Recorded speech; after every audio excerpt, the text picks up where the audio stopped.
Hey guys, welcome to the channel. As you see in the thumbnail, what if Issei was werewolf and destroy world to get harem? Before I start, please do support for more awesome content, and subscribe my channel and like this video. Go support and follow the RageRevan for writing that awesome fanfic, and also make sure to comment on this story. Link in the description. To quote from Tsukasa Kadoya, I'm just a passing through Kamen Rider. Remember that. A boy age looked around, in the school he was in. This was academia. The building was a college meant for young Arcadian students where highly elite trained warriors are present. This is one of the many Junior Reserve Officers Training Corps, JROTCs, in Arcadia, and where many students go before they get sent off to the military. This is one of the many Junior Reserve Officers Training Corps, JROTCs, in Arcadia, and where many students go before they get sent off to the military. This was Issei Hayaru. He was a brown-haired boy with brown eyes with medium-length hair. He wore a red t-shirt, a jacket surrounding it, and white jeans. He wore black boots and was looking at it with a cold tone. So this is where I will be studying. Issei gave a sigh. He has come a long way, being the orphan who survived by stealing money from others. He was able to steal money in order for him to survive. Issei was an orphan, losing his parents due to both of them being soldiers in war. They were under the command of Jon Ark, and Star General of Arcadian armies. The war costed the lives of many Arcadians, her parents being one of them due to a major mistake and miscalculation in her strategy. Since then, he has been living as an orphan. Now if Issei blamed her? Then one was solely wrong. Nor did he hate her or any of the other Arks in any manner. However, he didn't trust her in any manner. Same went for the Arks. They had a hand in making him an orphan, and no amount of money can bring back his parents. Hence he made up his mind. He refused to join the military. He didn't want to end up in the same fate as his parents, and wanted to live his life on his own accords. It didn't make things better that Vlad Ark became a pariah in the face of Arks when he turned on them and became a criminal. Additionally, he also didn't look down on those from the Four Kingdoms. He understood that their mentality wasn't like Arcadians, and it takes time to develop. But he knew that the Arcadians looked down upon them, due to their mentality and their primitive mindset. He was not racist like many of the Arcadians. He just saw everyone as untrustworthy, believing that he alone was needed to survive in this world. He had to survive by stealing, and this included food, medicine, and even scrolls and other texts to survive. This caused him to be captured and put to jail, even beaten if needed by those he stole. But that didn't stop him. He learned how to fight back. He learned how to hit back, and was a dirty fighter, even taking down well-trained military men in order to survive. This allowed him to escape with his loot, and managed to survive. His fighting style was unpredictable, preventing many to not be able to take him down, though he refused to kill his victims, since he didn't want to get on anyone's hit list in any manner. Until one fateful day, when he was captured and put in jail. Flashbacks. Issei was cuffed and put into jail. Right now, he was in a detention center for juvenile. He was constantly surveyed by cameras surrounding the prison. The Arcadians knew that he has multiple escape attempts and succeeded in all of them, hence they are not taking any chances with him. His hands were cuffed into a table, ensuring that he does not escape. Issei was thinking of plans in order to escape. He had to think fast, else he would be persecuted for the amount of crimes he has been doing. I need to get out of here, Issei muttered to himself, as he tried to think of ways to break free. Thinking of several lock combinations that would make him break free of his containment, he started to manipulate the cuffs, trying to tamper with the clockworks and other gears inside the cuffs to weaken its grips and soon break free. However, soon the doors open, and a woman can be seen at the entrance. A scowl grew on Issei's face knowing who it was. It was the one that captured him, General Willow of Arcadia. She was the one that captured him. She was described to be a tall woman with a muscular build. She has long silver hair and bangs parted to either side of her face. She wears a long black coat with silver pauldrons, black boots, and black trousers. The top of her coat is open to reveal her chest, with her leather soldier suspenders crossed over it. She has a belt buckle with a wing motif in the center and small black feathers hanging from it. Yellow and green lights reflect from the slots. She holds the Masamune, a 7-foot-long odachi. This is Willow Schnee, or her code name, Sephiroth. Well, I'd be damned, it is finally nice to meet the infamous Shadow Swiper of Arcadia. Well, I'd be damned, it is finally nice to meet the infamous Shadow Swiper of Arcadia. Willow spoke up, with a smirk on her face. She was impressed that Issei had the guts to steal from Midgar and get away with it. If it wasn't for her bringing him in, Issei groaned at the nickname. He found it annoying that he has a nickname to begin with. Quite the list of crimes you have gotten here for a year old. Willow spoke with a smirk, as she brought out a list from a magic circle, and read out the crimes: stealing from the noble families of Arcadia and actually getting away, multiple times. Stealing food from stores along with drinks, and again getting away. Incredible. She then continued while being amazed of his deeds. She then continued, multiple counts of assault on people that tried to capture you, defeating even armed individuals to do so, and though you had weapons, you never took a life. Incredible. Oh, and let's not forget the number of times you had a successful escape, and the many more attempts you have done.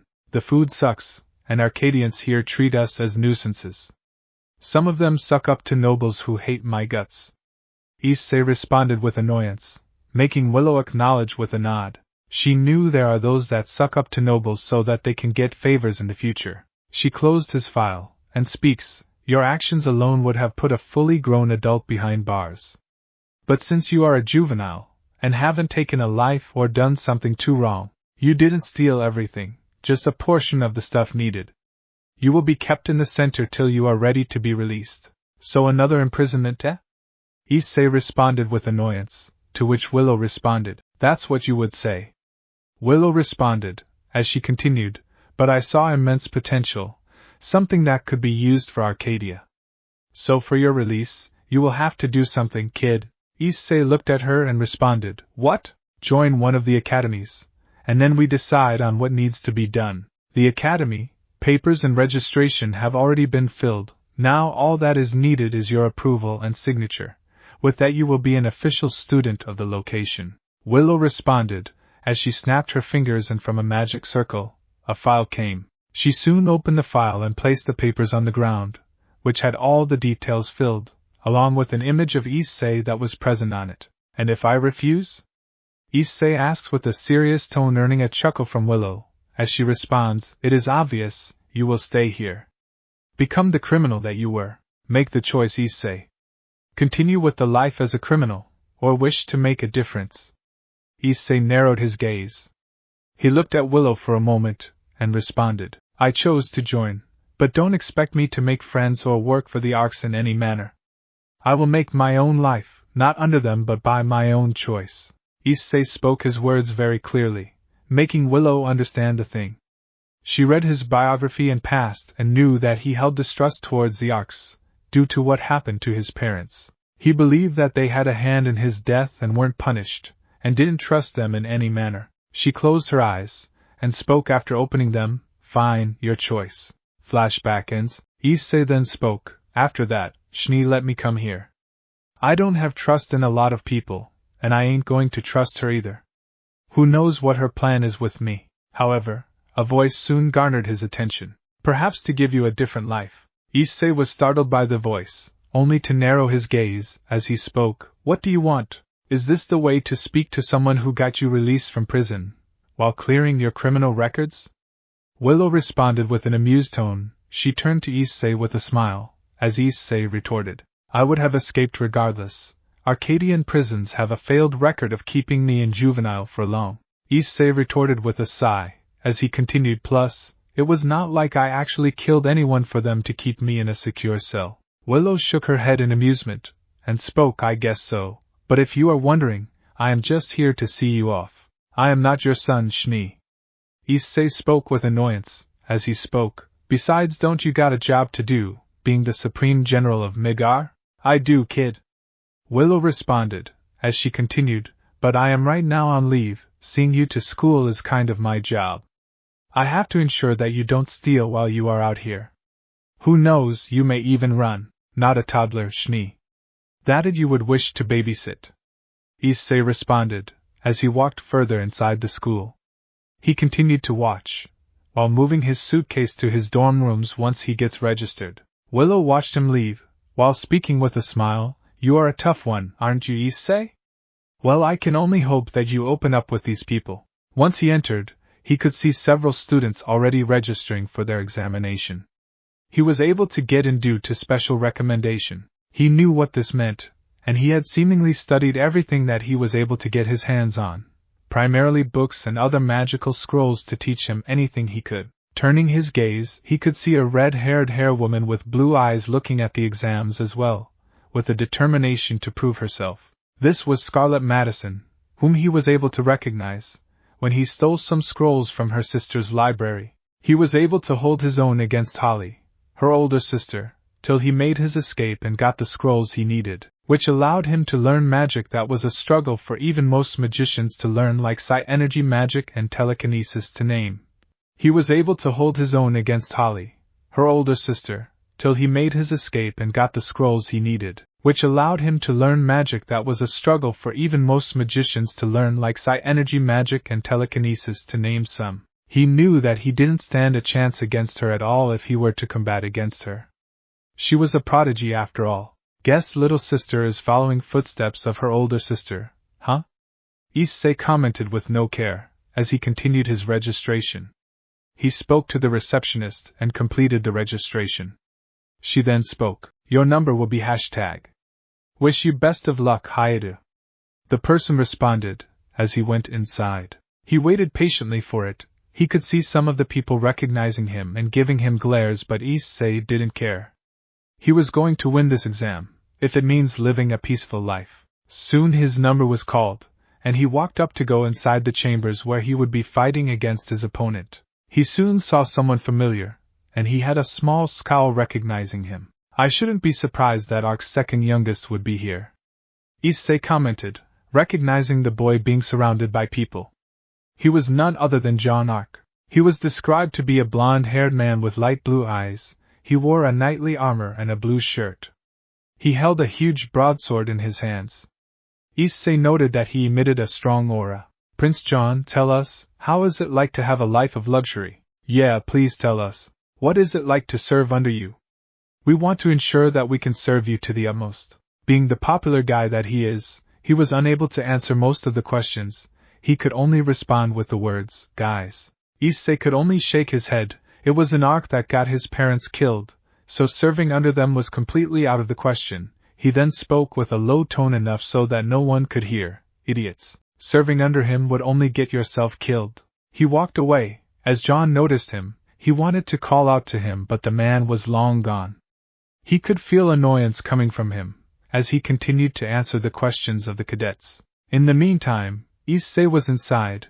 He could see his opponent, who was brandishing his sword. Issei looked at his fists in response, knowing that this would be the beginning where he was going to use powers more than just a sword. He did learn a lot of things and understood that this cadet was also intending to join this school for his dreams. Interesting.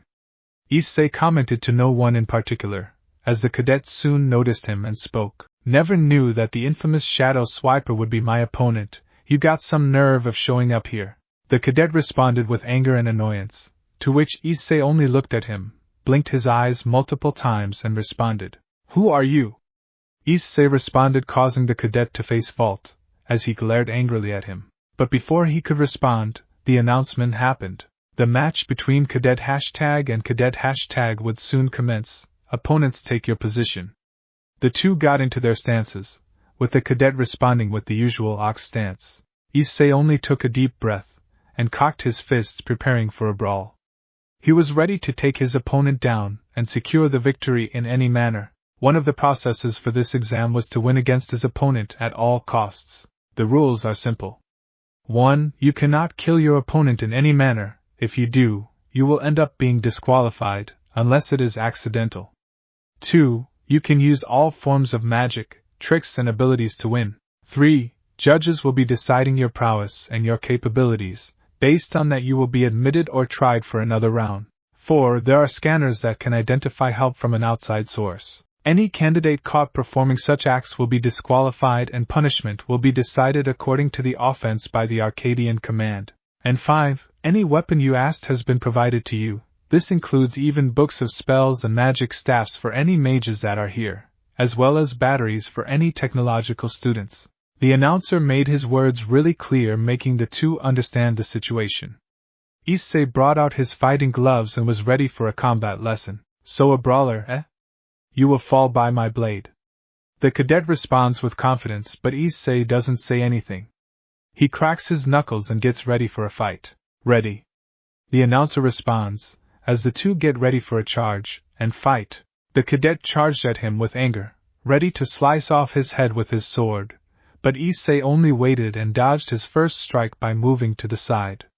He looked in surprise before striking him again. He once again dodged, as the cadet demanded, return back all that you have stolen. Issei again didn't respond and watched him raise his sword again, since to him this was slow motion.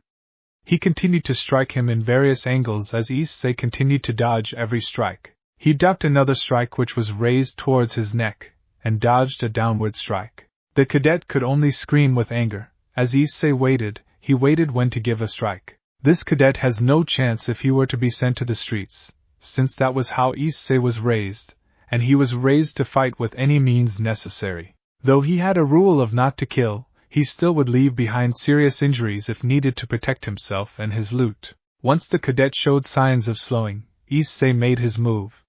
He closed his fist into a ball and unleashed a powerful punch aimed straight at the gut, making him cough out in response. The grip on his sword loosened, and he landed a kick aimed at his arm, causing it to drop. The cadet groaned in pain, as he tried to reach the sword only for Issei to place his foot on it, and kick it far away. Glaring at him in anger, he blindly charged at him, intending to go hand to hand on this one. However, Issei waited for him to get close, soon followed it up with a barrage of punches aimed at his face, each blow breaking his face, and causing him to spit out blood and break his teeth. A/N. I don't own this GIF or Hajime no Ippo. The cadet soon backed away. As Issei spoke, I am a street fighter, pal. It is in my nature to fight against armed guards like you. I have fought with people like you holding swords and magic before. Next time think twice before charging like a brazen bull. The cadet was furious, as Issei mocked him. He had effortlessly handled him like it was nothing. He charged at him, intending to sock him, only for Issei to dodge and say, "What did I just say?" He soon landed a brutal kick aimed at his chin, causing it to completely break his jaw, making his head move backwards before he was sent flying a few meters above the ground and landing on the ground, his body bouncing off the Colosseum, causing him to pass out in utter defeat and humiliation, blinded by anger, like a brazen bull. Issei commented as he stood there waiting for the announcement. Soon the announcement arrived. Candidate # is unable to battle. The victor is candidate #. He walked away while raising his hand in victory, before he left the arena. He knew that people were watching, including those that hated him. He could care less since he is more than capable of defending himself if needed. Scene change. At the reception room, Academia, Arcadia PM. Issei was waiting for his results, as he was soon called. Candidate #. Please approach the receptionist for your results. Issei got up and did so, and moved towards the receptionist. He knew what was going to happen, but he had hoped that his past life doesn't show up here in his experiences and gets him rejected. He knew there would be barely any change if he gets rejected, since he could always just return to the streets like always, but at the same time, the least he could do was respect the woman that had got him out of the prison. He got his results and looked at them, as the person spoke. Congratulations on getting selected into Academia, Mr. Hayato. You will be granted your dorm room on your scroll. Issei nodded, as he soon got a ping on the scroll, as he looked at his dorm room number and nodded. He then spoke, thanks I guess. The receptionist gave a smile, as he also returned a kind of awkward smile. It was weird for people to smile towards them like this. He walked away and saw the contents on the paper. Letter begins. Academia, from Academia staff. Dear Issei Hayato, on behalf of Academia, I am delighted to offer you admission to the warrior training of Academia for the semester. Your academic achievements and potential stood out to our admissions committee. We are excited about the contributions you will make to our campus community. Heartfelt congratulations on your acceptance. We look forward to welcoming you to Academia. Sincerely, Dean of Academia. Letter ends. Issei shrugged at this, and kept the letter inside his folder that he was given to him by Willow for his documents. He sighed at this, knowing that he was going to have to deal with a lot once he gets here. Once he was outside, he could hear a shout. "Wait up, Haide!" He turned back to see none other than Scarlet Madison, who had shouted on him. She soon panted at this, as Issei looked at her with slight annoyance. He then asked, "What do you want?" Issei asked with a dismissive tone. He was tired of waiting in one place. She then responded, "Return it." "Huh?" Issei asked, annoyed, as Scarlet angrily demanded, "Return what you have stolen from the Madison family." Issei thought for a moment before speaking. "Oh, you mean those scrolls?" Scarlet continued to glare at him. She wondered what Issei would do. As he continued to speak, "I learned quite a lot from those scrolls, such powerful magic.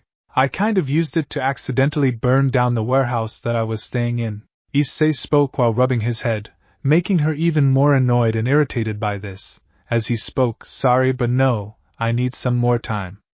I will return it to you, maybe." "You!" Scarlet exclaimed, as she continued, "You will return it, by choice or by force?" She unleashed a flame elemental magic aimed at him, as she soon bombarded him with nuclear elemental magic, as she decided to defeat him before he could escape. She looked at the carnage as there was a massive explosion, and dust was there everywhere. She smirked as she thought, "Mother and father would be proud of me getting the scrolls back." However, someone soon tapped her shoulder, making her surprised. She turned to him and saw Issei standing there with a smirk, as he soon followed it up with a brutal punch aimed at her face, making her spit out saliva and breaking her nose. The blow was enough to send her flying across some meters and crashing into a wall. She coughed up from the blow behind her back, as she groaned in pain.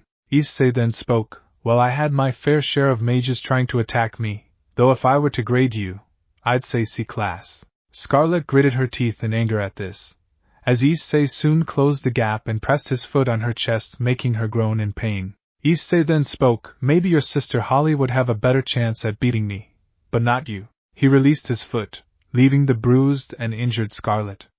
Her pride was badly wounded, and she was watching him leave helplessly. Once again someone else compared her to her older sister. Everyone compared them with each other, and no matter what she tries, she never managed to please her parents.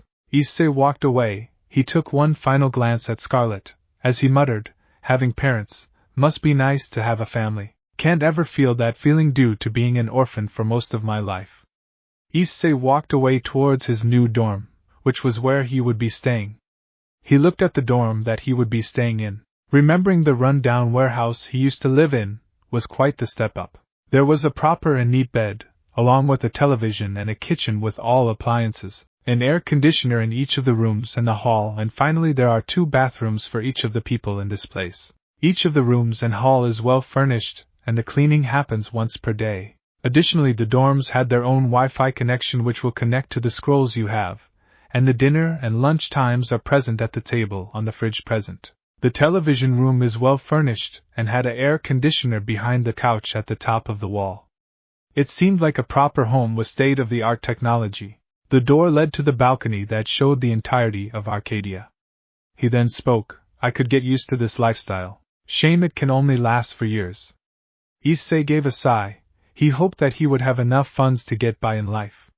He wondered if the change to his life was really something or not. He walked towards the kitchen, with an oven, a microwave and a fridge. Here you can cook anything he wanted. He walked towards the kitchen, with an oven, a microwave and a fridge. Here you can cook anything he wanted. There was one bedroom that was present, where he could sleep or work on his studies. There was a lampshade and a study table, and a lot of things that he could work with. He soon sat down on his bed and decided to sleep for the night.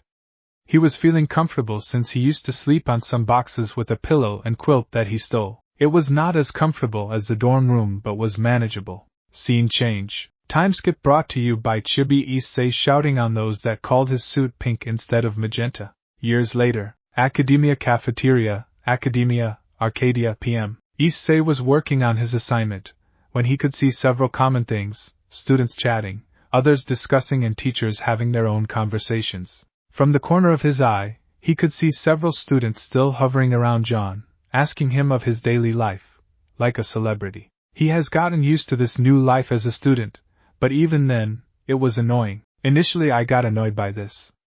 Not it is frustrating, There is not even a single shred of tranquility when this guy is around. Issei spoke with annoyance, as he got up and decided to take some more of the food. He could use some pizzas that he has grown to like in this plate, along with some strawberry sundae. He headed to the cafeteria and took some pizzas and a glass of strawberry sundae. I don't know why, but ever since I had it, I grew accustomed to it. He soon placed it on his table. He started to munch and consume it, as he enjoyed the food. He could never get old of his food. He continued to chomp on it. As soon a voice called out, "You know that is unhealthy for you, right?" Issei looked up, and could only groan in slight annoyance. The woman was a beautiful red-haired woman, with a tall height and orange eyes.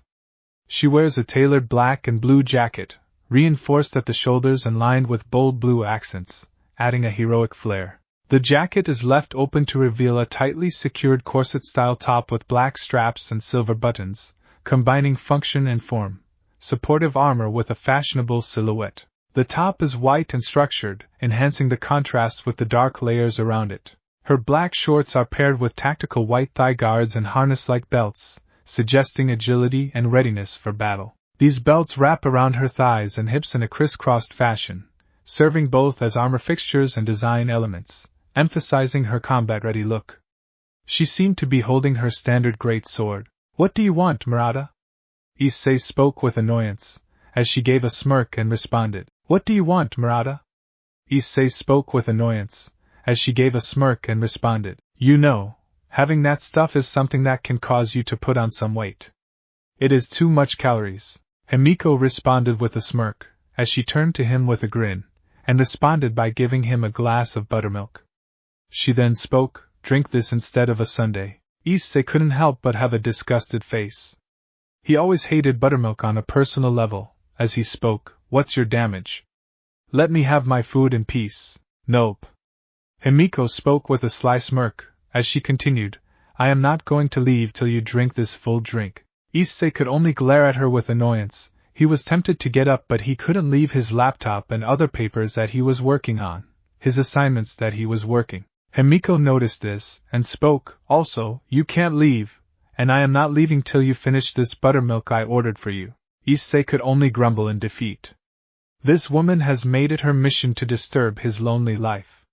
Ever since she has gazed on him, she has made it her life's mission to ensure he starts opening up to others. He continued to not say anything and resume eating his food, while Himiko watched with satisfied joy, as she knew that Issei won't do anything to him unless she does something that provokes or threatens him. Issei noticed her look and spoke, "Could you not stare at me at least?" No." Himiko spoke with a smile, as she placed her hands on her face and responded, "Come on, drink the buttermilk and I'll go. That is my promise to you." Himiko responded with a sly smirk as Issei only grumbled in response, as he asked, "Do you mean it?" "Of course, drink the buttermilk. Having a balanced diet is something all of us should have." Issei only looked at her, and gave a tired sigh. He had no choice but to drink the milk. But before he could, a yell garnered both of their attention, as they turned to see it was none other than Scarlet Madison who was yelling at Jon. She then shouted, "You are no one to tell me what to do, Ark. I will do whatever I want, I don't need your help." Himiko looked at her and sighed again. Issei turned to her and asked, "Is it always like this?" "Unfortunately, yes." Himiko gave a sigh, as she continued, "She hates the prince due to his popularity. There are only 3 toppers and you being one of them, since mostly you study instead of rather interacting with others. But even you don't seem to hate Jon, just are annoyed. Scarlet hates him for this. I did deal with her once." Issei responded, as he continued, "She had the bright idea of forcefully taking my scrolls, end result she was sent flying towards the wall. True, nobody dares mess with you. Some hotshots tried to do so, and well, they all ended up with dents on the walls." Himiko pointed out, making Issei nod in agreement. None provoked or dared harass him after that, with Scarlet being one of them. She hated him, but there was nothing she could do to gain the scrolls in any manner. She had lost them to him, and there was nothing she could do, might as well stop them. Issei got up, and decided to confront them, with Himiko following suit. "Damn you!" Scarlet was about to slap Jon, with the others looking in shock only for someone to grab her hand. She looked in shock before changing to anger, as she exclaimed, "Who dash?" She lost her anger when she saw that face, with her expression being mixed with anger and fear. It was none other than Issei, as he responded, "Guess you just have to be a pain to everyone else involved, right, Madison?" Scarlet could only gnash her teeth in anger. Issei then continued, "If you don't want to make yourself look like even big of a fool, I think it would be best if you leave from this place. Everyone is watching, you will only continue to become an embarrassment even further." He could sense many watching them, and not just many, almost everyone. He could also pick her anger, as he continued, "and perhaps even entertainment, making yourself a clown." Scarlet gritted her teeth, and when Issei picked up on her hand loosening, he released her, and she stormed off with a huff. Jon only looked at him in surprise, and responded, "Sorry about her, and about the things escalating to such an extent." Issei only gave a tired sigh in response, speaking, "You shouldn't let bullshit like this get to this point. Apologizing does jack shit for situations like this. Madison has been a nuisance because of her attitude, and you being nice to her isn't helping. Sometimes you got to put a stop to this. I come from the streets, and I am used to seeing bullshit like this, as annoying as it is. Living in them is tough, but it lets you deal with situations like these without getting worse. Even if you have to get your hands dirty, might as well do that." Issei spoke in response, his experiences and past shaping his nature. He didn't care what others think of him. Jon was surprised by this. He understood that Issei was a lone wolf and didn't bother people too much, just minded his own business and preferred being alone. He wasn't annoyed or hated anyone but defended himself whenever he was attacked, causing him to be nicknamed the Wolf of Academia. Jon respected his personal space and didn't want to bother him. Same couldn't be said for others, as some growled and grumbled seeing him here. As one responded, "She was a student in the Academia. You got some nerve of saying that to our prince, you damned street rat. Nobody asked you to come here and try to stop this fight." Issei only turned to the woman, as Himiko widened her eyes. She then exclaimed, "No, wait." Issei raised his hand in a fist, and sent a punch almost near the student's face. She lost her anger and was shocked by the fist as her hair was sent flying from the shockwave of the punch. All this happened in just a second. She became completely afraid while Himiko, Jon and the others watched everything in complete silence. They were not expecting Issei to go on the offensive, only to see a smirk on Issei's face as he spoke. "What's the matter? Got scared? The wind got out of your system?" The student didn't say anything and took one step back in complete fear. She was afraid of what would have happened had the punch connected, with him speaking, "You know, if you wish to trash talk, be prepared to actually handle the heat that comes. If you can't, word of advice, keep that mouth of yours shut. It is for your and everyone else in your friend group's best interest." Issei released his hand and put it down, as he turned back to his seat and walked away. He then drank the buttermilk that Himiko brought while pressing his nose. He finished it, as he spoke, "Now I need some work to do, the last thing I want is some noise." Issei went back to minding his own business like always, as the other students composed the girl who had fallen to her knees out of fear. They were calming her down, being downright silent of even thinking of provoking him. "Wow, I never expected him to hate buttermilk this much," Himiko commented, as Jon had a drop of sweat looking at her words. "Is that what you are concerned about?" Jon retorted, to which Himiko responded, "Of course, I mean, he has his own way of getting things done. I would have also stopped this from happening. He is the only one to keep Scarlet in check and ensure she doesn't go out of her limits. Hell, even she doesn't want to get on his bad side," Himiko pointed out, making Jon nod in understanding. He remembered on what happens to those that actually provoke or attack him, with Issei taking down almost every single one of them. It's a shame, he would have been class president. Not only his grades are higher than most of us, but also he is the only one that commands respect in academia, aside from me. But he never showed interest for such work, didn't he? Jon asked to her, to which Himiko gave a nod. She remembered that when one of the professors wanted Issei to be named the class president, he refused, claiming that the lesser he interacted with people, the better. While most saw this as arrogance, Jon and Himiko among a few saw this with concern, since he preferred to keep a low profile and avoid interacting with others. They were concerned on how he would work with an army unit in the future. Scene change. Timeskip brought to you by Chibi Issei playing some games with his scroll. Years later, Outlands, Arcadia, PM. In the Outlands, this land is known as the place where all the dastardly, vile, and corrupt criminals or those that threaten the safety of Arcadia go, where they will rot until they die. This place is extremely dangerous due to the terrain and the creatures that reside in these lands. Even the strongest have a difficult time even passing through these lands. It is a forbidden place where no mere race can go to. There is a reason why only high-skilled adventurers or even an entire army are need to go to clean up this mess. Soon a small meteor can be seen flying across the skies of the Outlands, landing at very high speeds, and it soon created a thud on the ground, shaking the entire fields nearby. All the monsters that were there fled from the meteor that had crashed onto the ground. When the dust settled, a small magenta device could be seen on the ground. It looked like a belt. It was the Neo-Deca driver. It had a sleek, futuristic design with a primarily black body and a vibrant magenta-pink faceplate.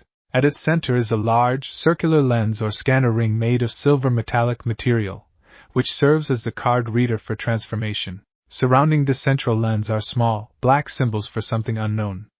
Above the lens is a green LED-like dot that lights up during activation. On each side of the belt, 3 glossy black buttons encased in magenta rings are aligned vertically, adding to its high-tech aesthetic. Next to it was the ride booker, which had a magenta emblem on it, with an unknown symbol and diagonal black stripe running across its predominantly white and silver-gray body. The front face is sleek and angular, with a glossy surface that reflects light, and it prominently displays barcode-style rider symbol and magenta at the center of the stripe. The left side includes a metallic dial. The two things have landed in the Outlands of Arcadia, and soon this would shake Arcadia completely on its head. Military Academy, Arcadia AM. Years has passed since Issei got graduated and put into an military training. This was something that Issei hated, not because of the harsh rules and regiments that were put forth on him, but because of the fact that he had to work with others, as he preferred being a lone wolf. Even in his final year, he preferred doing the work himself and reached top of the class without anyone else's help. Issei was seated in the waiting room yet again. He just got promoted for his efforts to become a master warrant officer, being nicknamed as the one-man army or the wolf that crushes its prey. His lone wolf approach did irk many inspectors and irritate some of them, but they couldn't do much since the results speak for itself. The reason due to this is because of Issei's sheer unpredictability. His attacks were so unpredictable that it matched no known fighting style, or it was a combination of fighting styles. He was fast enough to dodge bullets, using magic alongside his fighting and grant decisive blows such that some believed that he was a black ops. He did what his instructors had asked him to do, without any complaint, his eyes showing no fear like some of the candidates did. He moved on ahead, with no fear, and crushed any droid training simulation he had to deal with.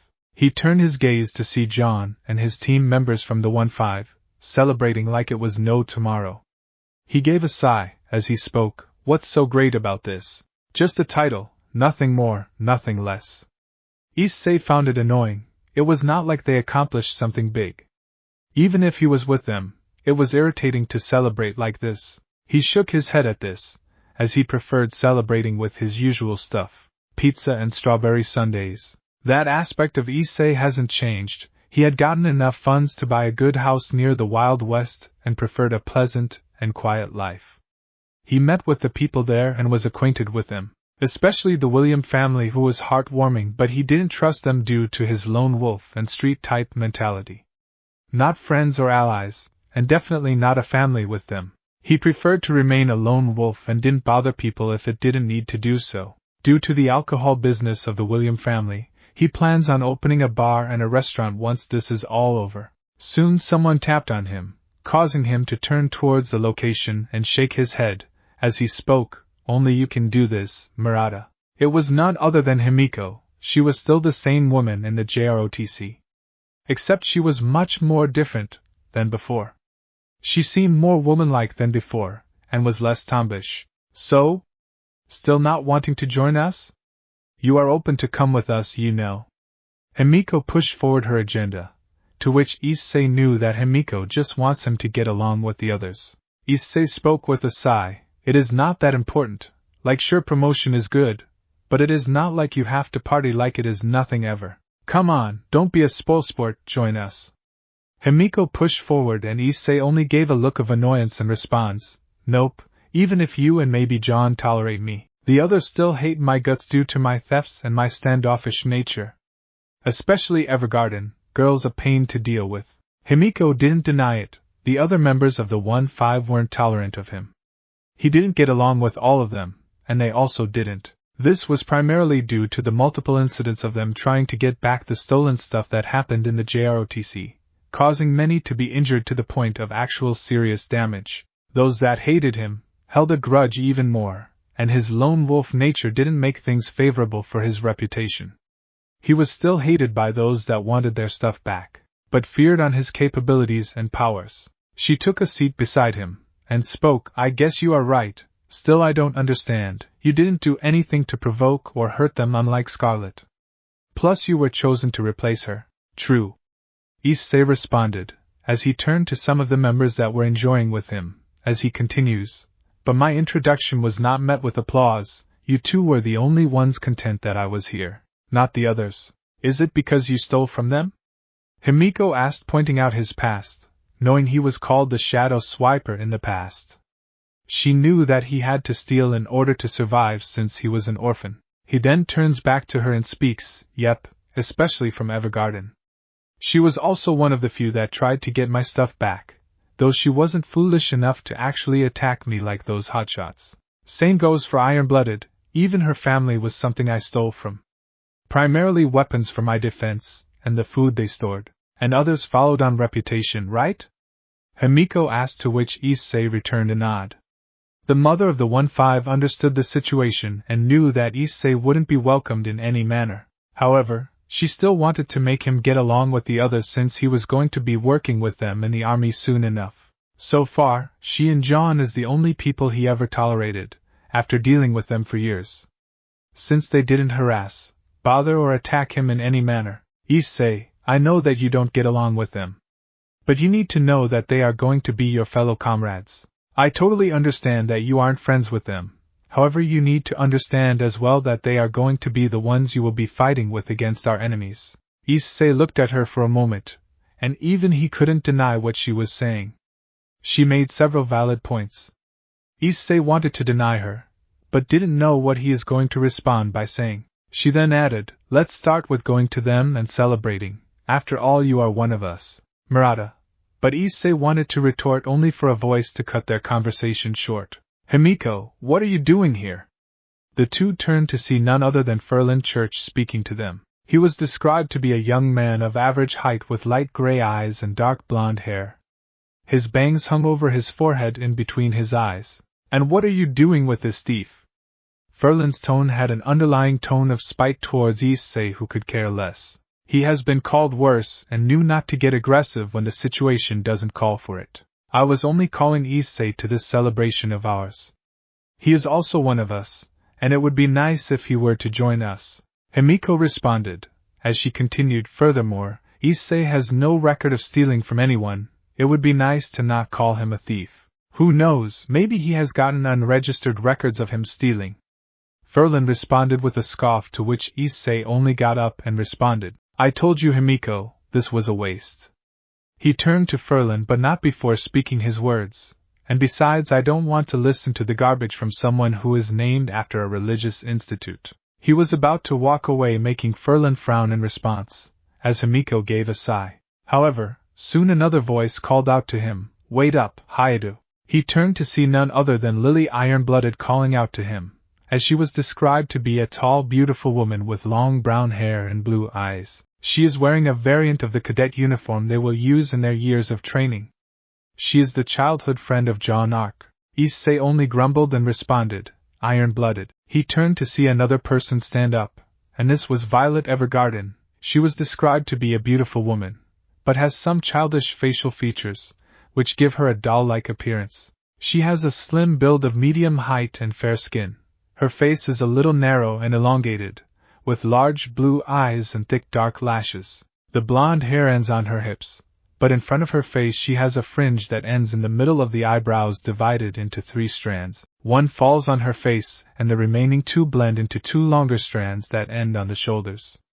She ties them in a low ponytail tied with a black ribbon. What do you two want? Issei asked with slight annoyance, since the two will only sour his mood even more. He doesn't hate them but isn't interested in painting the buddy picture with them either. The fact the Murata actually invited you, the least you could do is become grateful. Violet spoke with anger and irritation. Lily soon added, tell me about it, but he won't be. Lowly thief. Yeah, and he is not even a single bit grateful about it. Violet responded to her. She still remembered on how much of a problem Issei caused to her family when he stole her family's belongings. They had no way of recovering it, and this caused Violet to hold resentment towards him. Issei could only roll his eyes in response. These insults were pretty boring to him. As he spoke, are you honestly done? The two girls were surprised by this. As he continued, don't be surprised, are you done with your half-baked insults? The two got angry. As he turned to Himiko and spoke, I told you before, it is a waste of time to getting me join your gala party. They hate my guts, and I can say for most of them. So no, I ain't going to join them. The girls were getting angry at this, with someone speaking up in retort. She was Kafka. She was described to be a young, beautiful, and charming woman with red wine-colored hair that she ties in a messy ponytail with two loose bangs hanging on either side of her face. Her eyes are of a similar, lighter color, and she wears dark pince-nez sunglasses on top of her head along with a pearl earring in her right ear. She wears a white dress shirt that exposes the top of her back and shoulders along with a black jacket that is draped over her shoulders. There's a silver butterfly pin on its left lapel, and on the back there is a large, spider-like pattern in the center, along with webs on both shoulders and a burgundy inside. There are also wine-colored straps with golden accents on both her jacket and thighs, and gloves of a similar shade. She has large silver rings on each of her fingers, and her gloves have silver spiderwebs on the backhand. She wears black, high-waisted shorts and nylon tights, with a thigh garter on her right leg. She also wears black boots with two different lengths. The right goes over her knee, while the left goes slightly over her ankle. She also wears black boots with two different lengths. The right goes over her knee, while the left goes slightly over her ankle. It is right, no point in provoking him. Best you two get seated.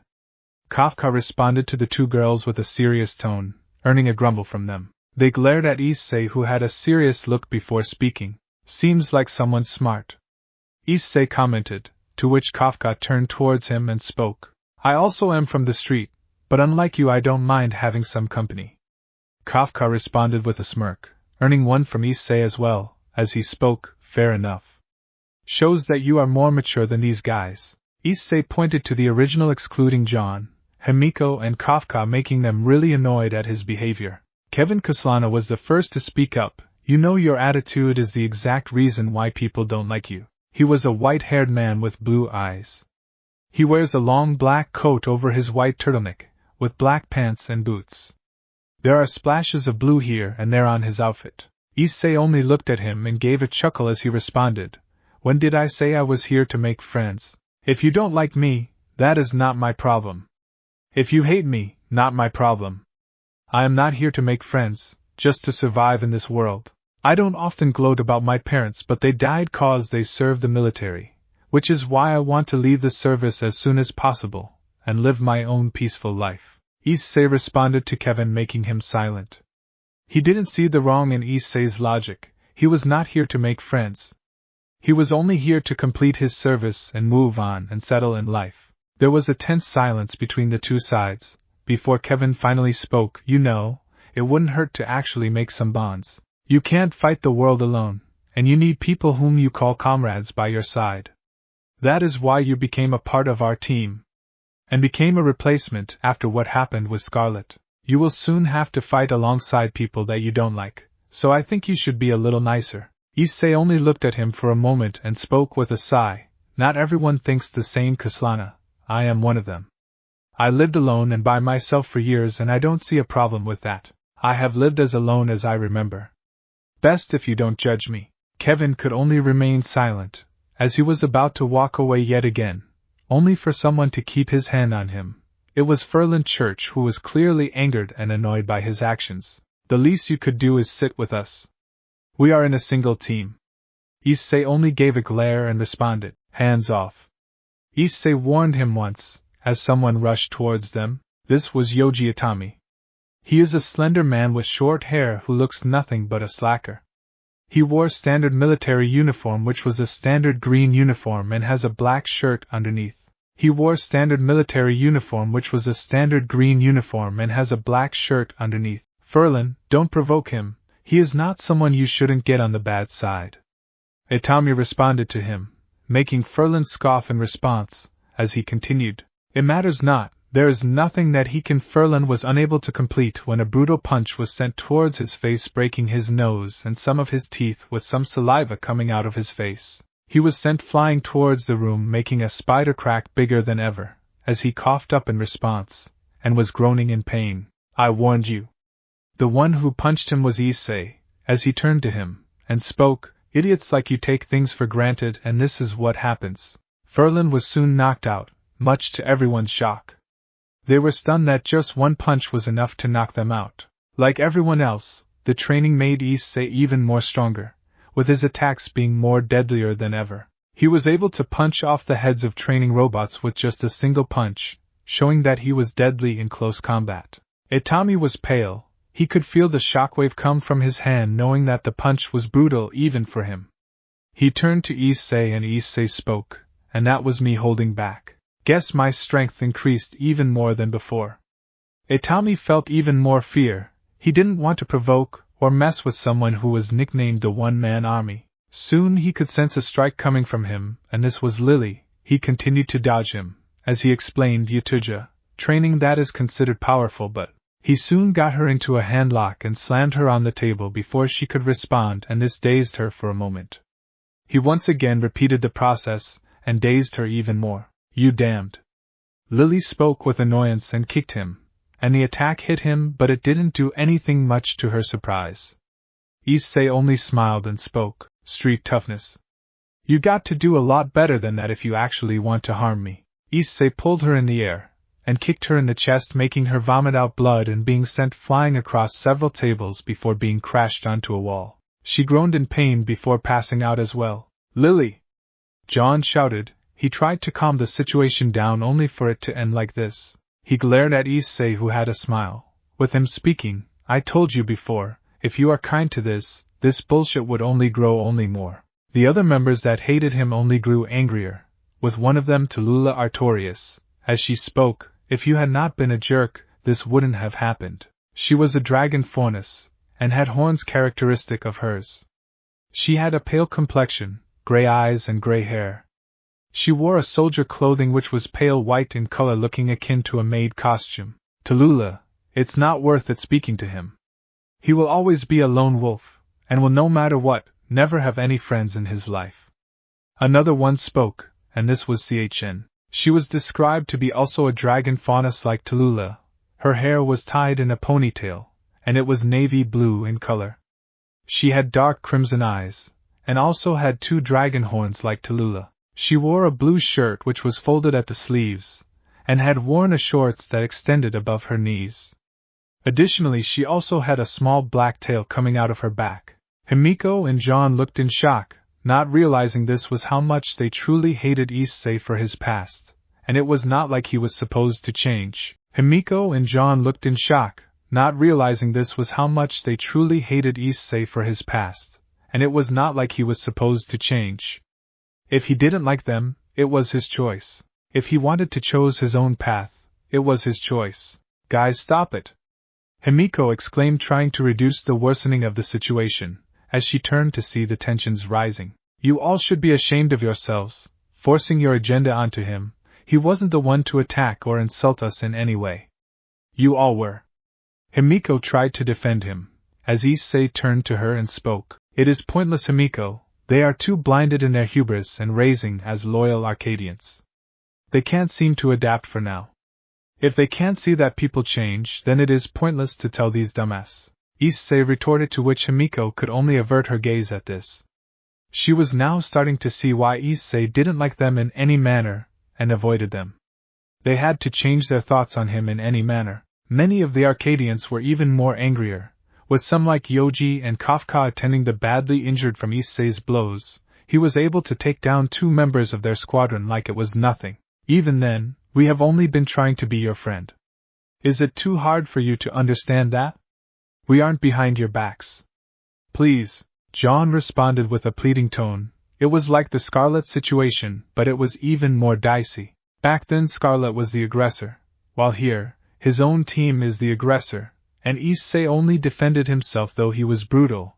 He remembered that Issei could have done much worse to them. Issei only narrowed his gaze and responded, "Speak for yourself, Ark. If these people still hate me for my past, then there is nothing that can be done. I told you before years ago that you got to step in and put a stop to this bullshit. Don't waste your time defending or apologizing them. They are your friends, not mine." Jon could only remain silent, as Violet was even more angrier, and she then exclaimed, "It wasn't enough for you to act so prideful and arrogant. What's worse is that you took down 2 of our friends. You truly are the worst, and now you shall regret it." Violet removed some of her portions and was ready to fight, as Jon exclaimed, "Violet!" No, Issei was ready to fight, this time intending to use magic to continue on with the fight. However, before they could do anything, an announcement happened. Unauthorized use of magic. Security personnel, please head to the designated location immediately. The 2 stopped only for a moment, before Violet decided to throw a portion on him, trying to reduce his speed, only for Issei to dash forward and close the gap between him and her. She quickly brought out a portion for her to use, only for Issei to grab it and throw it elsewhere, shattering it on impact. No! Violet looked at the portion, as Issei was ready to unleash a punch, his hand now changing to that of a metal one. He really wanted to make it hurt. But before the punch could land, someone yelled in response, "Stop it! All of you!" This instant, everyone looked to see none other than Clover, their captain, looking at them with anger, accompanied by 2 Arcadian soldiers. Clover was described to be a man with short brown hair and teal-green eyes. He is wearing the Arcadian officer's military uniform. The rank on his left and right arm is that of a captain. He is wearing the Arcadian officer's military uniform. The rank on his left and right arm is that of a captain. He was accompanied by 2 Arcadian military guards. They both wore powerful armor. Their design is that of very heavy armor, with large armor plates around their body, which is being held on by straps. Their colors are green and white, with the rest being black. They also have a few parts that light up and have a number of large pouches in their waist. What's going on here? He demanded an explanation, as Jon responded, "Sir," it is Jon was unable to speak when Violet spoke, cutting him off. "Sir, there was an altercation that happened, provoked by Issei when he decided to strike Ferlin first. We only wanted him to celebrate with us, when he started to injure Ferlin, knocking him out, and even took down Lily, who retaliated in response." Violet only told him half the story, as Issei, Kafka, Himiko and Jon were shocked by this. Issei glared at her, only to see her smirking. Himiko was the first to respond, "No, sir. That's a lie. It was them that provoked Issei, not the other way around. You can even see the cameras. He tried to leave, but it was dash. I don't want to hear it," Clover exclaimed, as he continued, "after the whole mess that was with Scarlet. Again, now it is with Hayado. Now Ark, Hayado, in my office, now." Issei and Jon looked at each other, knowing what may happen next. Issei glared at Violet, who had lost her smirk and grew slightly concerned, as he spoke, "Hope you are proud of it, Evergarden. Your actions will have its rewards, that is the way of the street. This action will find its way to bite you in the end." Violet flinched and looked at him with a worried look. She was not happy with what was happening. Instead of getting back at Issei, it turned into a bad situation for everyone involved. Issei walked out of the location, as Himiko spoke to him. "Issei, wait! Leave me alone!" he shouted at her, making her flinch. He walked out of the room in anger, and stormed out in fury. Himiko looked at him, before turning to Violet and responding, "I can't believe you would do this, Violet." She shook her head before she stormed out of the room in anger. Jon also followed her suit, blaming himself for everything that has happened. The others could only watch the 2 leave, as they didn't know what could happen next. Once outside the mess room, Himiko turned to Jon and spoke, "I am not in a mood, Jon. I want to speak to him, Himiko. It is not his fault that he had to go through what has happened, Jon retorted, to which Himiko gave a tired yet frustrated sigh, and responded, but that is not how they would see. The instructors aren't a fan of his lone wolf mentality. They hate that side of Issei. He is the only one who has the lowest marks on his team coordination but has got the highest mission success rate, and that is what they hate. I got this information by speaking to him. Truth be told, I wanted him to become one of us, which is why I tried the slow yet persistent approach, but they threw all my work in flames. He doesn't let people approach him, and is not friendly at all. Himiko spoke with frustration. All her hard work, that she had done for years to get him to open up and accept him into the fold, was ruined. She genuinely hoped for him to get along with others and open up, but it was ruined by those of her friends who hated him for his past. I know Himiko, he is not an easy person to approach. I fear on what the captain would do to him. Jon spoke with dread, making Himiko nod. Everything was ruined when things were pushed to an extreme. He understood Himiko was almost close to bringing them to friendly terms. It took her 4 years, but she managed to do so. Scene change. Clover's office, Military Academy, Arcadia, PM. Jon looked at Issei, who was crouching in his position. He tried to make small talk with him, but Issei didn't respond. As a soldier soon spoke, the captain would like to see you too. The two nodded. As Jon spoke, Issei, wait. He had went inside the room, as Jon followed suit. He stood in front of the captain. So, Captain? What's the verdict? What kind of punishment will I be getting from this? Jon asked, first blaming himself for the fault of others. Issei looked at him, and could only shake his head. It was not his fault.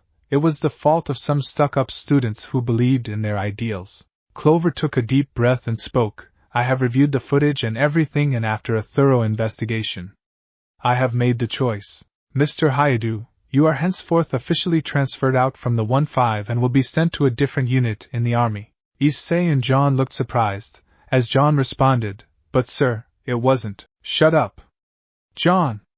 Clover exclaimed at him, making him stunned, as he continued, however, all your achievements that you did at the academy will be stripped from you, Mr. Hayadu. Even your rank will be put on hold, till you actually start working with the others.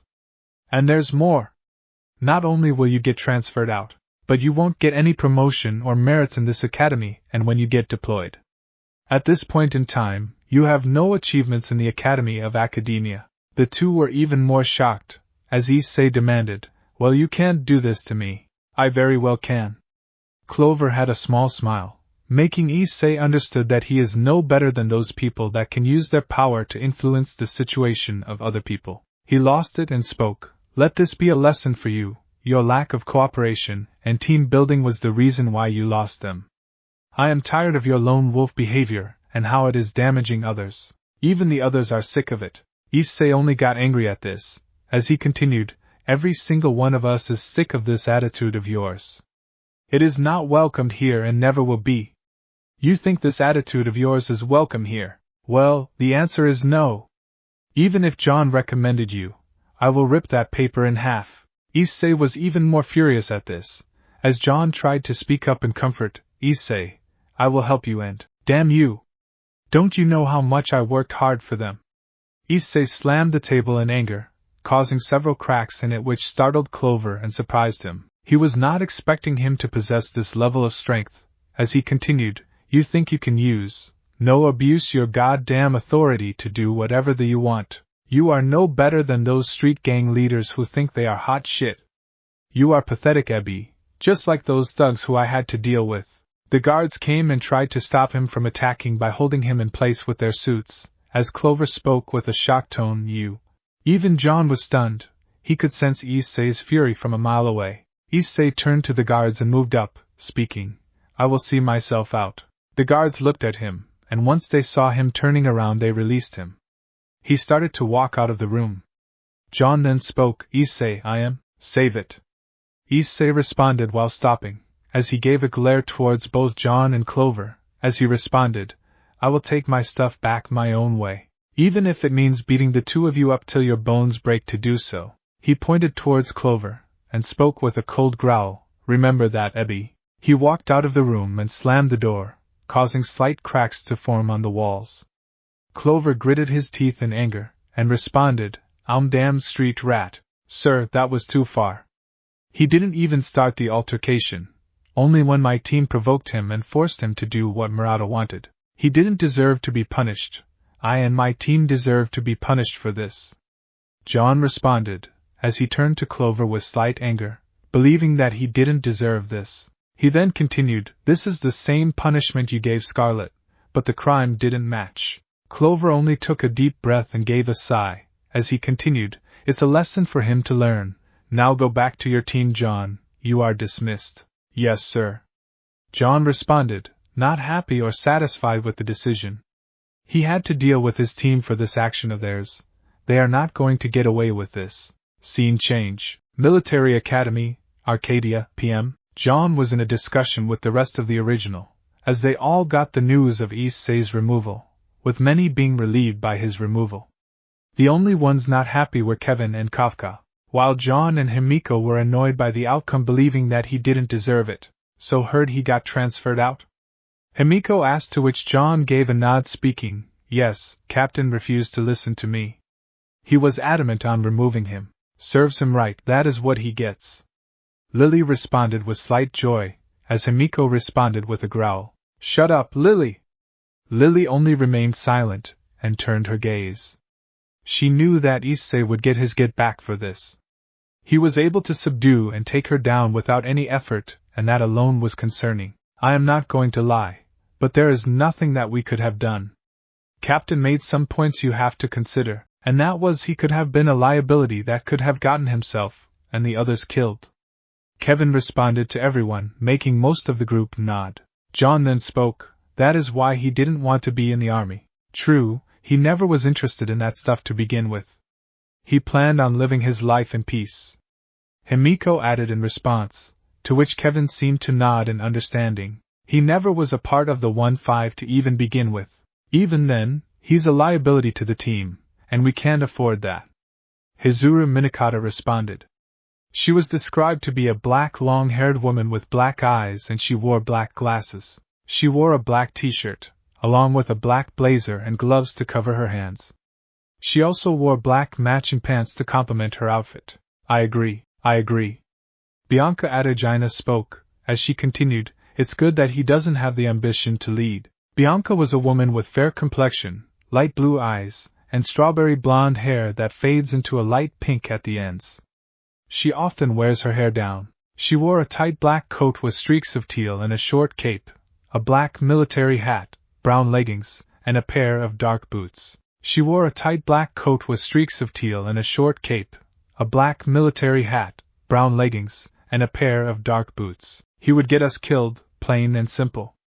Violet ended the statement. Jon wanted to say something, but Itami soon noticed something. He then called out, Look, Inspector Nishizumi is here. She is laying it out on him. They all looked to see none other than Shiho Nishizumi yelling at Issei for his actions. Shiho was described to be a brown-haired woman and having dark brown eyes. She is always seen wearing black jodhpurs. She was not wearing her uniform, which would be her officer's uniform, with her rank being at full display at her right and left arm, which is that of a colonel. She is considered a top-tier soldier, and is one of the best in the army. She joined the military academy as a head instructor to get these soldiers ready for combat and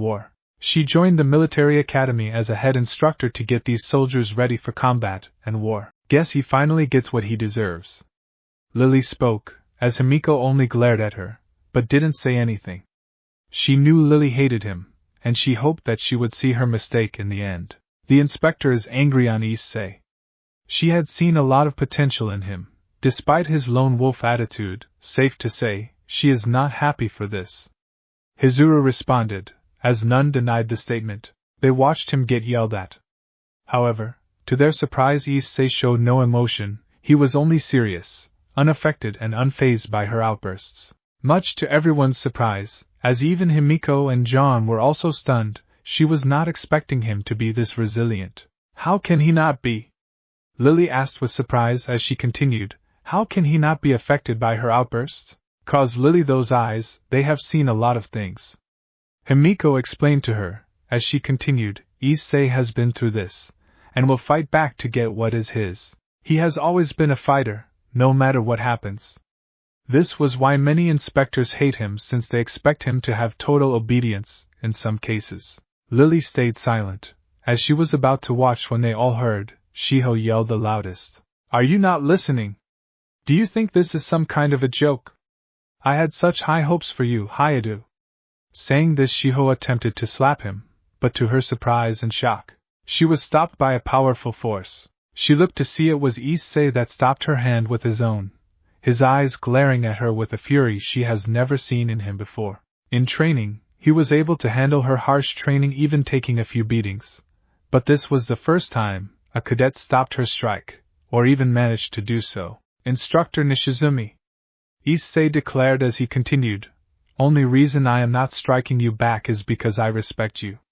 However, he continued to glare, as he continued, that doesn't give you the right to hit me back when I am not in the wrong.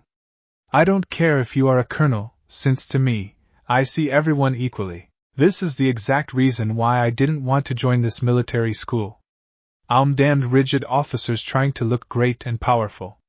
But now, I will choose my own path. He released her hand, and spoke, goodbye, instructor. Issei took his belongings and left, as Shiho just looked in shock. Issei was able to stop her blow. No untrained cadet was able to do so, at least not before graduation. She could only watch him leave, wondering what had happened to him. Sure, he was standoffish and cold, but he always listened to what he had said. He was the most proud cadet she trained next to Jon and some of the 1-5, but seeing him like this shocked her to no ends. She watched him leave, wondering what is going to happen next. He had already long gone. As the sun set towards them, he continued to walk off into the sunset, unaware that destiny has chosen him for a much powerful role.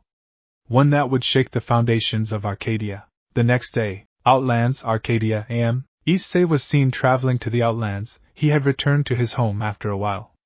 He had kept his suitcase before resting for a few hours. He decided to cool off his steam in the Outlands, hunting down some monsters. Soon a massive beast is seen rampaging towards him.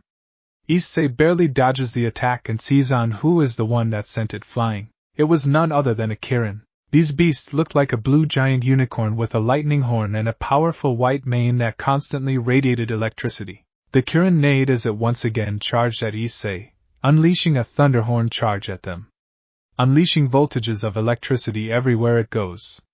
He looked in shock, as he barely dodged another strike. He widened his eyes as he spoke. This thing is like dealing with things powerful than a gunshot. How can such a thing be this fast? The Kirin again neighed in response, and unleashed a dual stomp on the ground, resulting in a voltage wave that was in a circular motion, and sent it towards Issei, making him run as fast as possible, avoiding the strike, albeit barely. The Kirin soon prepared another charging tackle that was aimed at him, as it dashed forward, making Issei barely dodge another strike that was aimed at him. The charging tackle completely shattered the giant rock formation that was behind him, leaving nothing in the wake. Son of a bitch. Issei muttered with shock. He would be a goner if he ended up getting hit by one of those. He had to make a breakthrough, to not get struck by the attacks. The Kirin turned around and neighed in response, as Issei decided to make sharp turns, since the Kirin would need to change trajectories every time it dashes around. He continued to make rapid dashes while the Kirin unleashed lightning strikes in quick successions while slowing down to make its trajectory changed. He barely dodged another dash aimed at him, as he continued to run in separate directions and take sudden and sharp turns, making his attacks even more unpredictable. Good thing is that this monster doesn't understand my moves. Should have brought a cleaver to pry open this thing. Issei spoke with annoyance, as he soon dodged another attack, making it crash onto a hard rock, making it unable to move. Its horn got stuck in the rock, as he sighed in relief seeing it struggle. Okay, this buys me some time. He sprinted as fast as he could from the location, and soon reached a mound all of a sudden. A mound? Issei was surprised, as he continued, well, this is the Outlands, so I shouldn't surprised? He sat on the ground and slid on the lower end of the mound. He then looked at the stuff. As he spoke, wow, that's a big-ass meteor that landed here. He looked like a small ant comparing to the size of the meteor. He stood in the center of the meteor. He then continued, I don't understand, how did nobody in Arcadia notice this meteor? judging by the size of this thing.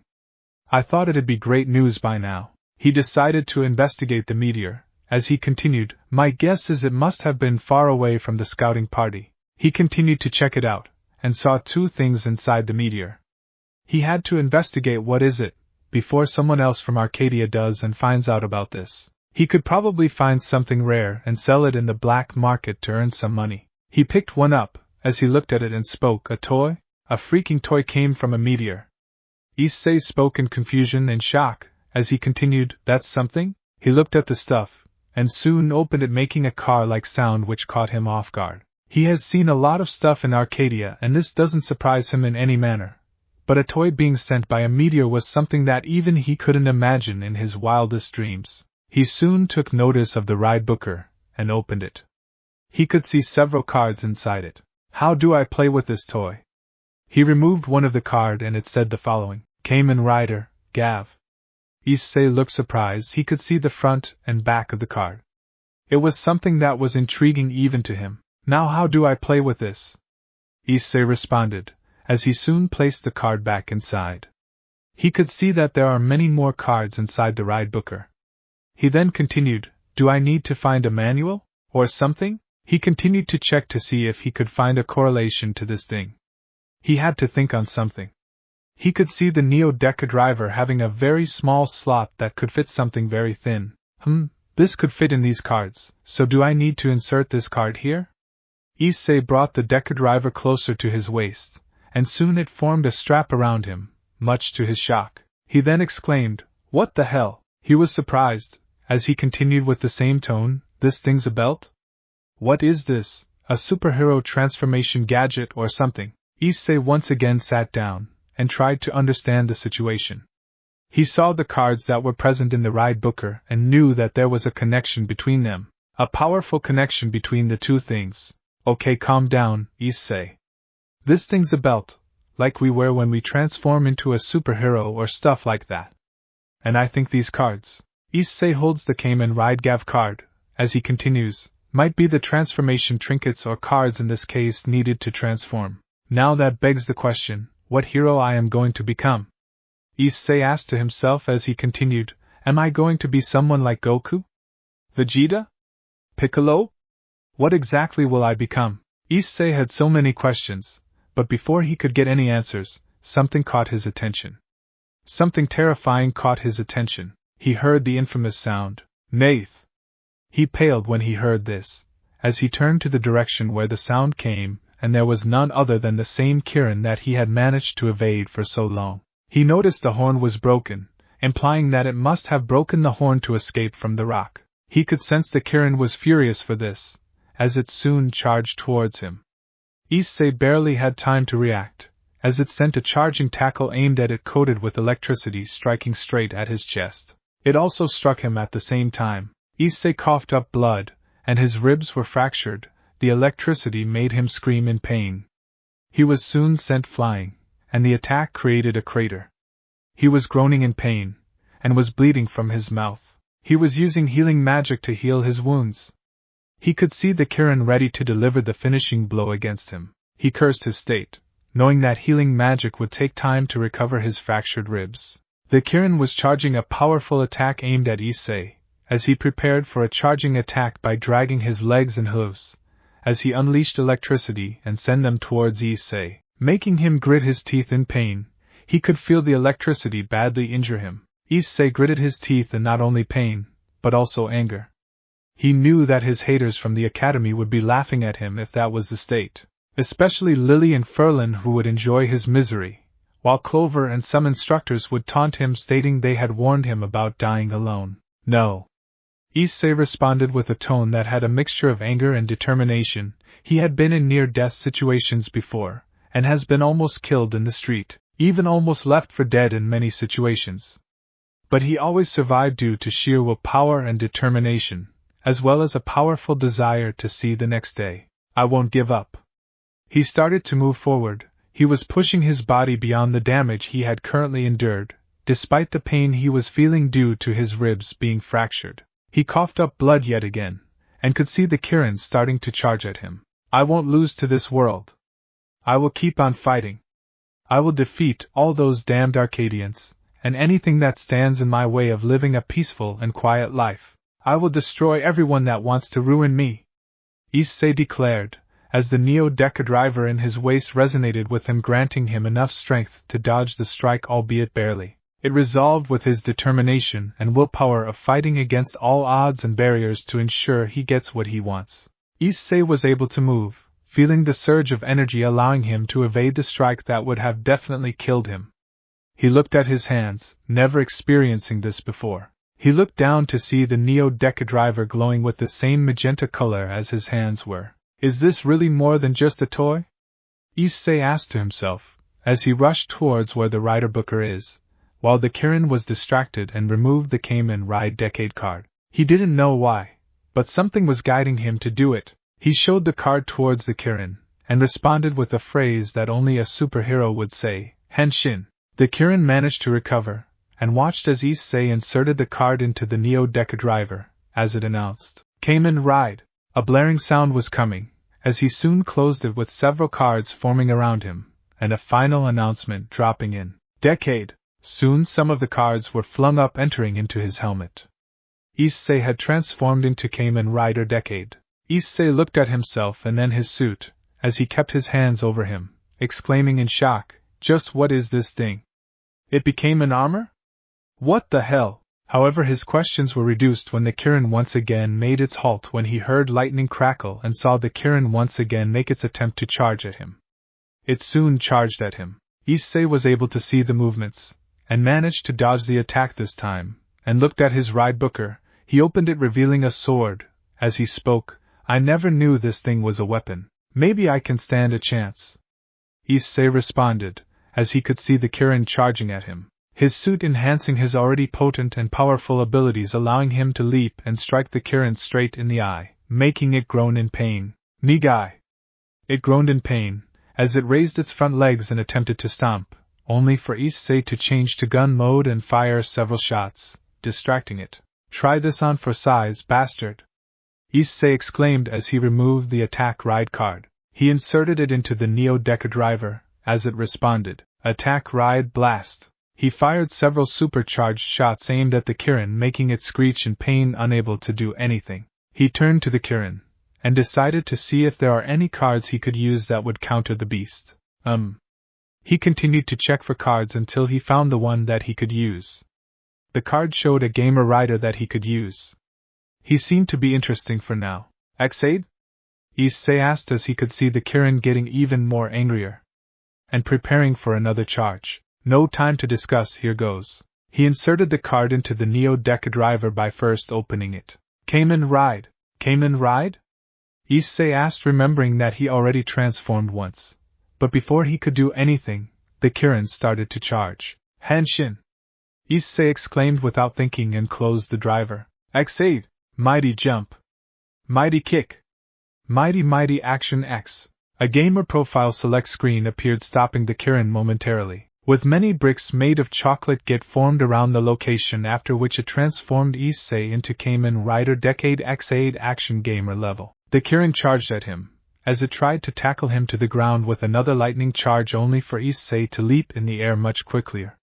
He was surprised by the versatility of the armor. He soon landed a kick aimed at his head, making a hit that sounded like a video game. He landed back on the ground, as he spoke, so it is like a video game. Interesting. He soon was granted 2 additional attack ride card. He inserted the first one into the driver, and it responded. Attack Ride, Stage Select. The dimensions surrounding them changed, looking like it was some platform game.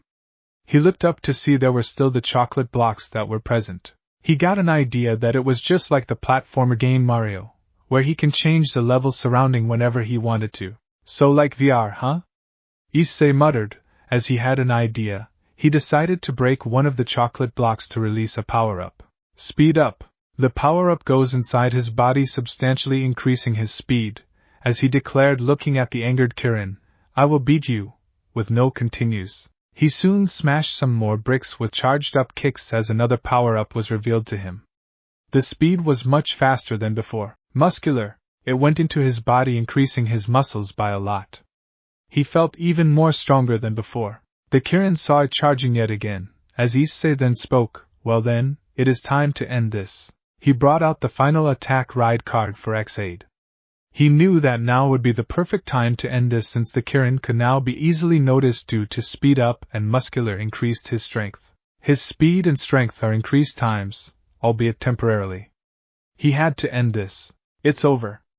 Issei opens the Neo-Deca driver and inserts the card into the final attack ride, X-Aid. He closes the Neo-Deca driver and his legs and hands soon get coated with a bright turquoise energy. Another announcement came alongside him with a split screen forming between him and the Kirin similar to a game finisher. Mighty critical strike. He soon leaps in the air and follows it up with a single punch breaking the jaw of the Kirin. He follows it up with a kick and a strike from his hand pushing it even further behind. He then adds up a punch aimed at his stomach and followed it up with a brutal kick. He continues with a series of punches and kicks aimed at the Kirin shattering bones in his body. As he lands on the other side, the Kirin makes one final yet painful neigh before it falls to ground dead, exploding in response. Kaishin no Apatsu. Issei stood on the ground. He was able to take down a high-rank monster. He soon looked down, as he opened the Deca driver card and removed the card reverting to normal. His regular decade form. Just what the hell is this? He looked at the X-Aid card, and kept it back in the ride booker.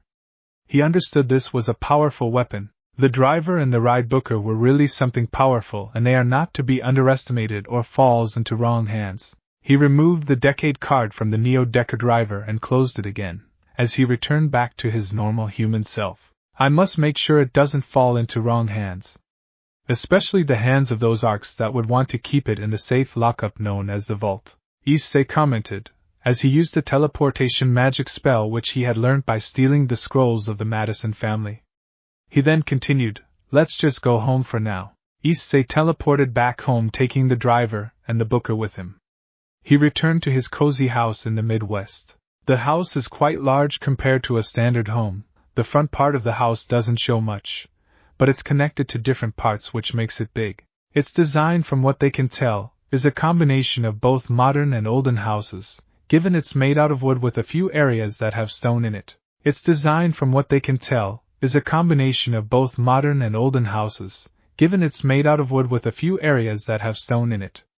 The front garden is also beautiful. There is a porch meant for cars that may come in the future.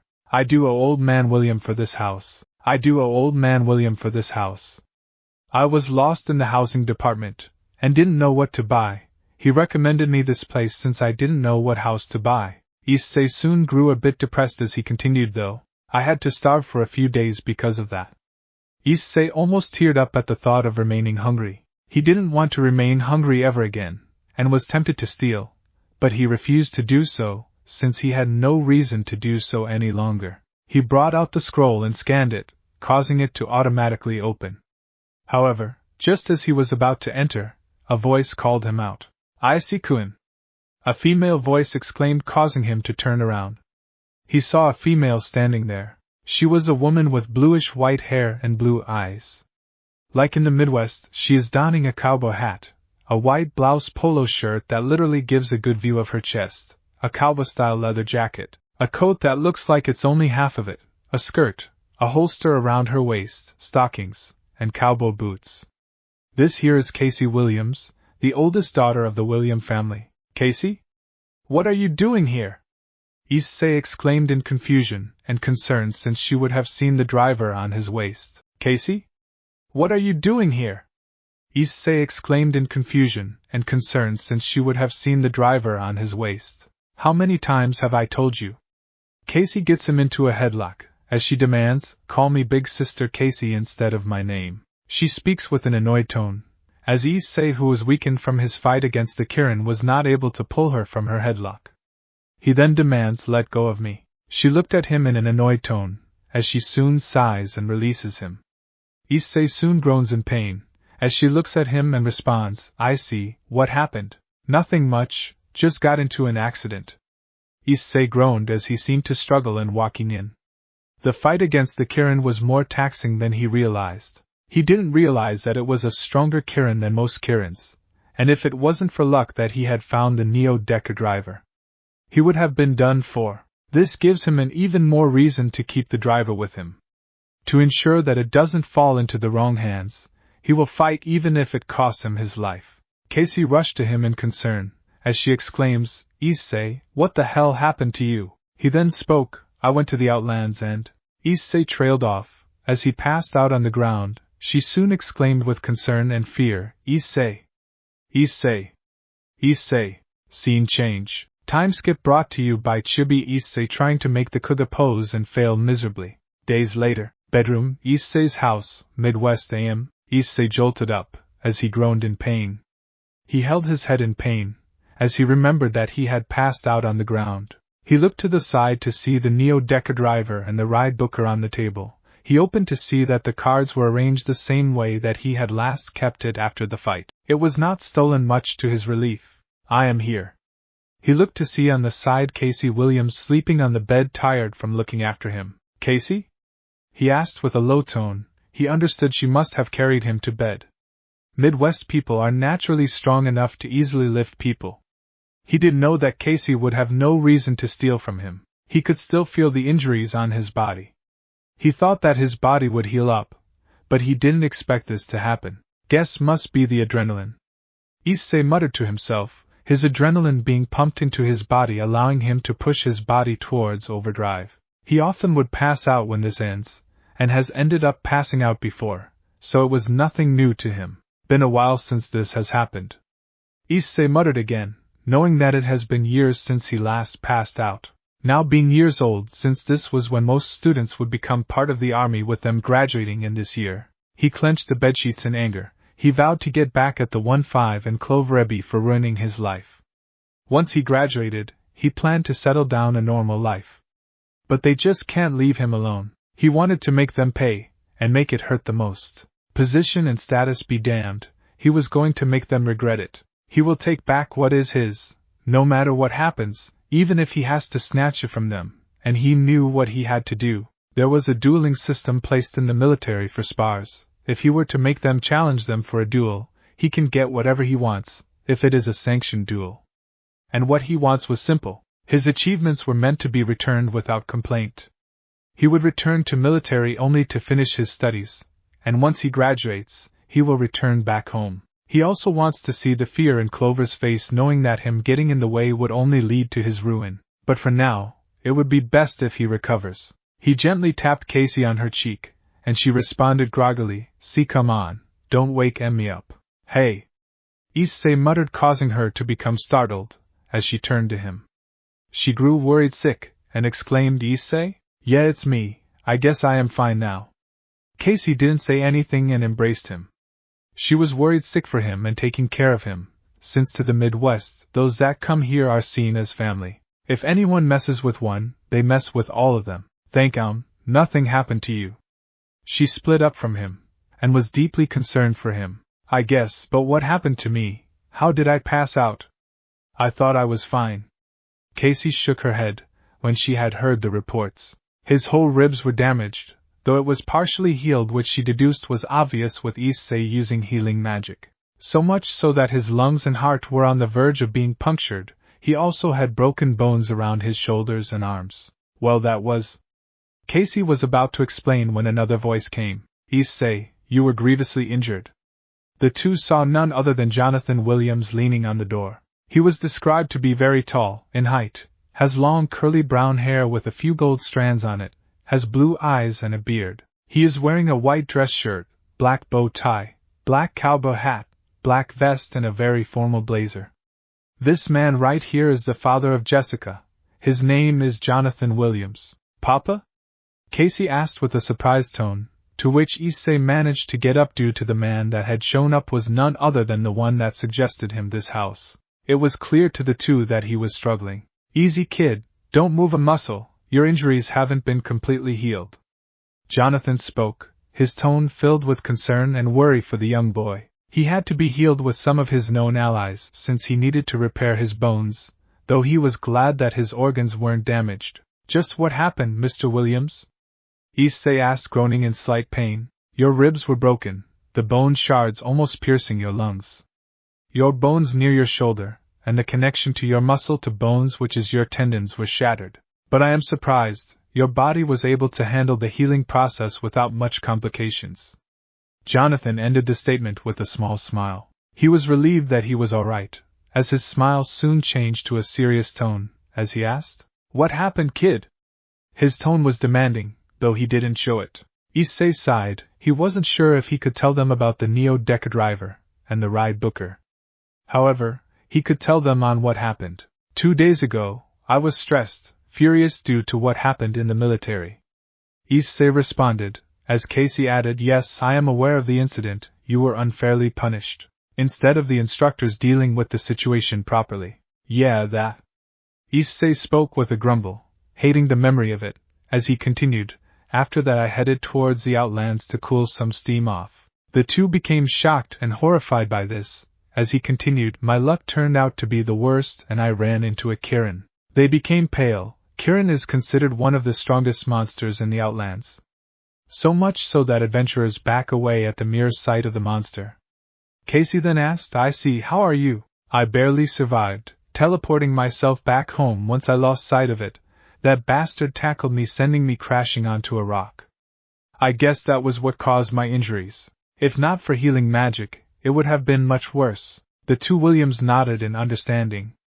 Though Issei hid the part where he actually defeated the Kirin, it was best to not tell them for now. He didn't know what they would do with that information. "I'd say your survival is a miracle. They'll never go to the Outlands. It is the reason why many adventurers end up dying and an entire army is needed to clear monsters." Issei didn't deny this, knowing this was true. Reports of them dying to these monsters, armies sent to clear them, was something that almost every Arcadian was aware of. "Take care, kid," Jonathan responded, as he moved out of the door. Casey soon responded, "Rest, and don't do anything reckless." She gave a smile and walked out of the room. The father-daughter duo left the room and soon the house.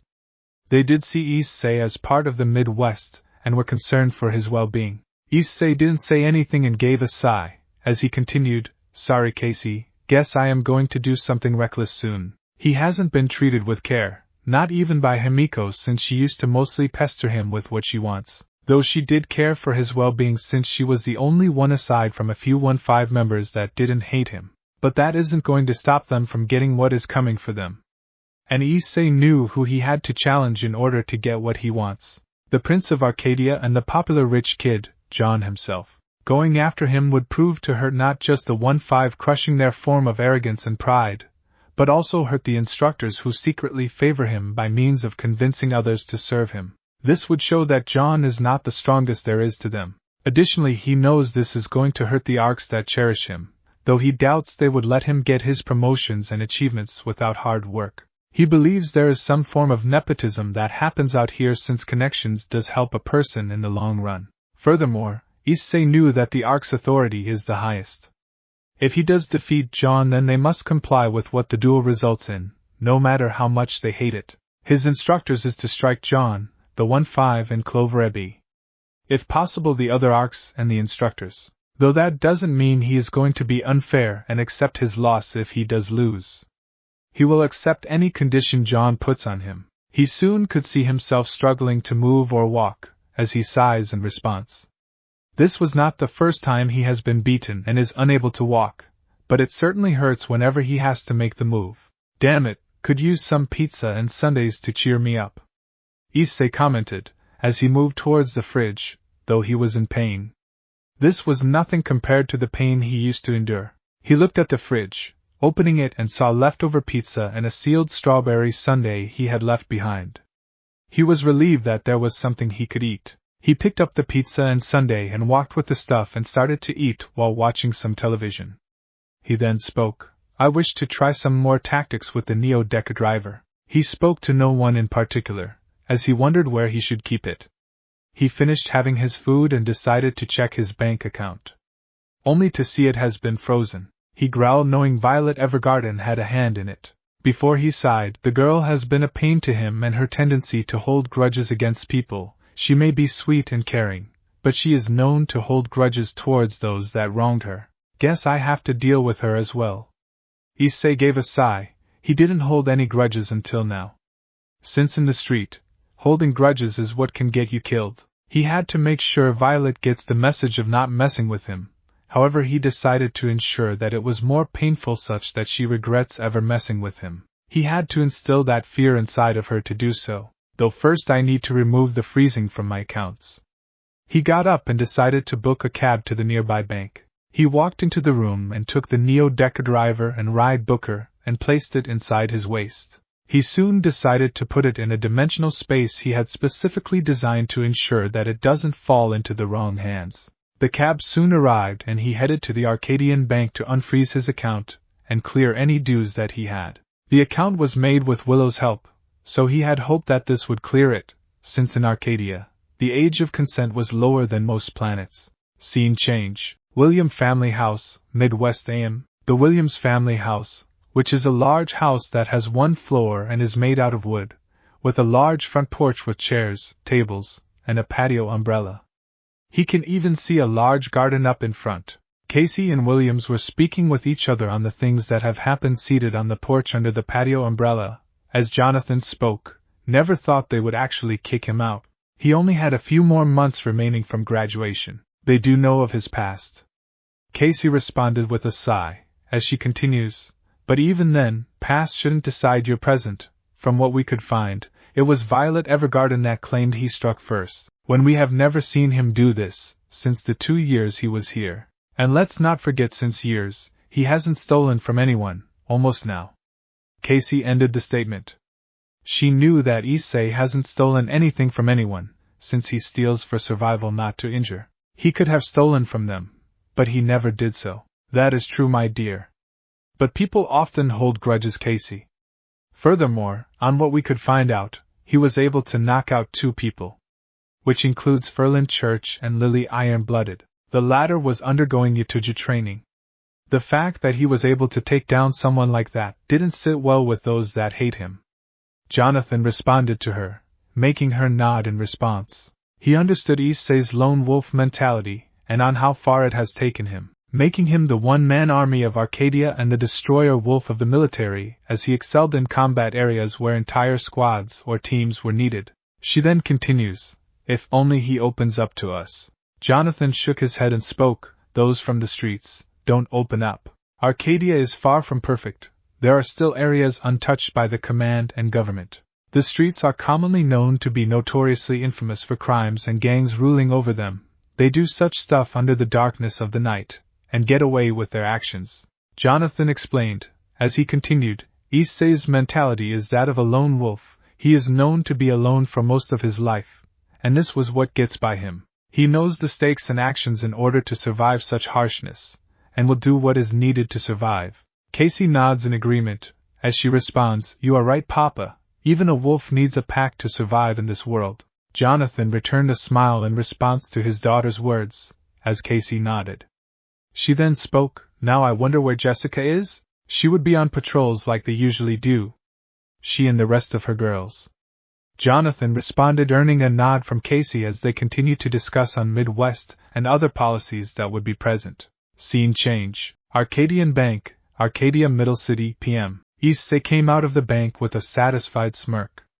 He had the legal documents ready in his scroll, and managed to clear out the frozen account. Since this was the bank owned by the Evergarden family due to them being basically rulers of one country in the Kingdom of Knights, he decided to remove all his funds, and the bank couldn't do anything about it. Since Willow made his account in that particular bank, he didn't bother about it much, though he was not expecting Violet to be this petty to get back at him. He shook his head knowing Jon and his group wouldn't even be aware about this till it is too late. Her pettiness and grudge-holding nature would be the reason why she falls really hard. He placed it in another bank not under the Evergarden family or the country they rule over. He knows that this wouldn't cause any problems, hopefully. Here in Arcadia, Issei didn't have to wait for weeks to get this cleared, just a few hours since he threatened legal action if things don't go his way, and with him having the documents, they had no choice but to relent. Ironic for a thief to go down the legal route. Okay, now one thing is clear.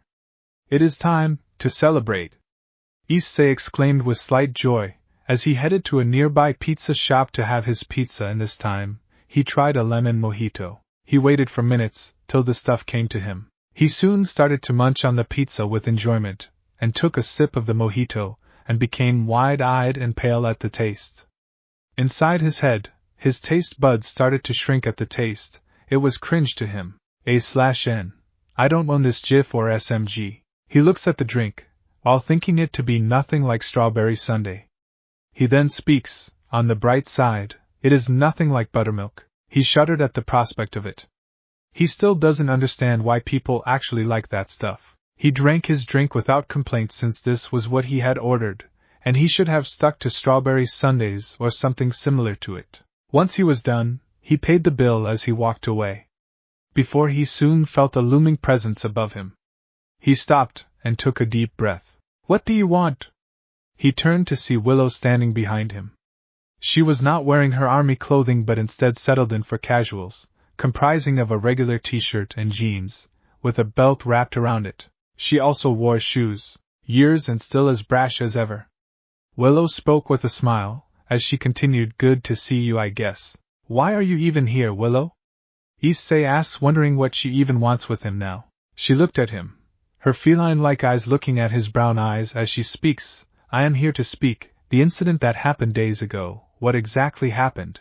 Issei was about to speak, when Willow responded to him, not here. Issei nodded, as the duel walked inside the private room that she had booked for speaking it up. The reason is that there was a lot of chaos when she heard of his removal from the unit. She had hoped that Jon and his unit would help him change his attitude, but the reasons for his removal seemed far-fetched to her. She was anything but stupid and foolish and decided to ask Issei for his side of the story as well. So what happened? Willow asked, to which Issei responded, the gang wanted me to be with them.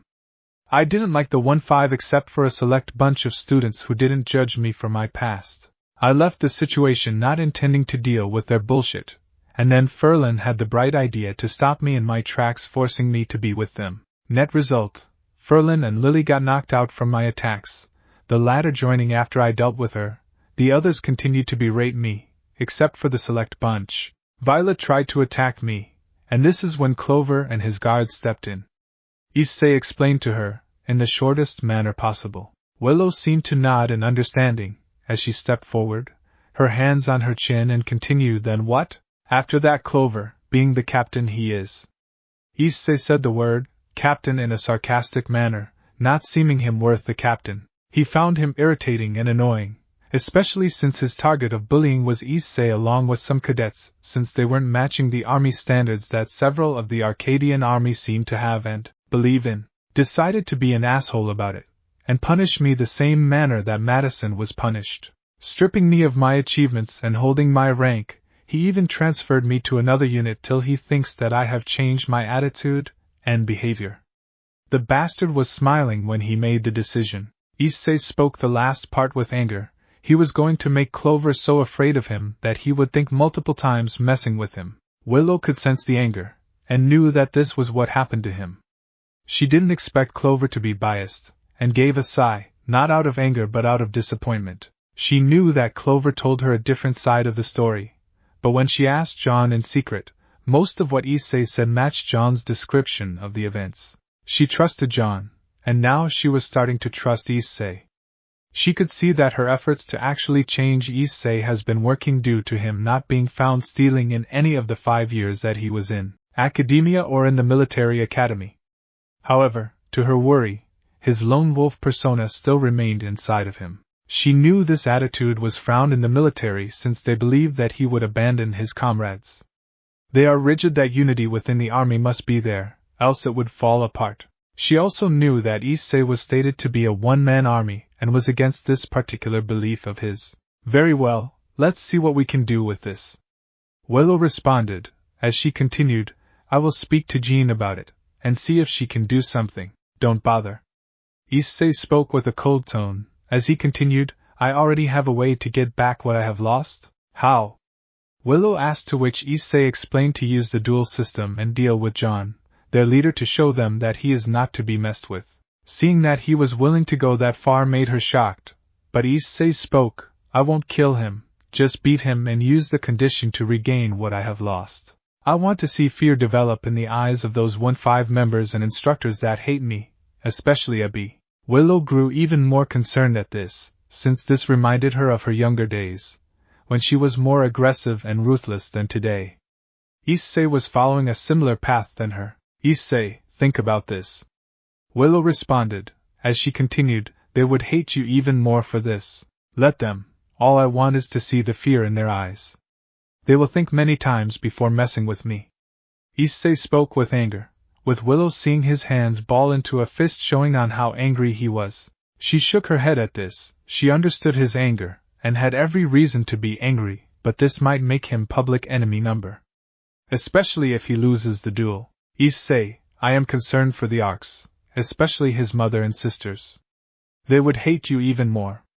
Willow spoke with concern. She was worried on how they would be reacting after what had happened to Jon. She hopes that they don't see him as an enemy, knowing how loyal they are to their family. It matters not, since I will only remain in that academy for a few more months, and then I will live my life normally.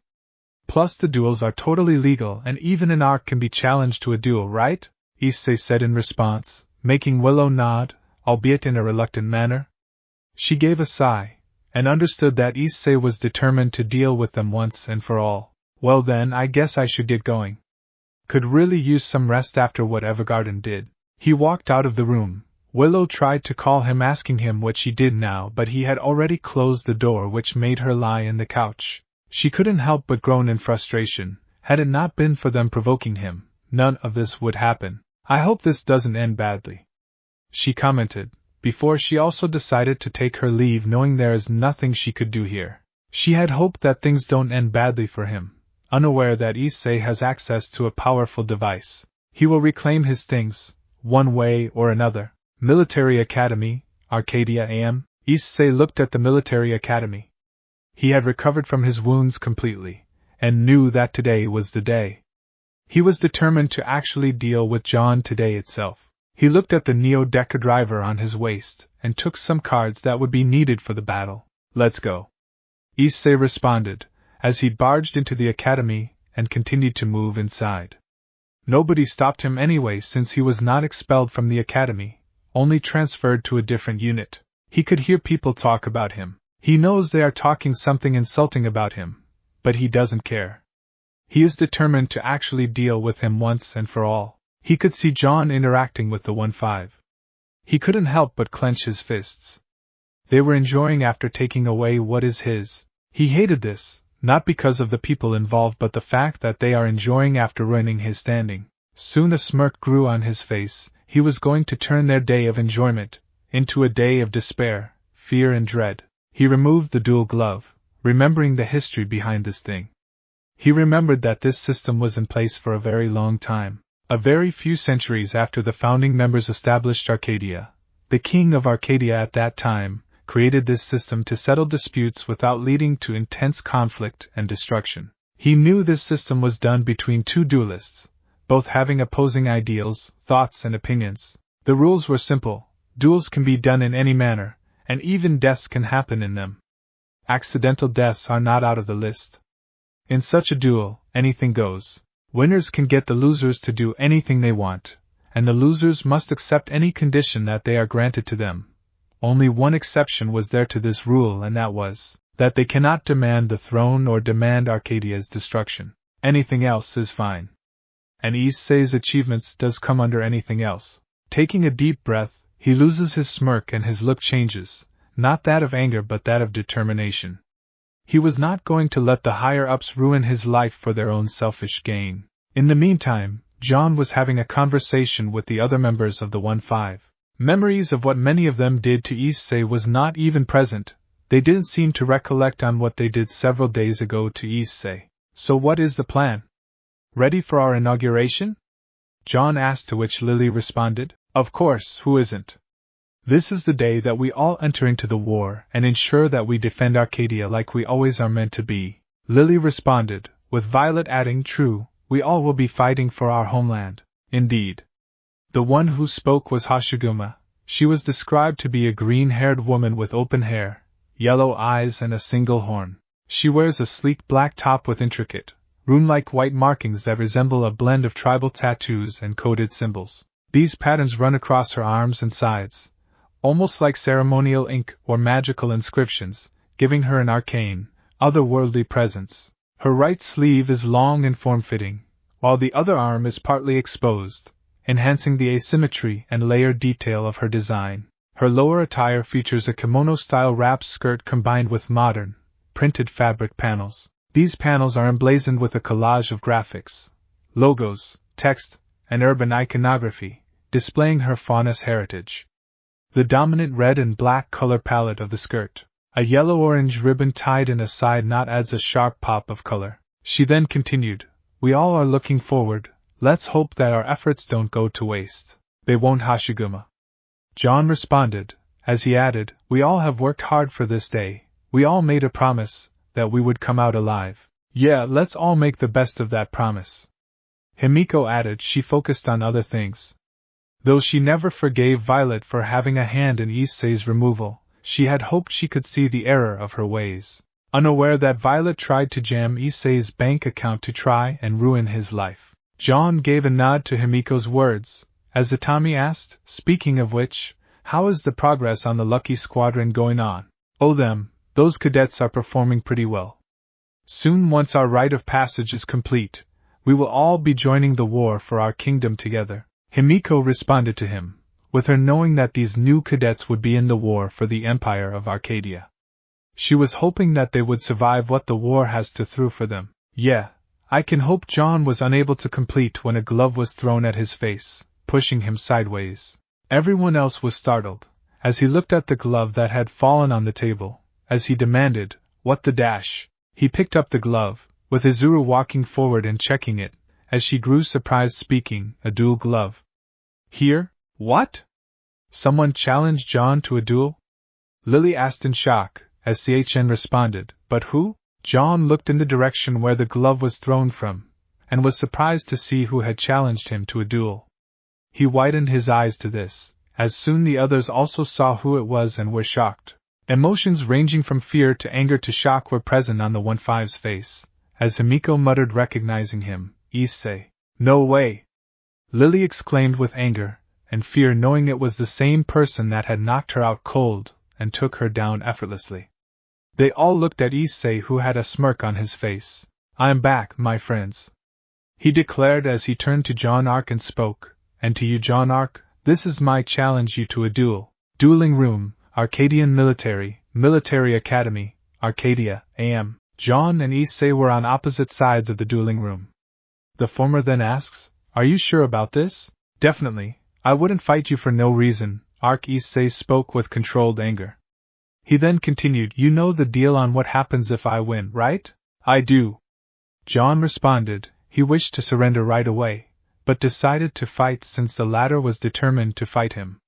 He was really furious, and had every reason to do so. He just never expected Issei would challenge him to a duel of all things. "But even then, we shouldn't be doing this. Captain said that he will return the stuff to you." Issei looked at him and couldn't help but laugh at this. The prince is still yet to learn completely about the world. There is a reason why he doesn't believe people around him that easily, is because of how they have tricked and deceived him in the streets. "What's so funny?" Jon exclaimed in confusion, to which Issei stopped laughing and responded, "You are hopelessly naive if you think that Ebi is going to give back till he sees me change. I know people like them very well, shitty assholes that think they are in the right when they do such shit in front of people. He hates me, hence why he used an opportunity to get back at me, knowing I can't do shit to him." Issei speaks, making Jon silent. He clenched his fists in anger at the words that Issei said to him. He was not naive. However, he relented, since he was also stunned and against the decision that Clover had made. "That is why I said, I will take my stuff back, even if it means I have to break bones." Issei ended the statement. Jon then gave a sigh as he spoke, "Fine, but here is my condition of winning. You will be in the army without complaint, for at least a year after graduating, and must work together." Issei nodded without hesitation. As he spoke, "I got no choice, I did make the deal." In the meantime, the audience, primarily the 1-5 and the instructors, were shocked and angered by his return, with the exception for a small bunch, primarily Himiko, Kafka, Kevin and Itami were watching in sheer surprise. They were not expecting Issei to return, especially not with the intention of getting back against Jon. That damned street rat, he dares return after what he did. Violet growled. She remembered on how Issei removed any funds that he had in the bank that her family owned. She was furious at the aspect of him getting legal documents to get back his money. She wanted to drive him into a corner and get back at him, but she failed again. Indeed, but he made the mistake of challenging Jon. Lily responded, knowing her friend could easily beat someone like Issei due to him being from the Ark family, possessing one of the strongest children of all time, and with Jon possessing the icon of fire Ifrit. No, both of you. Himiko spoke seriously as she continued, his eyes portray confidence. Yeah, take a look. Kafka also agreed to Himiko's words, as someone else spoke up. This was something that the two women agreed on, as they all could see. He was confident and serious on what he is doing. The others were also stunned by this. He seemed sure of himself. Like he knows he has something that could win against him. Kevin spoke with a deducing tone. He could see that his stance was confident and relaxed, like he knows he has got something that could win against him. Sure, he knows how to fight back. There is no way a human is strong enough to overpower a dragon. Chn responded while crossing her arms, as she continues. At least not without proper preparation. That is true. Tallulah responded, with her continuing, he needs dragon-slaying magic to even hurt Jon. His strength is far stronger than most humans. Can he even beat him? He can't. Ferlin responded seriously and bluntly. The others seemed to half-heartedly agree to this statement. Even Himiko, Kafka and Kevin wondered what Issei is going to use against the prince, since even with his strength, he would put up a tough fight, but beat, that is hard to believe. His stance is confident and relaxed. His tone is serious and determined. It is like, he knows that he is going to win at all costs. Someone else spoke in response. This was Vladilena Lena Miles. She was described to be a silver-eyed and silver-haired individual hailing from the Arcadian human race of Selena. She is centimeters tall, although she appears taller due to her heels. One of her more distinguishing features is her double ahogue. Although not frequently commented on, Lena is actually rather well endowed. She was wearing the standard Arcadian uniform of Prussian blue and white female dress uniform.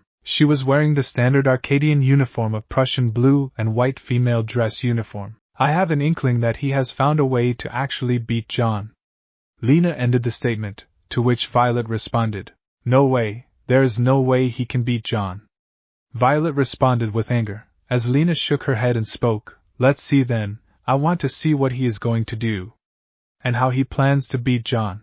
The two instructors, primarily Shiho and Clover, were having their own thoughts, with Clover outright hating his return, remembering the table he had destroyed before, which costed him quite the penny to get fixed. So he returned. Clover spoke with a growl, as Shiho responded, never thought he would come back, in such a manner. I hope that rat loses. Clover spoke with a dark expression, making Shiho concerned for the hatred her fellow soldier possessed for this boy. She has dealt with many people, but Issei was the first to outright refuse what she had to say, and even went so far as to defend himself from her attack.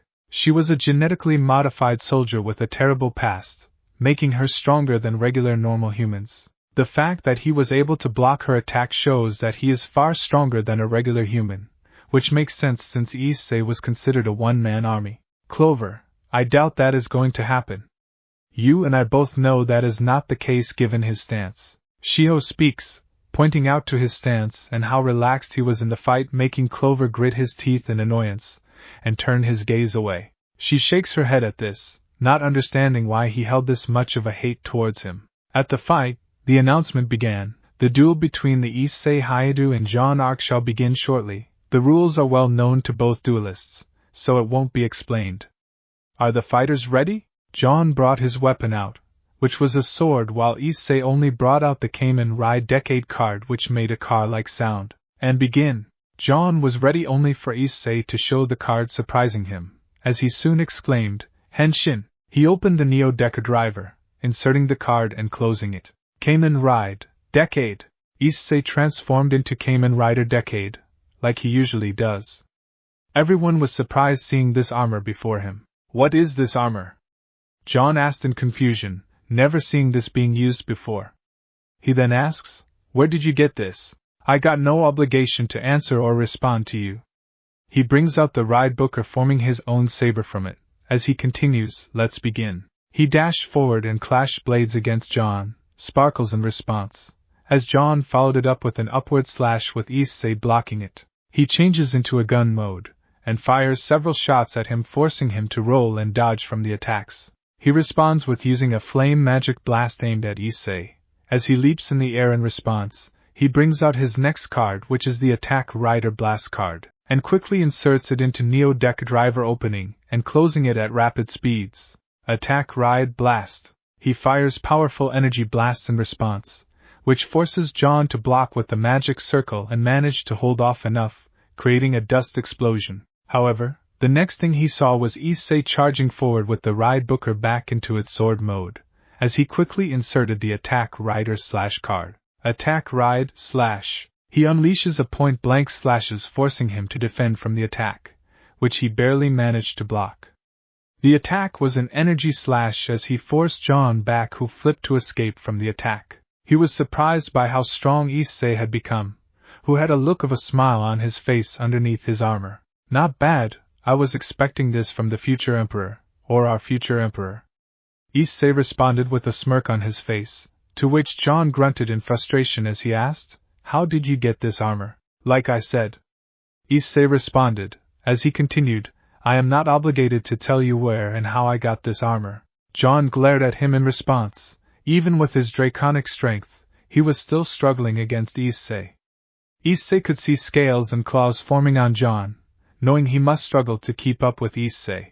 He understood that Jon is still training to fully utilize his powers, and while he knows he can handle those from the Four Kingdoms, he cannot still handle some of the stronger enemies. "Fine, be that way, I guess," Jon responded, as he decided to unleash a powerful spell aimed at him, which was composed of flame magic. He decided to prepare and insert his final Attack Ride card for Decade. The flame magic spell was soon sent hurling towards Issei, as he soon readied the attack, changing his ride booker to gun mode. A/N. I don't own this GIF or Final Fantasy. Quickly inserting and closing the Neo Deck Driver, it announced, "Final Attack Ride, DDD Decade." Issei prepared for a dimensional shoot, as several projections of the Decade card, which was gold in color, form in front of him, which he fires in response from the ride booker. It was a supercharged shot, increasing the strength as it engaged in a fierce clash against each other, as Jon used his dragon flames to counter the incoming blast, only for it to push forward and overpower him, forcing him to barely dodge the attack. There was a massive explosion behind him, as he turned to Issei in shock, sensing that he has become much more powerful than before. He watched him bring out a different Cayman Ride card. As he speaks, "Are those cards?" "Yes, they are part of my ability. Just like your dragon side and icon is part of your own skill set, this is my own ability." Issei soon revealed the card to him, which was the Cayman Ride Wizard card. "Now it is time for the showtime." He opened the Neo Deck Driver, and it announced, "Cayman Ride, Hanshin." Issei exclaims as he inserts the card into Neo Deck Driver and closes it. "Wizard, hi hi hi hi hi." A magic circle surrounds Issei, changing him into Cayman Rider Wizard. He was ready for another round. Once transformed, he released a magical aura that caused Jon to flinch. His senses were much stronger and picked up the immense magical aura he possessed. Once transformed, he released a magical aura that caused Jon to flinch. His senses were much stronger and picked up the immense magical aura he possessed. He decided to enter into his Ifrit form, which he unleashed flames of Ifrit that are capable of burning anything.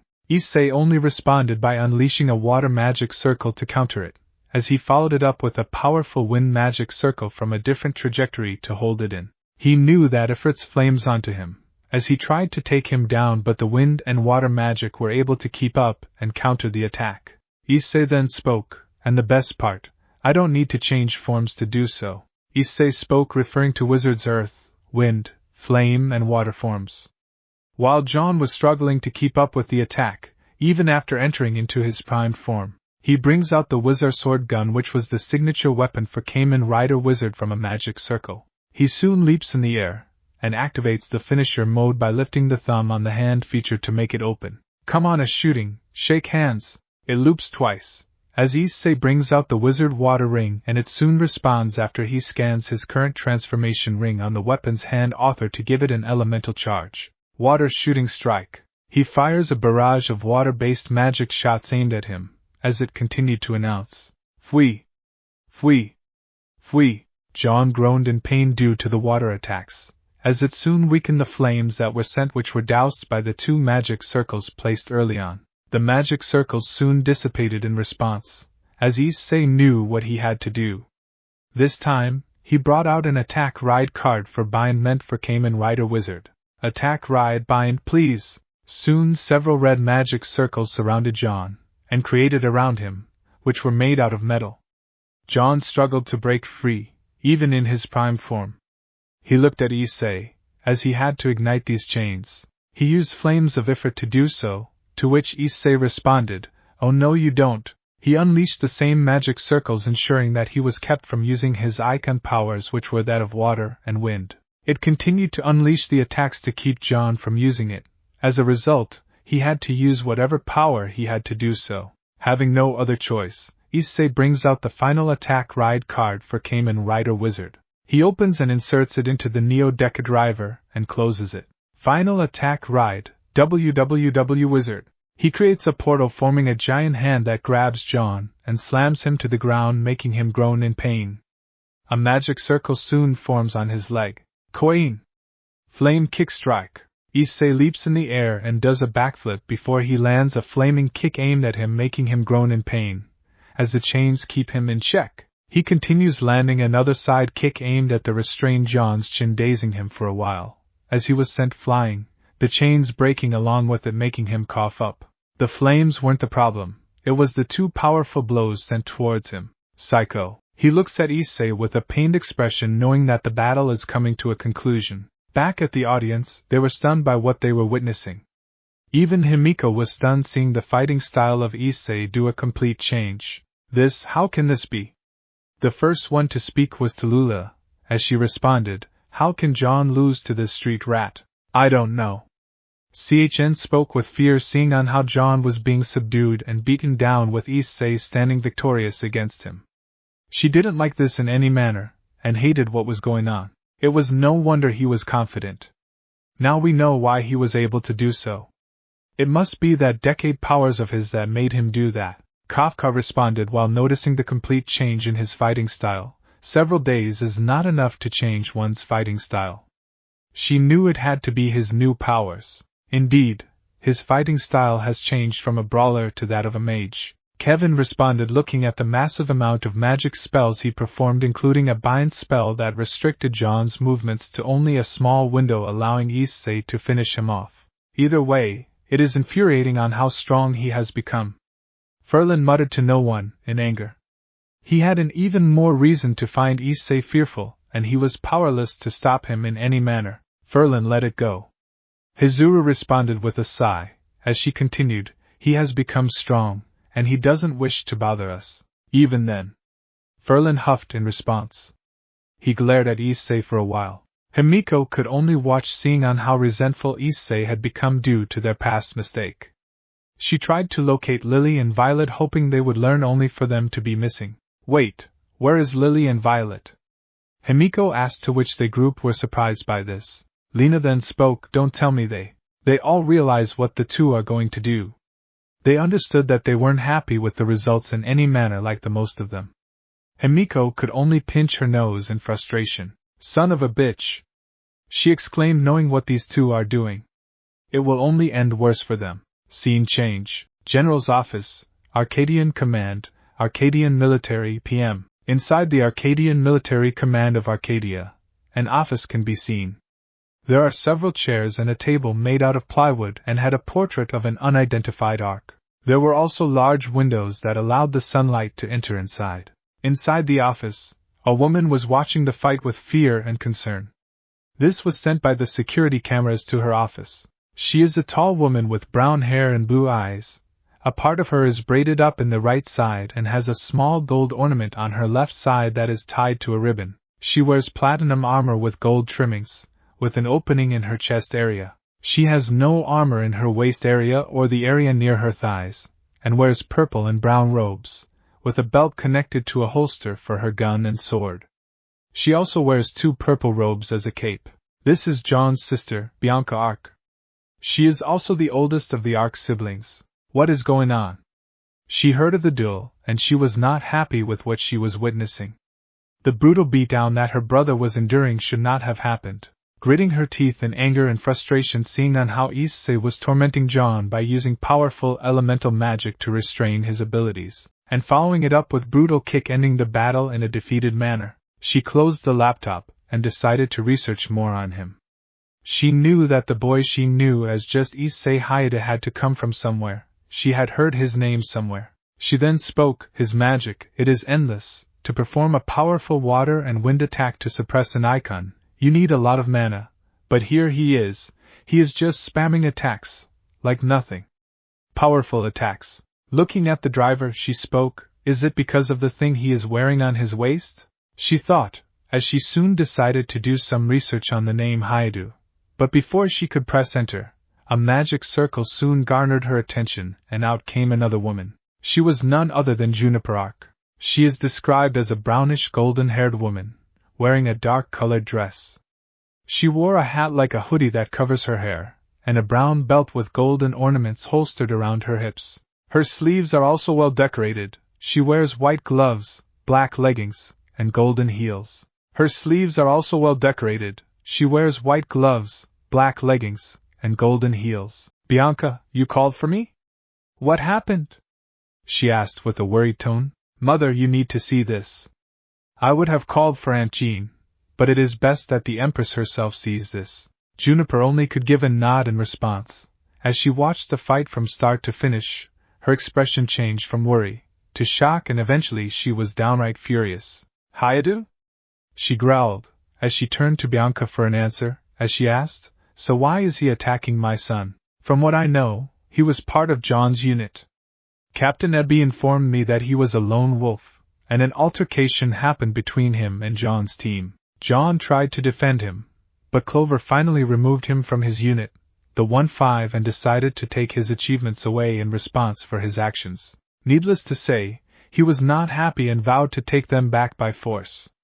Bianca responded while looking at the screen, as she continued, my guess, he is using the duel system to get back what is his. Since he knows that if he beats Jon, Arcadia has to comply with what he wants. Juniper growled again when she heard about this, as she soon took a deep breath to compose herself and spoke, we can stop him. 'Cause if he demands anything from the vault, it could be problematic. Bianca turned to her surprised and was about to speak when Juniper cuts her off speaking. I am also coming for my son. Regardless, we cannot let this duel continue for obvious reasons. Furthermore, that belt on Hayadu's chest needs to be confiscated as a powerful weapon. But mother, Bianca responded, as she continued, this will make him more antagonistic towards us. Juniper realized this, as right now Issei is basically unpredictable in terms of strength. She gave a sigh speaking, sorry, I was just angered by what is happening to my son. But that is true. For now, we have to stop the duel. Bianca nodded in understanding, as they prepared to stop the duel as soon as possible. Scene change. Dueling room, Arcadian Military Academy, Arcadia, PM. Jon could only sigh, as he knew this was his win, to which Issei spoke, so do you wish to give up? He had nothing to lose if he loses this duel. Issei will just get what he wants, and he never had any animosity towards him, and similar to Himiko, he wanted to become friends but gave him time to adjust. Jon agreed to surrender since even he wanted this animosity to end. Since Issei won't bother them after this duel, due to having no reason to do so. But before Jon could continue, Issei soon picked up a magic blast from the side, as he removed another card, one that would hurt them a lot and make them regret since he knew who did it. There was an explosion, as Jon looked to see none other than Lily and Violet who had attacked, with small smirks on their faces. They couldn't let him win, at least this time. Jon was shocked, but before he could respond, a voice soon was heard. Came and ride, glare, dominate a system. Glare. They were shocked by this, as they knew this was the same noise when Issei would transform, as the two became shocked at this. You know. A voice, whom they recognized to be Issei, as he continued, I know Jon is not someone to cheat. Though I expected some of the 1-5 to actually pull this cheap stunt. The dust settled, revealing Issei transformed into Kamen Rider Glare. He knew that he was going to hurt them the most. A/N replaced the Vision Driver with the Neo Deca Driver. Well then, let's begin. Issei soon decided to detach the hypnorays from his suit, as it soon attacked the two girls, unleashing lasers upon them with them, forcing them to block it, with Violet demanding, "What the hell is this?" Violet demanding, as Lily responded, "These things are harder to strike. I can't get a hit." Lily exclaimed with anger, knowing the hypnorays continued to dodge their attacks. The dust settled with Issei revealing himself. He turned his attention to Jon, who tried to get up. As Issei spoke, "I will deal with you later, first need to deal with those two." Jon widened his eyes, as he commanded the hypnorays to move and strike at their heads. He knew what he had to do. He will make this quick. The hypnorays distracted them, and one of them went after the two girls, each inserting themselves onto their heads, making them scream with pain, while they held their heads trying to resist. Their minds were soon controlled by the hypnoray. "Lily! Violet!" Jon exclaimed in horror, seeing on how Issei was able to control his friends like it was nothing. He soon gave the mental command to hurt themselves, which they did, with Violet intentionally consuming injury and debuff portions, while Lily kept beating and scratching herself from the attack. They both were injuring themselves on their host's or Issei's command. Jon used all of his strength to stop this. He used his Ifrit magic, or whatever he had to do so, intending to stop Issei, only for him to speak, while bringing out the final attack ride card for Glare. "Oh no, you don't!" Issei opened and inserted the card back into the Neo Deca Driver before closing it. "Final attack ride, GGG Glare." He soon brought two of his hypnorays, leaving only one left, as it kept an eye on Lily and Violet, ensuring that they are torturing themselves to defeat. They had no control over their own body. "Delete!" He charges them around his right hand, the two circling whilst hovering over his palm. Glare then throws the charging pair of hypnoray at the enemy. Jon screamed in pain at this, as he soon tumbled to the ground from the attack. He was groaning in pain, and was unable to keep up. However, seeing his friend's state made him more determined to continue fighting. "So fight to the death it is, huh?" Issei responded, as he turned to see that the hypnorays were done controlling the two to be tortured. The hypnorays were soon released, revealing them groaning and crying in pain, passing out from their wounds. He smirked inside his armor, as he turned to Jon and spoke, "It is time to end this." Issei opened the Neo Deca Driver and removed the Glare card, as he returned to normal. Jon looked at this, knowing that duel was coming to a close. His friends, they tried to help him by striking Issei, only for it to end this way. He frowned at their actions, knowing that this would only make them fear and hate him even more. He knew Issei was right. The two needed stern talking to once this was all over. However, for now, he had another thing in mind, and that was to surrender. The girls that loved him were stunned by how Jon was being beaten by this. Worse, Issei was able to take down even the two assailants that were involved in cheating by simply mind-controlling them to death. Issei then spoke, "How does it feel? To be cornered, to lose everything? It hurts, doesn't it? Issei, please." Jon pleaded, only for Issei to remove the final attack ride card and respond, "Sorry, Jon, you don't get to plead or play the good guy card. This time, I win. This ends now." Issei inserted the card into the Deca Driver, and it announced, "Final attack ride, DD Decade." Issei leaps in the air, and unleashes a rider kick several cards, forming as a path towards Jon, who tried to evade but was too late, with each kick on the card increasing his speed. He soon lands a kick, which triggers an explosion, which takes him down completely. Issei lands on the ground, as he smirks underneath his armor. His revenge of defeating Jon is completed. "Jon!" The original shouted in fear, excluding Lily and Violet, who were badly injured, as the captain, Clover, Abby, and Shiho looked in shock, fear, and horror. The boy that was discharged from the army and transferred to another unit came back with a vengeance. Clover gritted his teeth in anger, knowing he has to fulfill the conditions that was granted to the victor. He didn't want to do so, but he had no choice, since he now feared Issei as well. He defeated Jon, the once prized and esteemed leader of the original, with his new powers.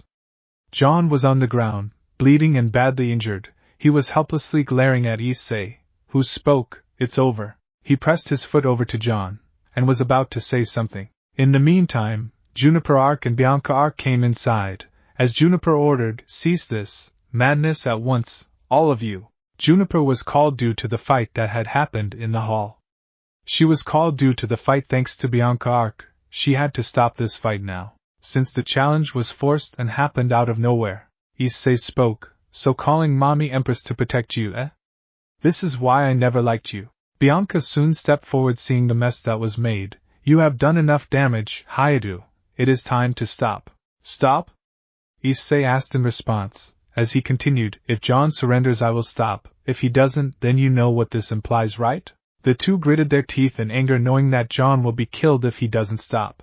Juniper was about to lunge at Issei to protect her son, as he brought out a card, and this time he had to take it several levels higher. However, a blade was sent between the two, to which a voice spoke, "I think the victor is concluded regardless, correct?" The four turned to see Willow had arrived, having the same smirk and uniform she usually wears. As she spoke, "Issei, Jon, I think you two have done enough. There is no point in continuing in this duel." Issei looked at Jon. As he spoke, "I submit." The two ladies were horrified along with the rest of the 1-5.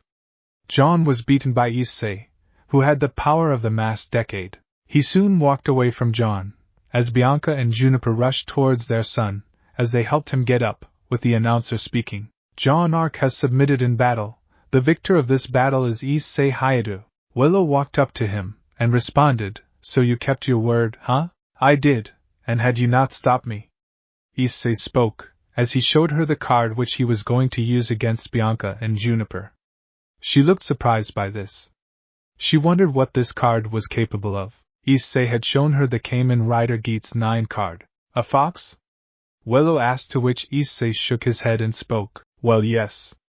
But didn't you hear that foxes were considered to be deities?" Willow nodded, as she remembered the Kugane culture being based around such stories where foxes that were capable of ascending to such levels. "True," Willow responded, as Issei turned to them, who were using healing magic to recover Jon while the others were focusing on the two students that cheated with Himiko, Kafka, Kevin and Lena, looking at them with disappointment. Had they not interfered, Jon would have surrendered, that the duel wouldn't have gotten to such extents. The Empress against the god. "I wonder who will win the game?" Issei asked mockingly, with Willow also curious on the victor. He soon turned to Jon, and spoke, "You know the rules, right?"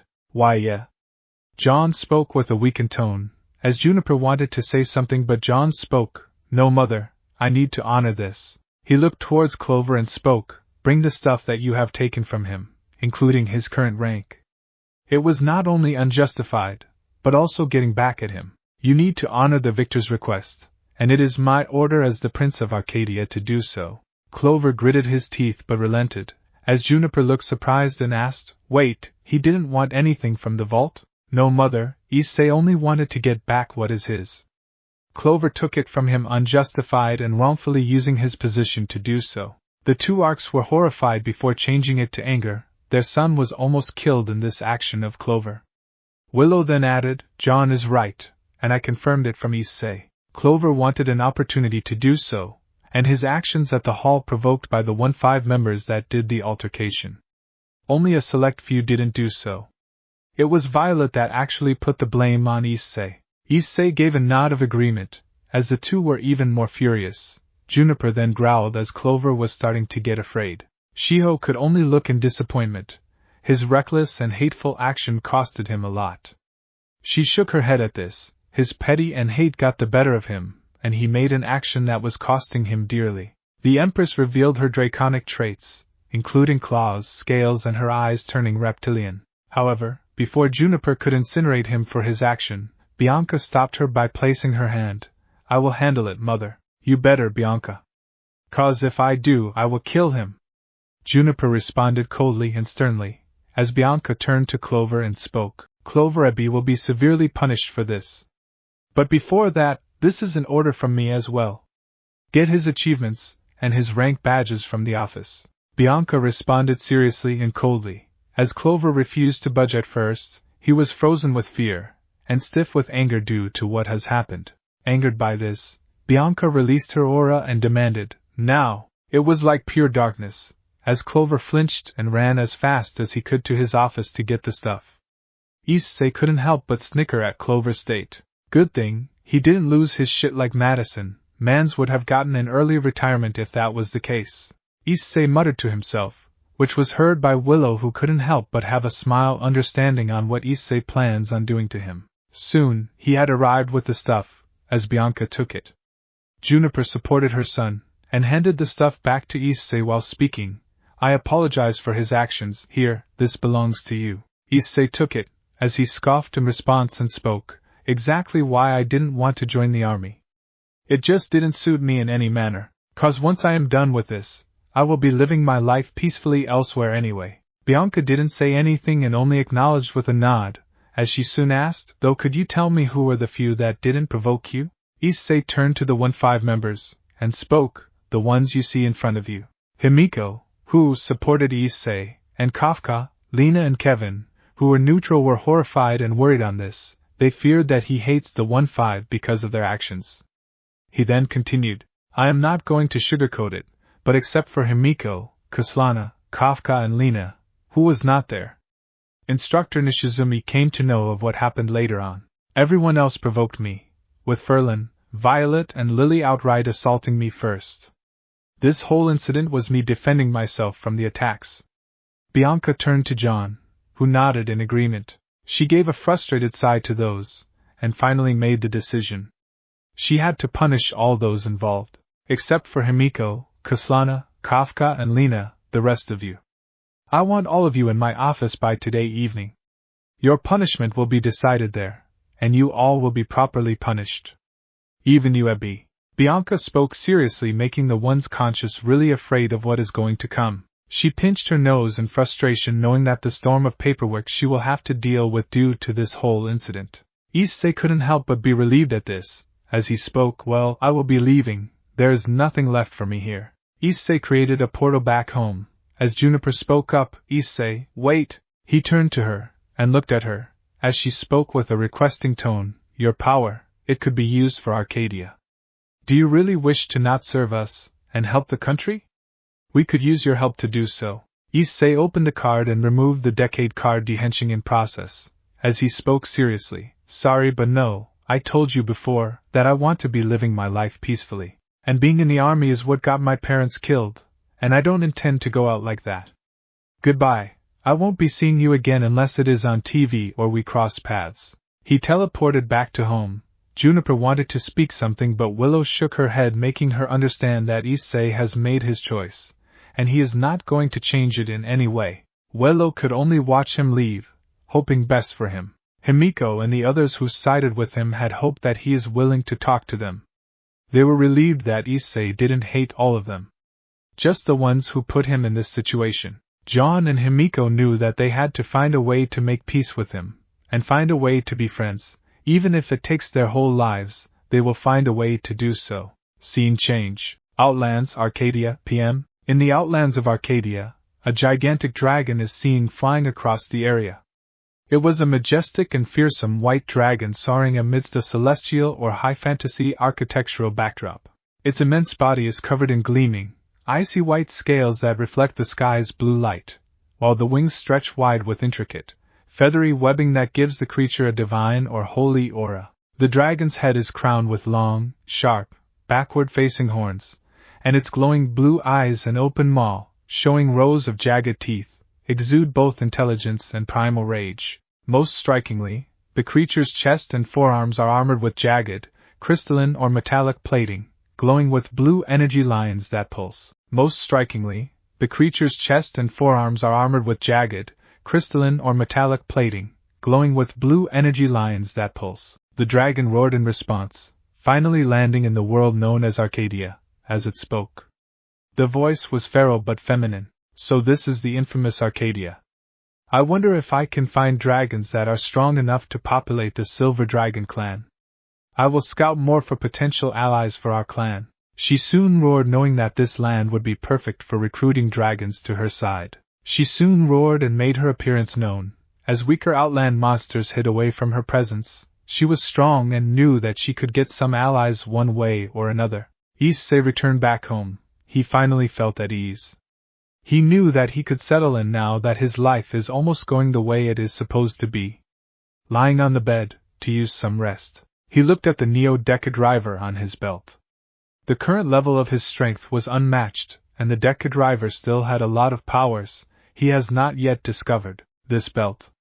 He took it off his waist. As he continued, it was able to beat the prince. Many arcs are prodigious. To beat them, you need to have immense powers. They were the ones to descend from the 4 founders of Arcadia, not to mention. Issei looked at the belt, raising it in the air. He then continued, many would want to gain the belt for their own selfish desires, Black Arms being one of them, despite it not being deemed as a threat for now. He had one thing in mind, he cannot let it fall to the wrong hands for now. He looked at it, as he thought, I wonder if I can split its power into 2. Just as he thought, a watch manifested in front of him. He looked at it in surprise as he spoke, a ride watch? He was able to recognize it, despite never seeing it before.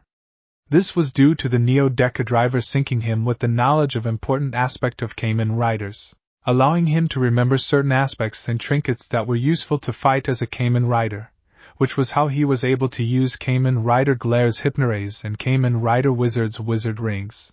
Ride watches were one of them. Issei responded, as he moved it towards the Neo-Deca driver and pressed on the button, causing the 2 to glow for a few moments, in a magenta shade. He soon released it, and the ride watch glowed in the same color magenta like before, as it soon the image of Decade's helmet along with an extender. This was the Decade ride watch, as it made an announcement. DD Decade. He soon could pick up the portion of the power inside the ride watch, as he spoke, so this ride watch contains half of the Decade powers, huh? Interesting. He responded as he placed the ride watch inside his coat pocket, knowing he would have to find a safe spot to hide the ride watch later on. He soon decided to order up some pizza and strawberry sundae like usual, and he waited patiently. Now then, I need to get the plans for opening my restaurant. Issei spoke, as he soon thought of another thing, as he continues, I need to get employees as well. He knew that posting ads is one of the best options. He did remember making his own food and did remember stealing some recipes in the past to do so, especially from renowned chefs, and managed to get away. He checked his scroll and responded, I wonder if I have them. He did transfer all the data to the scroll before destroying the papers, as he checked and eventually found out on everything. He found the data on his phone. He smirked and spoke, well, the recipes are there, including drinks and sweets. Only thing that remains is me actually working on them and mastering them. I will focus on the cooking and cash collection aspect. Now all I need is a waiter to do so. Issei thought of some waiters that would be able to handle the customers coming. He had a few thoughts, since in the early days, there won't be customers coming. Only or at most, but with good food many more customers will get attracted. He had to keep up with the pace, hiring more staff as time passes by. So this is my plan for a quiet and peaceful life. Not bad. He spoke with a smirk, as he knew that his life was starting to get good. He now had to set up his business and start working on it. He knew that he will have to make plans accordingly, and he did speak to William family about this, since their alcohol is one of the best. He kept the Neo-Deca driver in a drawer. Soon the doorbell rang. As Issei spoke, guess that is my dinner. He soon walked towards the door and opened it. He had his scroll ready to pay only to see Jonathan William waiting for him. Mr. William? He was surprised to see the man, as he removed his shoes and spoke. You got time to talk? He asked, to which Issei was surprised and spoke. Sure, please come inside. Jonathan nodded in agreement, and let himself in.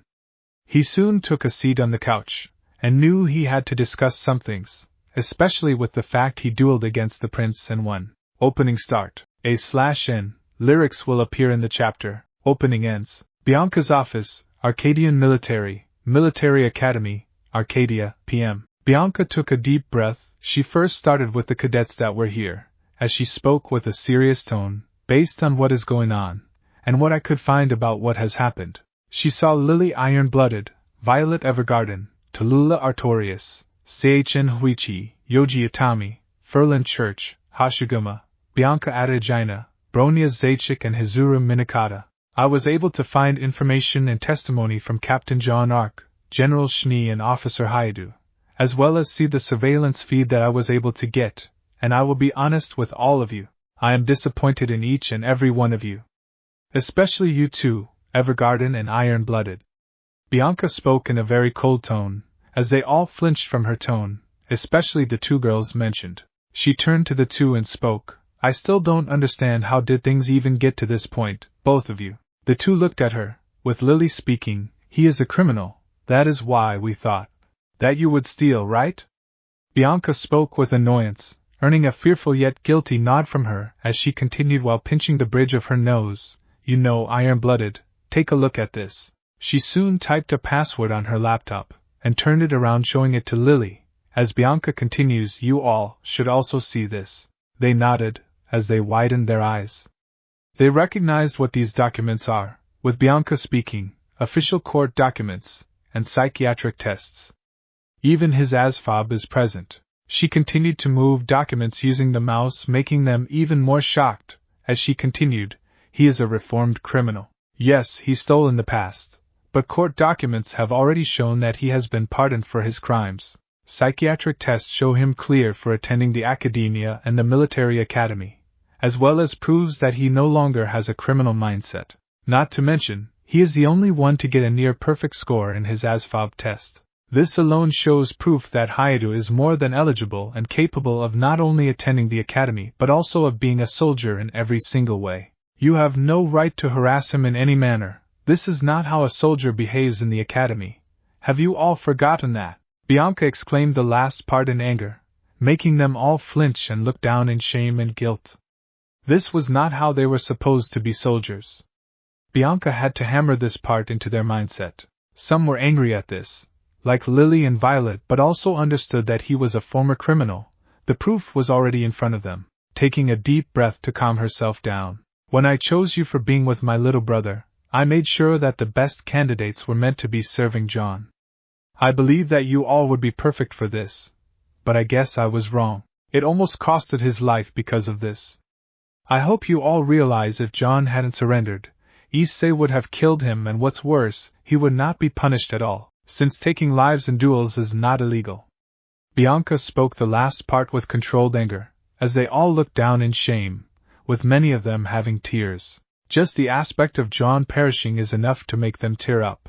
Violet and Lily were the most affected by this, realizing that Jon would have perished at his hands, since they were told by both Jon and Himiko, who were furious on how Jon planned on surrendering after Issei had used his Kamen Rider wizard powers, knowing that he doesn't intend on continuing the duel. Had they not interfered, Jon wouldn't be as badly as injured as he was supposed to be. Additionally, they were also afraid of what Issei did to them, and were terrified of the Kamen Rider known as Glare. The fact that he can mind control them was even more haunting to them. Bianca looked at this and sighed. She then responded, for now, all of you will be punished for this. Except for Ferlin Church, Lily Iron-Blooded and Violet Evergarden, all of you will be having to deal with detention and extra soldier training coupled with behavioral training.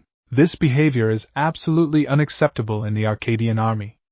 Additionally, for the next 1 month, all of you will be scrubbing the toilets with toothbrushes, since this behavior has been going on for years now.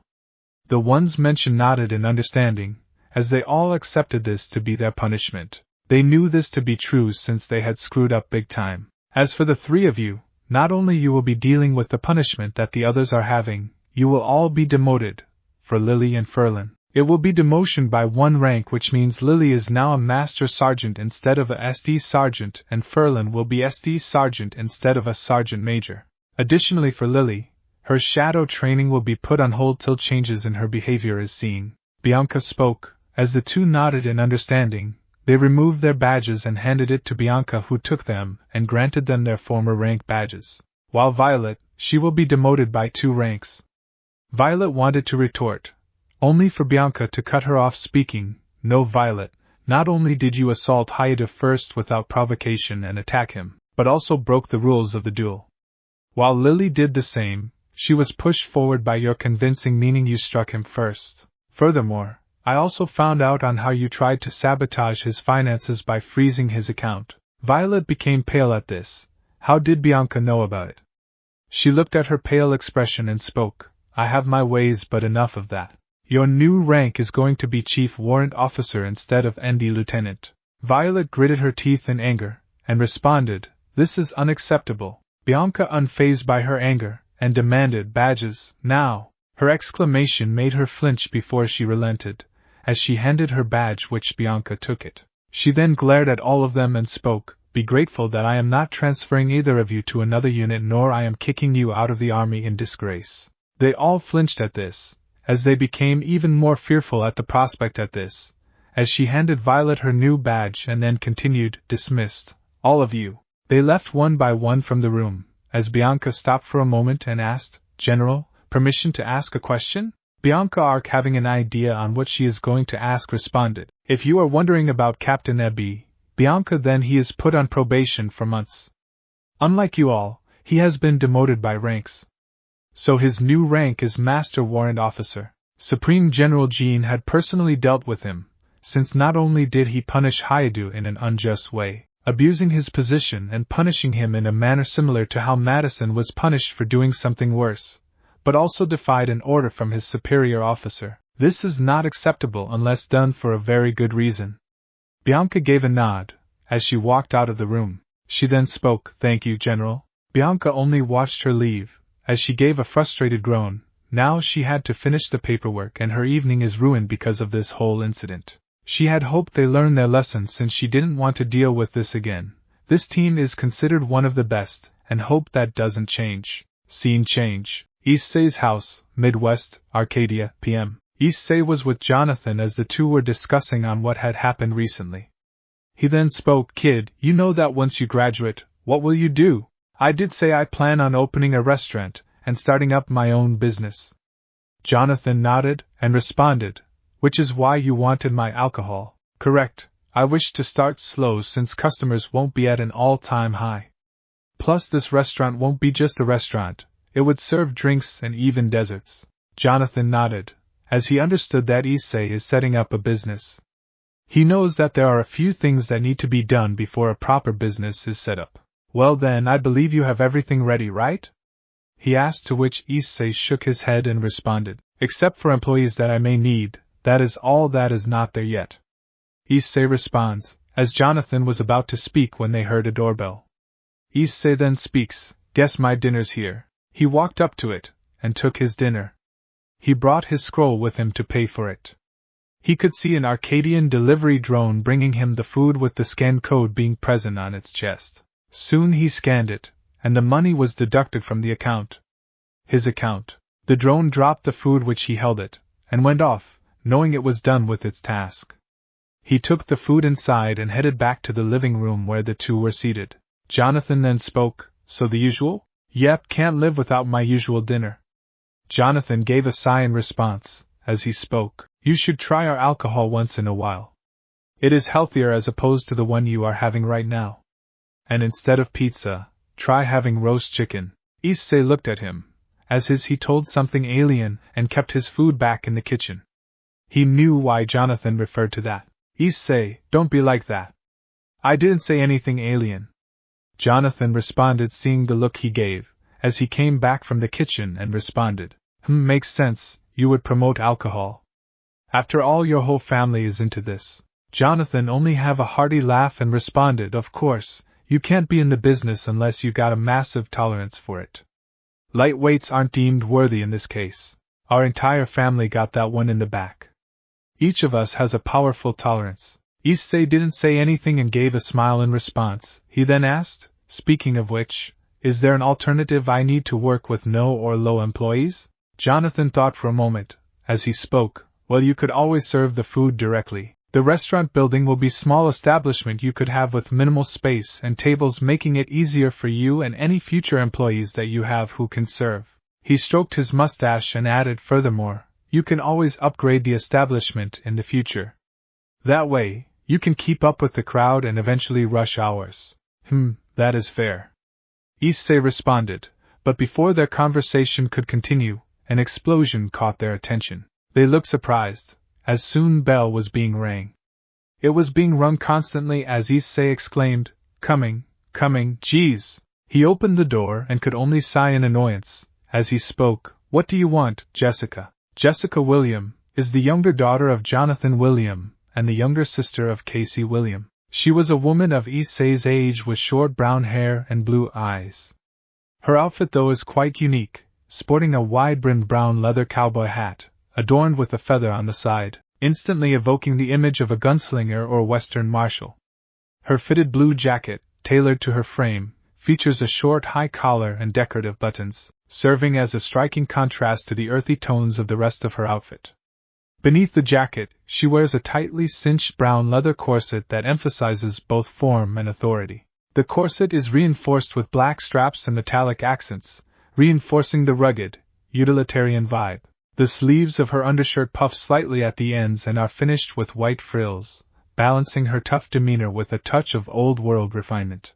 Her gloves and arm wraps are made of dark leather, fingerless and strapped for a practical, ready-to-draw look. Around her waist, a layered brown belt system with attached gear pieces secures a long plaid skirt or kilt-like garment. Around her waist, a layered brown belt system with attached gear pieces secures a long plaid skirt or kilt-like garment. Her expression is filled with dread and fear, as she asked, "Issei, is my papa here?"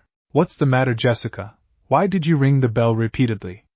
Jonathan soon arrived, and his tone was filled with concern for his daughter. She rushed inside, making him almost being pushed behind, as she exclaimed, "Our town has been attacked." The two looked in surprise, wondering if there was a breach that has happened, with Issei asking, "Who?" "A dragon," Jessica responded, as she continued, "A white dragon is attacking us, with our weapons doing nothing to it. The sheriffs are holding them off for the time being, but we need help, and I have contacted command to do so." "But dear," Jonathan responded, as she continued, "it doesn't make sense. Dragons are our allies from the land of dragons. It could be a criminal, Mr. Williams."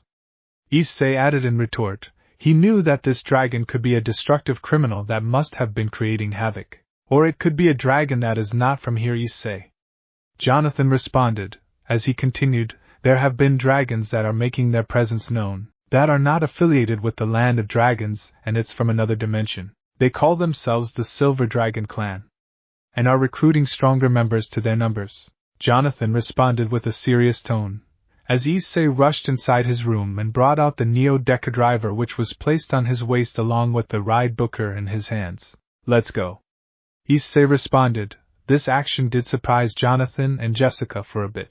Jonathan responded, not questioning about his sudden change of action, "But we don't have dragons slaying rounds for now.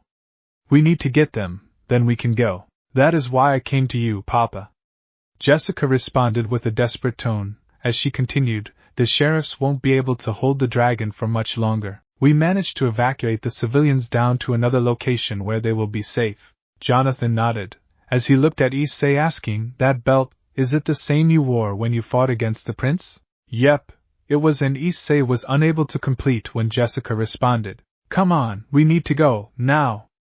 The two men gave a nod, understanding the seriousness of the situation, and headed there. They headed to the armory and got the bullets that were needed for this task. Issei brought out the Kamen Ride Decade card, and opened the driver, repeated the same procedure for Henshining by placing it inside and closing it. He exclaimed, "Henshin, Kamen Ride Decade!"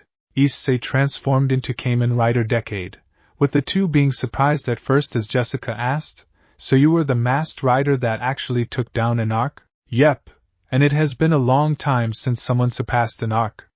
Though I was not expecting news to spread this fast," Issei responded, as Jessica nodded to the words.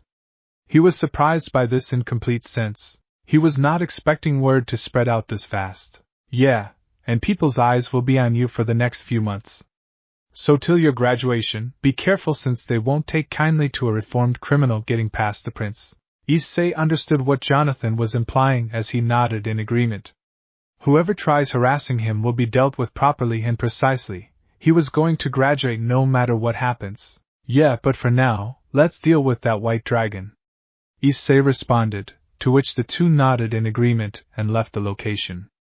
They had to stop the attacking white dragon from destroying Midwest. Scene change. Midwest outskirts, Arcadia, PM. The sheriffs were firing bullets at the dragoness, who only roared in response, and unleashed an energy blast at them, destroying their weaponry and ammunition. They all looked in shock and were afraid of what is going to happen. They destroyed our ammunition. The one who spoke with horror was Beatrice Martin, she wearing a blue long-sleeves polo, brown belt, and skirt. Watching on how their weapons were destroyed, she had to find a way to get more ammunition and could see several more present. Beatrice, over here. Beatrice, over here. Another one exclaimed, who was revealed to be Bonnie Wilson. She was a woman with short blonde hair and green eyes. She is wearing a cowboy hat, a beige coat, a white polo shirt, dark brown corset, brown belt, brown pants, and a green ribbon tied to her neck. We have this. We have this. Bonnie responded, as Beatrice nodded, as she took the shotgun and fired a shot towards another magical blast them, which caused an explosion that caused the girls push back. There was massive dust, as the sheriffs could hear the dragoness taunting, "Heh! Mere humans thinking they can stand up to a dragon like me. It is time to know your place." They all were gritting their teeth in anger, remembering the arrogance that this one possessed. This dragon was from a different world. As such, they still looked down at humans, unlike the dragons from the Dragon Kingdom. "Let's show this lizard on what we humans are capable of." Bonnie responded with angry. As Beatrice nodded, they kept firing at the dragoness, who was only feeling tickled with the bullets. It responded by unleashing a barrage of flames at them, as they tackled to avoid getting burnt. The two looked in horror, as the dragoness soon flapped its wings and was ready to unleash a purple energy blast. "Goodbye, measly humans!" the dragoness exclaimed, to which the other sheriffs tried to take them out, but were unable to. The dragoness had thick skin and much more power in her, allowing her to destroy all the supplies and merely toy with them. Like many dragons from outside Arcadia, they looked down on other species, and they had no hope, until the dragon was struck with multiple bullets, forcing it back, as it demanded, "Who dares?" The dragon turned to see Issei and Jessica arriving on the machine Decatur. He learned how to drive in the military itself, the latter holding on to Issei for support. Jonathan joined in with some of his sheriffs on the car. The bike soon stopped. As Issei spoke, "Jess, get the sheriffs out, leave the dragoness to me." Jessica nodded, as the sheriffs were relieved to see help had arrived. They were surprised to see Kamen Rider Decade himself join the fight. Jonathan also added, "Everyone's get the wounded out before the dragoness can cause more damage to our people. We need to win this fight." "Yeah!" The sheriffs with Jonathan gave a cheer in response, as they all assisted their fellow men. The sheriffs followed a very simple rule: if you mess with one Midwest citizen, you mess with all of them. This many are close to each other. The dragoness growled at this display, as she responded, "Humans, sorry, but your fight is with me." Issei spoke up, looking at the dragon, and brought out the Kamen Ride Geats card.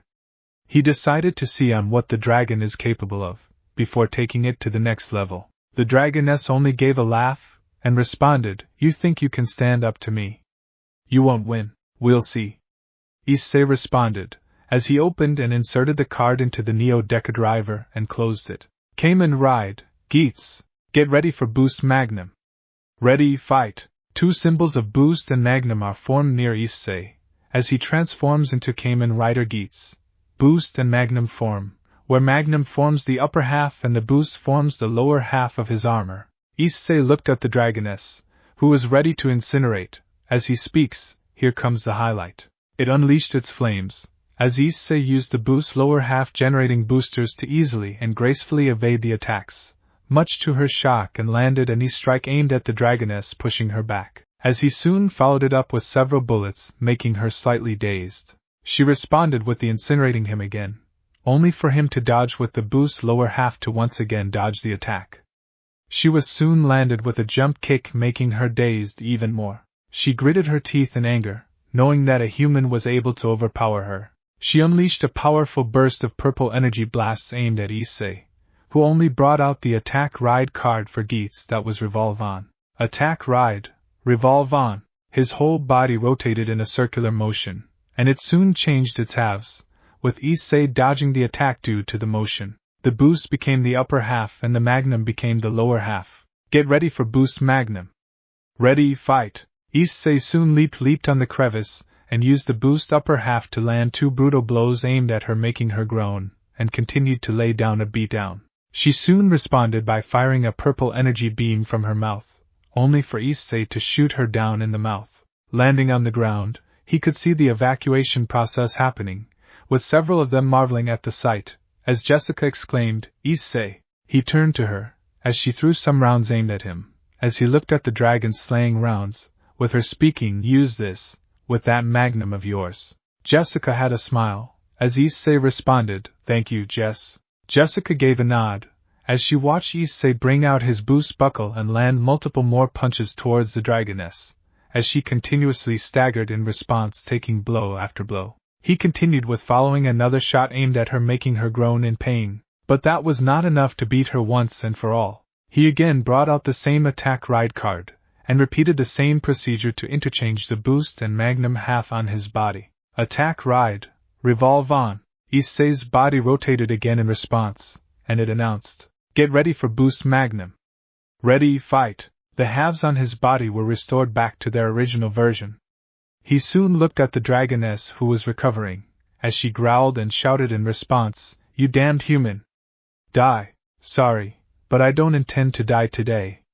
Issei responded, with the boost striker coming from an unknown location in the form of the bike, as he soon saw the dragoness charging a powerful attack aimed at him. He soon inserted the final attack ride onto the Neo-Decker driver, and it announced after he closed it, "Final attack ride, GGG Geats."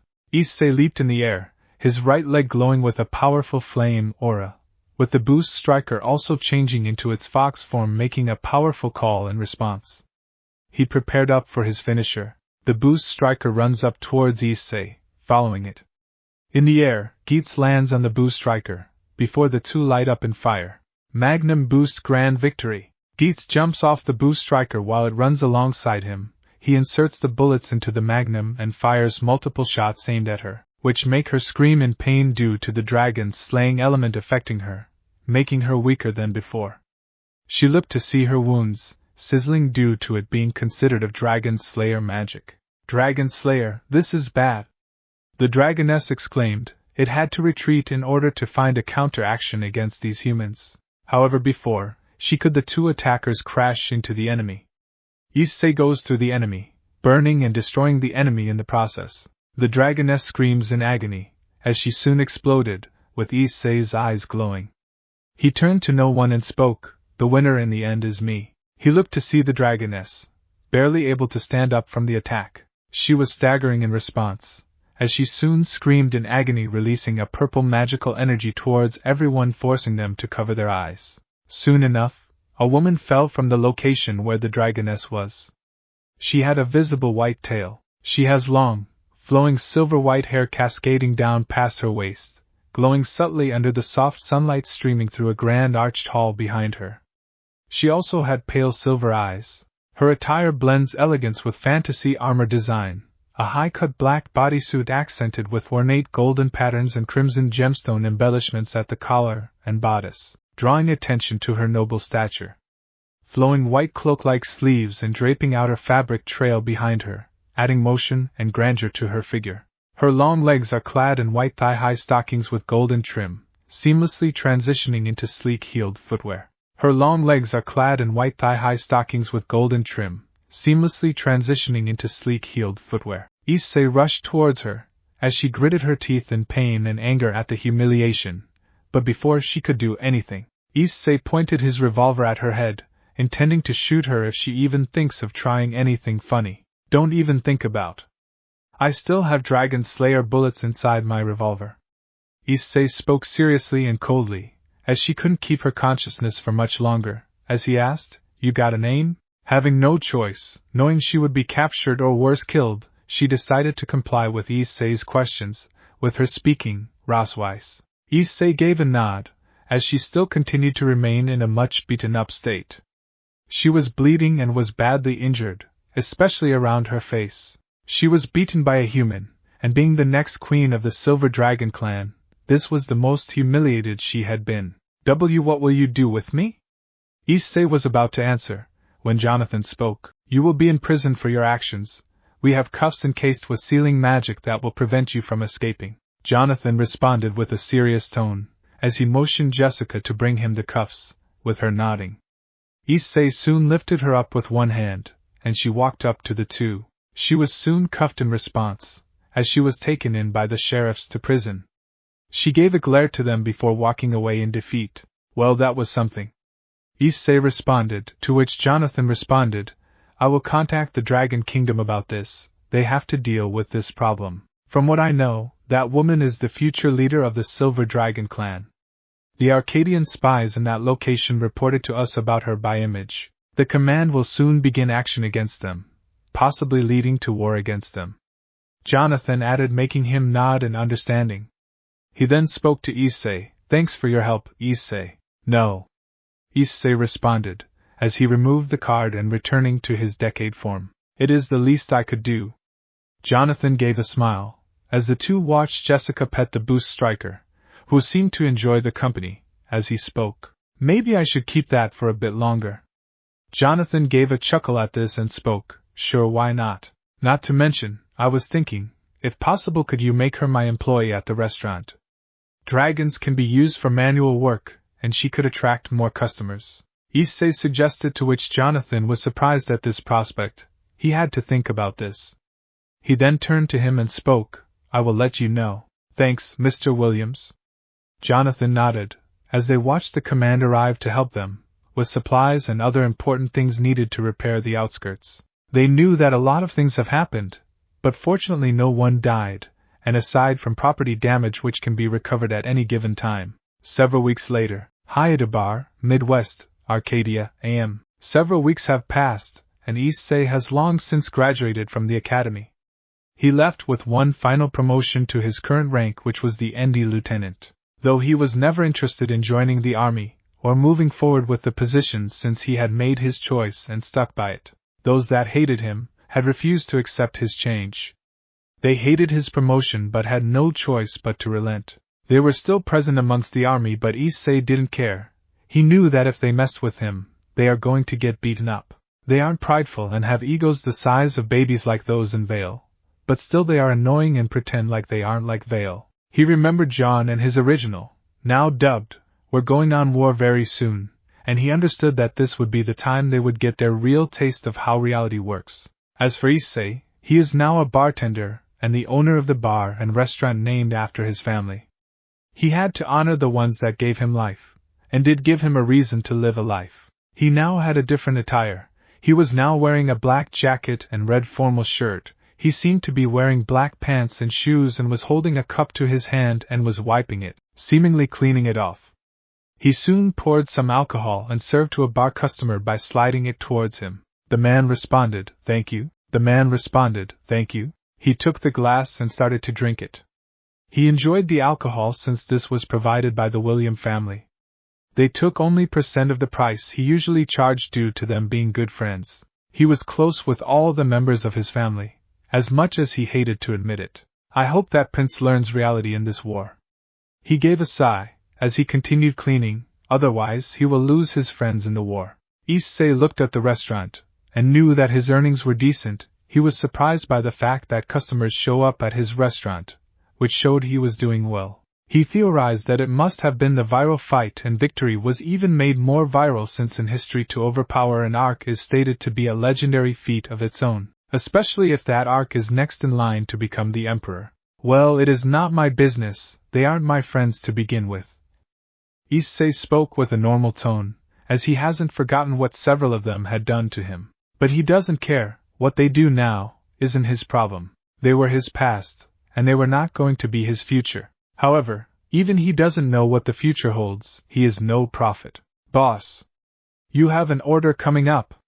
He soon picked up a voice, as he turned to see none other than Rosweiss. Issei couldn't help but smirk looking at the dragoness's attire. She was wearing a high-neck design with a navy blue collar and gold-accented detailing at the neckline, creating a regal and structured look. The bodice is form-fitting, made of a glossy, satin-like material that clings smoothly to her silhouette, emphasizing an hourglass figure with a snug waist and ample bust. Her shoulders are bare due to the halter cut, while small puffy sleeves with ruffled edges cling just above the biceps, tied delicately with navy ribbon. These provide a subtle touch of delicacy that contrasts with the minimalist, clean design of the central dress. Gold filigree-like embellishments are attached near the sides of the bodice, contributing to the outfit's fantasy and ornamental aesthetic. Her waist is cinched and flares slightly into a long skirt, which appears layered but elegant, suitable for a formal or ceremonial setting. Her waist is cinched and flares slightly into a long skirt, which appears layered but elegant, suitable for a formal or ceremonial setting. She handed him the order as he spoke. Sure, just give me a moment. He took the order and started to work on the food. Rosweiss couldn't help but grit her teeth in annoyance and frustration. She was beaten by the human who was the owner of the restaurant, which was Issei. In her clan, unless chosen out of love, she has to follow the man that has beaten her down. She now was his servant, and he was her master. Though in Arcadia, this was not a thing, in her planet as they called it, this was something that happens. She had lost her pride by losing to a human, and she had to accept it. She remembered how she was in prison for the initial days of her invasion, along with several of her kin being captured and arrested, with Arcadia deciding on whether they should go to war or not with their planet, wanting to avoid ceaseless destruction. So they decided to send them the proposal. She could only hope that her sister can find a way to resolve this conflict, cause she can't, now that she has lost to him. Giving a sigh to control her temper, she saw him cook the food. At the same time, any bar customer that wanted to drink was also granted him the drink. She knew this was magic he was using. He soon prepared the food and made it fine. It was an Italian dish known as casoncelli. Rosweiss, it's ready. She nodded, seeing that this was her job. She brought out a serving tray and placed the food on it. She soon served the guest, who seemed to enjoy the food. She had an annoyed expression when she turned away. Issei sighed watching this, knowing she hates doing this. From a queen to a waitress, this was a downgrade at the highest level, but he knew that she had to learn humility and become humble towards others, since she still looked down on them. Hyderabad, Midwest, Arcadia, p.m. Issei is seen collecting the cash for the day.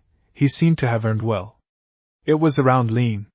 He then spoke with a grin. Business is booming. He remembered that majority of his funds come from the alcohol he serves. He already paid for the first month, which was around lean. He smirked, knowing if it goes on like this, his restaurant will be successful. And this was just the third day, with a small handful of customers. He soon picked up Rosweiss approaching him, as he asked, "How was your first day at work?" "Ross?" Rosweiss gritted her teeth in anger and annoyance, as Issei picked it up. He gave a sigh, and was about to snap her fingers only to see her lose it completely. Issei shook his head and responded, "You need to control that temper of yours. You do know what happens if you go on a rampage, right?" Rosweiss felt slight fear at this, remembering on how the Empress Juniper herself had warned her that not only there is a high chance of her death, but also this will result in Arcadia wiping her clan or capturing some survivors if they are really lucky. She didn't want to piss off Arcadia, especially knowing how strong they truly are. Issei looked at her, as he removed a small portion of it, around lean. He kept it in his pocket, knowing what he had to do with it. "Ross, why do you look down on us?" Issei asked the very obvious question. She turned her gaze away and didn't want to answer, fearful of being tortured. "Look, I ain't going to torture you, if you don't attack me. So tell me, why do you look down on us when dragons aren't supposed to do so?" Rosweiss took a deep breath. She had to at least tell her master on why her kin looked down and tormented humans for their own pleasure. She then spoke, "It is because your race is what produces knights and warriors known as dragon slayers." "Dragon slayers?" Issei asked, as he leaped from the bar counter and stood a few feet away from her.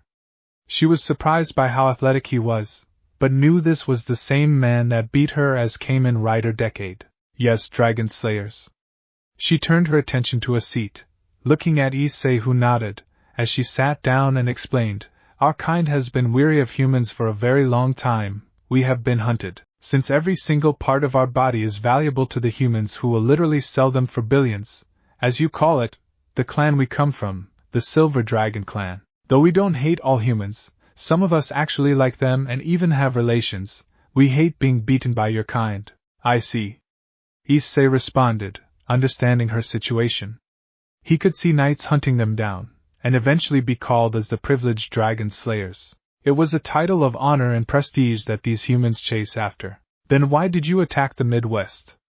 You do know this is no place where dragons usually are, right? Issei asked the second obvious question, to which Rosweiss couldn't help but become embarrassed at this. She hated to admit it, but she thought that the place, since this was not that advanced, so chances of dragons would be here. She gritted her teeth, and a red tint grew on her face.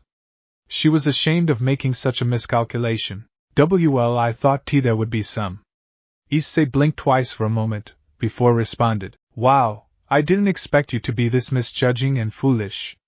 He spoke bluntly, as Rosweiss shouted in annoyance, Shut up! He looked at her, causing her to lose her expression and become afraid. She didn't want to mess with him in any manner. He then asked, So why did you come towards me? She lost her fear and responded, Oh that. She removed some lien from her pocket, and asked, People were giving me money, so I wished to return it to you until you made that comment. She grumbled at the last part, to which Issei blinked in confusion, and asked, I just asked how was your first day at work. She looked down in annoyance and irritation. She got worked up for no reason. She needed to control her temper, otherwise it would cause her more annoyance. Furthermore, her temper and pride got the better of her, which caused her to be beaten for the very first time by Issei in his Geats armor. What made it worse for her is that Issei stated that he only used his primary form to beat her. He didn't use any of his other forms, super forms, or even final form to do so. This was even more shameful for her, since she was taken down by one of the weaker forms of the Geats armor. She was supposed to be one of the strongest dragons out there, and this form took her down, though she knew that Issei used his armors tactfully, using powered-up punches or using powered-up kicks with bullets to defeat her. He also used Dragon Slayer magic bullets to weaken her before defeating her. As for the money, Rosweiss was expecting him to hoard everything. She was going to give it, only for Issei to speak. Keep it. She was surprised by this, as Rosweiss looked at him with a stunned expression. She was not expecting the response, knowing humans are known to be selfish. Why? She asked to him, not understanding this. She had never seen a selfless human act like this. However, she knows that there has to be a reason for him acting like this. Cause what you have are called tips. It is a service charge that customers give in case they like your service. Tipping is very common in several countries. He speaks, as he turns to her and speaks, in other words, they liked your service. Rosweiss could only nod. She was starting to see Issei a bit different from most humans. She could see he lets his employees keep what they earn and not take it away like a greedy person she heard about from her kin. Oh, that reminds me. Issei spoke, as he started to rummage inside his pocket, making Rosweiss wonder what is going to happen. He soon removed out lien from his pocket and split up from the he had. What is this? She asked, confused, not understanding anything from human customs that Arcadians have. This is your salary. Consider your tips to be the bonus along with the salary you have. You will be getting daily salary based on the hours you work here. Issei explained to her, as she was surprised. She was not expecting to be given salary, remembering that Mr. Williams made it clear that she was working under him as a punishment and for rehabilitation. The last thing she expected was being appreciated for the work she had done. Boss, but why? Issei shook his head and spoke. You are technically employed here, so it would be fair if you actually get paid for the work you do. Rosweiss looked at him for a moment, and took the money he had. She couldn't help but be impressed by Issei. He did develop an impression on her. He then started to take what remained of the cash from the register, and walk outside. Rosweiss wondered where he is going to go. You coming or not? She looked at him and asked, Huh? I am locking this place down, we are done for the day. Unless you plan on staying here for the night.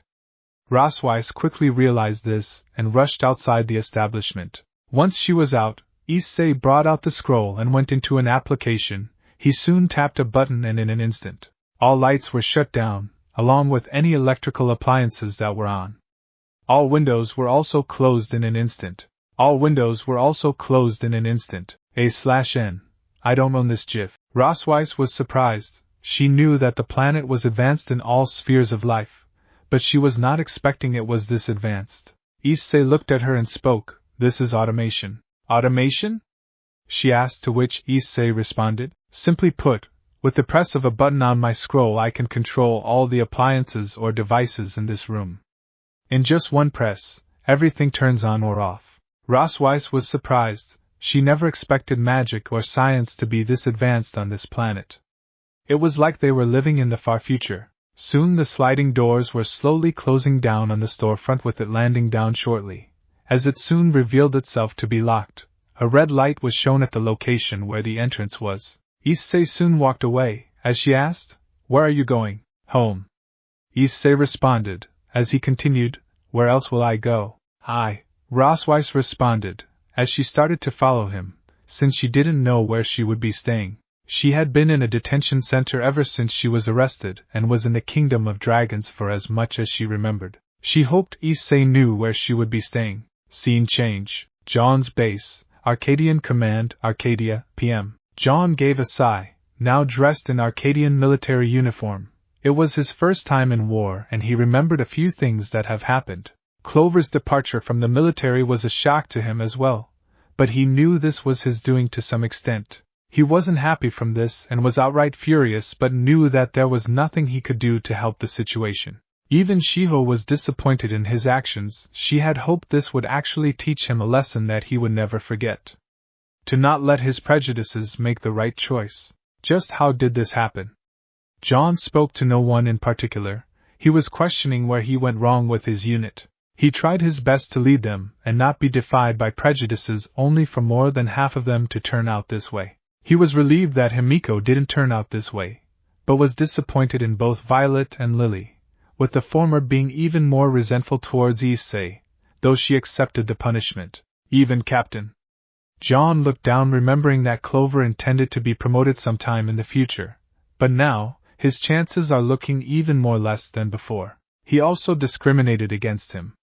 Jon knew that it was not just Clover that hated him, but several of the instructors that hated him due to his fighting style, mentality and actions. Soon someone knocked on the door. As she asked, "Can I come in?" Jon gave a nod, speaking, "Sure." It was none other than Himiko, who herself was geared up for the war. She soon took a seat beside him. As she asked, "Are you all right?" "No, not really." Jon responded with a sigh. As he continued, "There are still issues with the unit." Himiko knew what he was trying to convey, as she knew the aftermath that had happened due to the punishment. Though many were not demoted, fortunately, some were demoted and it left a bitter taste. "I am aware, Jon, but you know they made their choices, right?" Himiko asked, to which she continued, "Had they, or primarily Ferlin, let him go, this wouldn't have happened. Hell, I doubt they would have even been demoted or suffering punishment to begin with." Jon gave a nod, as he groaned, "I know, and because of that, some of them might hold a grudge against him." Himiko understood what he meant, and knew they may hold a grudge against him. She could see Violet and Lily being obvious candidates, but she grew worried for them. Despite what they did to him, she was still their friend. They had to keep an eye on them. "Jon, we need to look after them, so that they don't do anything stupid," Himiko added, as she continued in response, "Primarily Violet. I came to know that she had attempted to ruin Issei financially by using her connections to freeze his account." "What?" Jon asked in shock, earning a nod from Himiko. He kept his hand on his head, as he spoke with an exasperated tone. "Just where did I go wrong with her?" He blamed himself. As a leader, it was his job to ensure that everything between his team goes smoothly, and is alright. Now he felt like he was starting to see how wrong he has gone. "Jon, we can still fix this." He looked at her, as she continued, "We have no choice but to become strict and severe with them. Like what your sister said, this is not how a soldier acts in Arcadia." Jon looked at her for a moment, and spoke. "I guess you are right. Never thought I would take advice from Hayato. But I guess he is right in this. I need to stop being apologetic for what they do. Yes, it is my responsibility, but I need to set things right with them. I need to become more strict with them, which I wasn't. I had hopes for Violet, and with what she had done due to a grudge in the past, this would ruin her if she continues festering that grudge in her heart. Maybe it is time I actually take this matter seriously." Jon spoke with a serious tone, making Himiko nod, as she kept her hands on his and gave a loving smile to him. She then spoke, "Though Jon, you must ensure this. Don't make the resentment for Hayato of hers even worse. Captain Ebi had lost 3 of her ranks and is on probation. His job is under danger, and if he doesn't learn, He would lose that job as well. I am aware, I care for them a lot, especially Violet. Seeing her go down a dark route. He spoke with a worried tone, as he continued, I failed Scarlet, Himiko. I won't fail Violet. I will see to it that she doesn't go down this route. Himiko gave a nod speaking, yeah, that's enough. Speaking of which, ready to kill some bugs? Himiko asked, to which Jon gave a nod speaking, yeah, and let's go to the restaurant Hayate has set up once this is all over. Himiko gave a nod, with him speaking, just the two of us. Himiko was surprised before having a red tint on her face. She realized that this was a date between the two, with her asking, but are you sure? Yes, I am.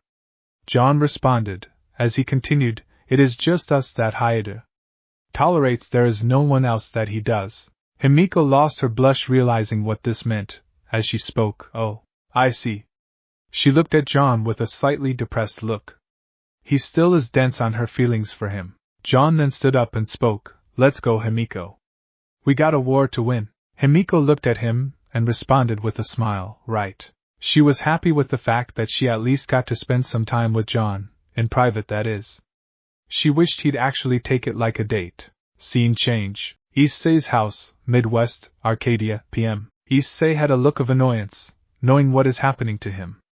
He could only groan and speak, when I expected you to have a housing, why was it to be mine?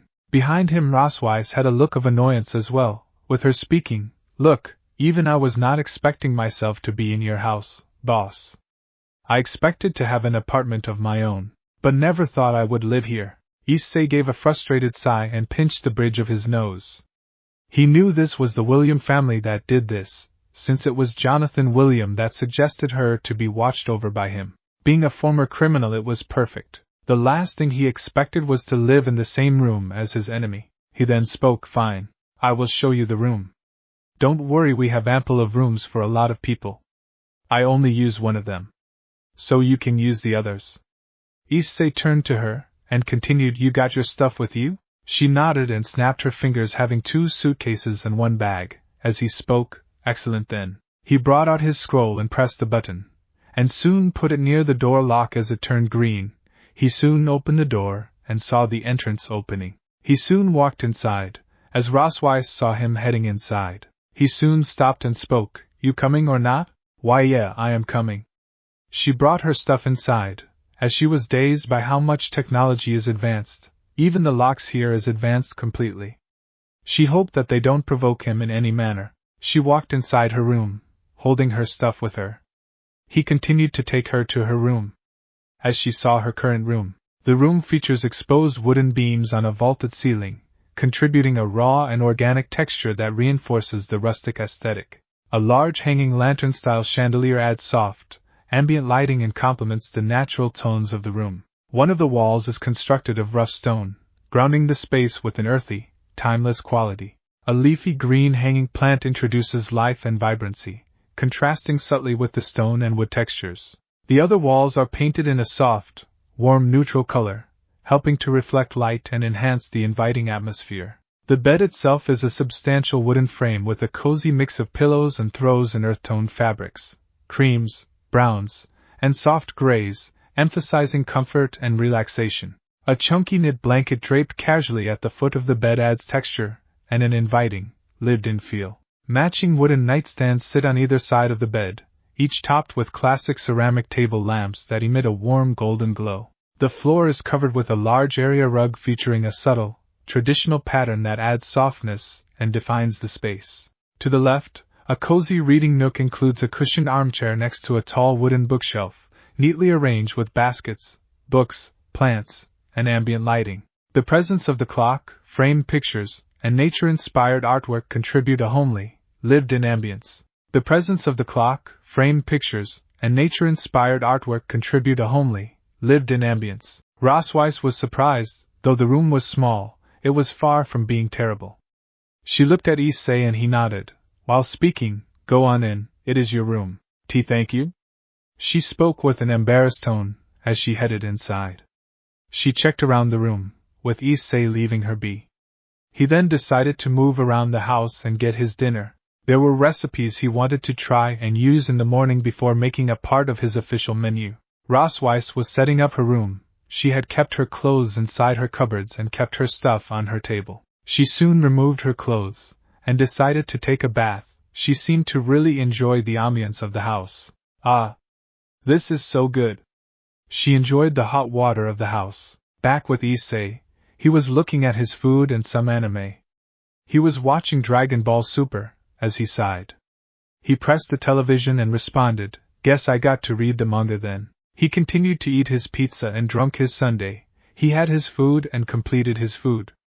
He collected the stuff and threw it in a trash bin. "Now I wonder what our Dragon Queen is doing?"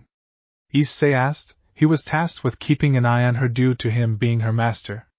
He got up and decided to head towards the room where Rossweiss were, his mind going on several things. Rossweiss was a dragoness, and not just any ordinary dragoness, but the queen of the Silver Dragon clan. She is their leader, and to see the leader become a waitress and under the heel of a human being was too much for her. He soon walked into her room and decided to knock on the door. He was about to do so when he could hear a voice coming out. "So Rossweiss, how are you doing? I hope you are well." Issei was surprised. This was not Rossweiss's voice obviously. The voice seemed to be more mature. His mind raced through a multiple of thoughts. He remembered being briefed by Jonathan Williams on Rossweiss and her entire family history of the Silver Dragon clan. He soon grew surprised as he realized she could only be talking to one person. Could it be Isha? Issei asked himself, as he remembered Rossweiss had an older sister as well, who was Isha Melk. She could be the only one that could contact her. She must understand that her sister is paying for her crimes, and her only option is to stay here till then. Before he could continue on his thoughts, Rossweiss responded, "I am fine, sister. This place I am in, it is not what I expected." Issei shook his head, as he decided to knock on the door anyway. He didn't want to intrude in their conversation. He knocked on the door. When Rossweiss spoke, "I will call you later, sister." Soon he spoke, "Rossweiss, can I come in?" After a while, she had spoken yes. Issei had come inside, as she seemed to be wearing a different clothing. She was now wearing a full gown, which extended all the way to her legs. Her body was being well seen by them. Issei could see her body parts, including her nipples due to how thin the gown was. Taking a deep breath to compose himself, he spoke, "You adjusted well?" "Why yeah." Rossweiss responded, as she blinked twice in front of him, and spoke, "Did something happen for you to come here, boss? Just checking on you. Can't let our prisoner escape now, can we?" Issei asked, to which Rossweiss gave a grumble in response and gritted her teeth in annoyance. He can be snarky and cold sometimes. She wasn't going to escape as much as she wants to do so. "Look, I am not going to escape, boss." Rossweiss spoke with slight annoyance, as she continued, "I am still a dragon, and dragons don't use foul means to get what they want. Yes, we are vengeful, but we don't cross certain lines." Issei nodded in response, and spoke, "Fine. I will take your word in response. But don't expect trust from my side. You escape, and I can track you down." Rossweiss got even more annoyed by this. Her kind, while they are powerful, ruthless and aggressive at times, they are not liars. They wouldn't lie, instead preferring to hide the truth, since telling lies is something only deceivers would do, though it doesn't mean they can't play dirty. "Do as you wish," Rossweiss exclaimed with annoyance, as she turned her gaze away. She hated being mistrusted. "Also, no need to call me boss when we are at home. Call me by my name, Issei." Rossweiss didn't say anything, as she still hated not being trusted by her own housemate. Issei took a deep breath to control himself and spoke, "Lastly, if you want to call your sister, keep me updated. Wouldn't want you to try to call in an attack at my hometown." Issei closed the door, as he moved out of the room. Rossweiss clenched her fists, and gritted her teeth in anger. His man had not even a single faith in her in any manner. She wanted to get back at him, but there was nothing she could do. She couldn't beat Decade even if she wanted to. She was stuck in a job she hated and had to serve time till her sentence was completed. She was responsible for the crimes that she and her people had performed and was stuck there as a citizen of the Midwest till her sentence was over. It could even take her years till she even sees her homeland again. Unless Issei comes with her, she cannot see it during her sentence, implying that she was stuck here in Arcadia. Back with Issei, he looked at her room as he spoke. "Was I too harsh on her?" He shrugged in response, as he spoke, well, she needs to learn to be less prideful. It is going to take a long time, though. Why did I even agree to this? Issei gave a sigh. His peaceful life will be a bit complicated from here on out. However, no matter what happens, he will always try to deal with them. Rossweiss was his responsibility. Until she is under him, he had to ensure she remains here properly, safe and sound. He did want an employee, and it was his time to act like a proper boss to her. Soon, he decided to check out, when he heard some noise happening. He checked to see a dragon flying overhead, as it soon lunged at them, creating a storm of wind heading towards Issei, which he evaded. "Damn you!" Issei exclaimed, as he soon heard footsteps coming towards him. "What happened?" a voice exclaimed, as Issei turned to see Rossweiss arriving towards him. As she widened her eyes in shock, she recognized him. "A friend of yours?" Issei speaks, to which Rossweiss shakes her head, speaking, "More like enemy." Rossweiss responded, as Issei looked at her for an explanation, which she gave. "He is part of the Red Dragon clan. They are known to be arrogant and boisterous. We need to deal with him right now." She was about to transform, only for Issei to stop her, as he brought out his Neo-Decker driver, and spoke, "I will handle him." But Rossweiss tried to retort, only to be met with a glare from Issei, as she turned her gaze away, speaking, "Do as you wish. I don't care about it." Issei gave a grin and put it on his waist. The dragon was about to unleash flames onto him, as he brought out the Decade card, and exclaimed, "Henshin." He repeated the procedure for the Henshin, as it announced, "Kamen Ride, Decade." He transformed into Decade like usual, and dodged the flame slash that was aimed at him. Rossweiss could watch him fight against the dragon as he slashed him in response, pushing him on the road. She knew that his house wasn't too damaged. Issei looked at the dragon, who roared in response, and charged at him, as he dodged another strike, and responded, "Guess I need to take it to the next level." Issei brought the Kamen Ride 01 card. He opened the driver, inserted the card and closed the driver. Kamen Ride 01. A giant mechanical yellow hopper leaped on the ground, with Rossweiss watching it. She soon watched his suit change as he had transformed into Kamen Rider 01, to be a GA rise. Rising hopper, a jump to the sky turns to a rider kick. His suit transformation was complete, with the yellow grasshopper becoming a part of his suit, successfully transforming him into Kamen Rider 01. He soon spoke, "There's only one person to stop you.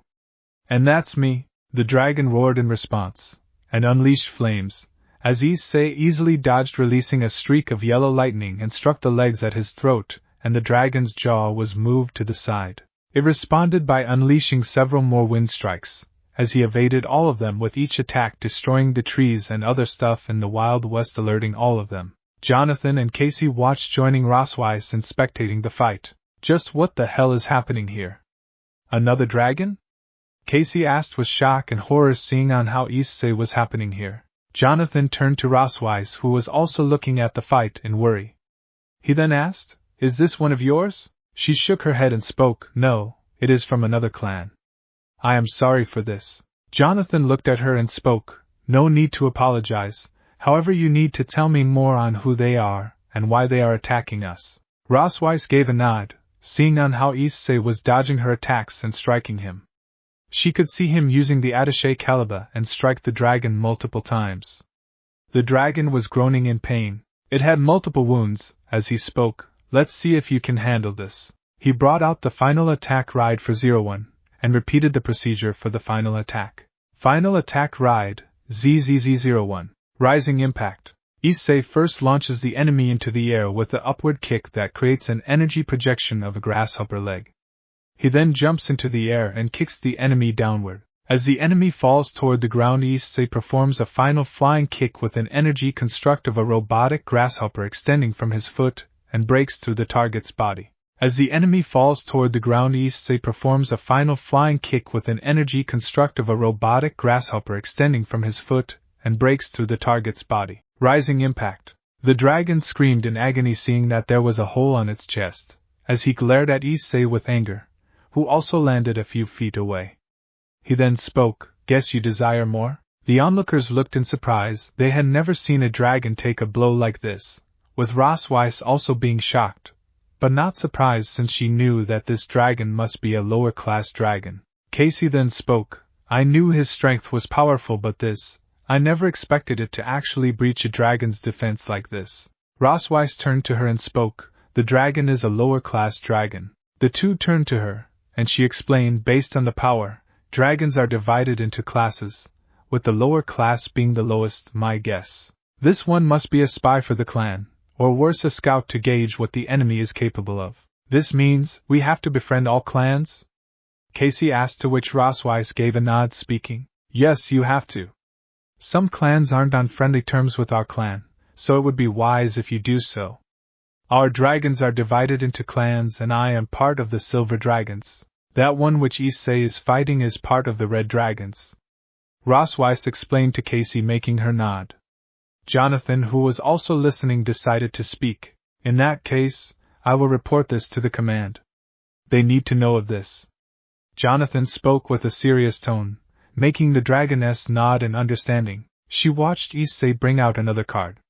This was the Form Ride card. He opened it and inserted it into the Neo Deca driver and closed it. Form Ride, 01 Metal Cluster Hopper. Metal Rise. Secret Material. Hide in Metal. Metal Cluster Hopper. Form Ride, 01 Metal Cluster Hopper. Metal Rise. Secret Material. Hide in Metal. Metal Cluster Hopper. Several metallic locusts known as cluster cells were swarming to his body, forming his new suit. He had transformed into 01 Superform, which was Kamen Rider 01 Metal Cluster Hopper. This form was considered one of the most powerful forms belonging to 01. Its high quality. He soon turned his attention to the dragon and brought out the Attack Ride card. Attack Ride, Cluster Cells. Unleashed a barrage of cluster cells that had been sent from his suit, as it soon made the dragon scream in agony, as he demanded, Tell me, what the Red Dragons are planning? The dragon didn't say anything, as it tried to unleash a claw swipe aimed at him, who only dodged the attack. Bringing out the Progrise Hopper blade and unleashed 2 slashes aimed at his gut. He turned to the dragon, and unleashed more cluster cells that went inside and outside his body multiple times, making it scream in pain with many wounds on his body. The dragon roared in agony seeing this. He stopped for a moment, and the dragon finally spoke. Why, you won't get away with this. We will find a way to beat you and the Silver Dragon Queen. Issei turned to Rossweiss, who was surprised before she gritted her teeth in anger, and spoke. Issei, deal with him. The Red Dragons are more arrogant and prideful than us. Send them a message of what happens when you mess with your kingdom. Issei didn't say anything and only brought out the Final Attack Ride for 01 again and repeated the procedure. Final Attack Ride, ZZZ01. Metal Rising Impact. Issei generates a swarm of cluster cells, which forms into a copy of him. The copy delivers a flying kick to the opponent, then dissipates back into a swarm and forms into a drill. 01 then leaps into the air and performs a flying kick covered in green energy, which combines with the drill before striking the opponent. Metal Rising Impact. The dragon soon exploded, as Issei dusted off his hands. The cluster cells returned to him, as the dragon shifted into its human form with a glow. He was a red-haired man wearing a cotton shirt and jeans, which was torn. He was also badly injured at this. The three soon arrived, as Issei returned back to his decade form, with him asking Jonathan, What will you do now? We will send him to the Dragon Kingdom. He could only groan in frustration and continue, This is the second time an attack has happened in my town. Issei gave a nod, as he spoke, Let's head home, Ross. Nothing to be done here. Rossweiss nodded, as she headed inside. The dragon would be dealt with, as Issei headed inside. Jonathan and Casey looked at the beaten-down dragon, knowing they had to send him there. They sighed, knowing the work they have to deal with the aftermath. This was not going to be ignored in any manner. Days later, William household, Midwest, Arcadia, PM. Issei and Rossweiss were in the William household. They were looking around, with Casey speaking, I am glad you two could arrive at such a short notice. It's not an issue, you did invite us to dinner. Plus, you need to make extra for the dragoness, she is a big eater. Issei responded to her words, to which Rossweiss got annoyed and embarrassed at this, as she responded, Hey! Casey gave a chuckle at this, and responded, It's fine, it's fine. Mama has made a lot for all of you. Besides, Papa needs to talk on what is going to happen next. He has spoken to the Empress, and he wants to speak to you about something important. Casey spoke, turning to the two, and the two were surprised by this. They were not expecting them to hear that the Empress would be involved in the important discussion they will be having. Important? Did another attack happen from those dragons? Issei asked, to which Casey gave a nod, speaking. Yeah, this time it happened in the magic cities under Elizabeth Ark, where mages are trained and raised to serve Arcadia. Again this time, the red dragons had a hand in this, coupled with some other dragon races. Given the rate at which things are going, Arcadia is considering a full-scale invasion. Rosweiss became pale at the prospect. Arcadia would not just invade but also completely destroy their planet if things came down to it. Issei noticed her expression and knew that her family would come under the crosshairs if the situation calls down for it. He knew she would be afraid of her older sister Isha, who was living there. That seems fair. Casualties are being prevented, and with the amount of people in the hospitals, it seems Arcadia is going to take an action. Good thing that an Ark wasn't injured in this, Issei spoke, to which Casey gave a nod in response. Rosweiss looked surprised by this and stunned. She remembered him challenging and beating Jon Ark, the heir to the Arcadian throne. Wait, then why weren't you punished back then? Rosweiss asked, to which Issei responded. The duel prevented me from getting punished. Hell, even if I killed Jon in the duel, I would still not be punished. Issei explained to her, as he continued. On the other hand, if you or your dragons actually did end up attacking an Ark, or even killing them by accident, there is a high prospect of a complete invasion by Arcadia, especially if you harm the Juniper Ark family. Rosweiss shuddered and became pale by this. She was afraid on what would have happened had she ended up attacking an Ark. She was glad now that she was stopped from doing such a dangerous mistake. Oh, that's true, you used the duel to prevent yourself from getting hit by the consequences, else you would pretty much be on a warpath against Arcadia, and knowing what power your Neo-Decker driver holds, there is a high chance you would have taken over the throne and committed regicide with no one to stop you. Casey spoke with a serious yet solemn tone, knowing that Issei wouldn't want to do such a thing. She was well briefed on what this thing is capable of, and there was no force that could stop him. Even the Infinity Stones wouldn't be able to stop him forever, especially with access to powerful forms like Geats 9, Grand Zeo, 02, Wonder Almighty Saber, to name a few. Rosweiss looked at Issei in utter shock, knowing that he is capable of destroying Arcadia if he wants to, but he never showed interest. He just wants to live a normal life without any issues plaguing his life. Issei, she muttered to him, as she continued, are you capable of destroying my world? I am. Issei spoke, as he continued, though I am not interested in destruction that much to begin with. He turned to Casey, leaving Rosweiss in slight fear, knowing what this man is capable of. She was glad he didn't kill or destroy or torture her like he did with the scout that had arrived days ago. Anyways, let's not speak about this. Casey Issei was unable to complete when he was brought into a headlock, making him groan in pain, as she exclaimed in annoyance. How many times I told you to call me, Big Sister Casey? She started to choke him, making him unable to move. He could only struggle and flail in response. He then exclaimed, "Oh, let go of me." Casey continued to choke him for a while, till she lets him be. Rosweiss was shocked. The destroyer was subdued by this woman. She looked at the cowgirl for a moment, and knew that there had to be another reason why Issei didn't harm her. She was reminded of her older sister Isha and knew she shared similar behaviors towards Casey. Anyways, Casey spoke with a sigh, as she continued, we should head inside. Papa, Mama and Jessica are waiting for us. Issei and Rosweiss nodded in agreement. The trio soon headed to the dinner table to have some food.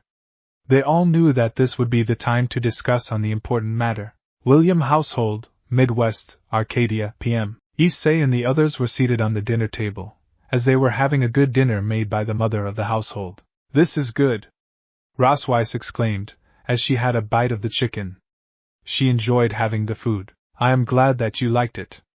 Jessica responded with a smile, as she continued, Mama worked hard to make it.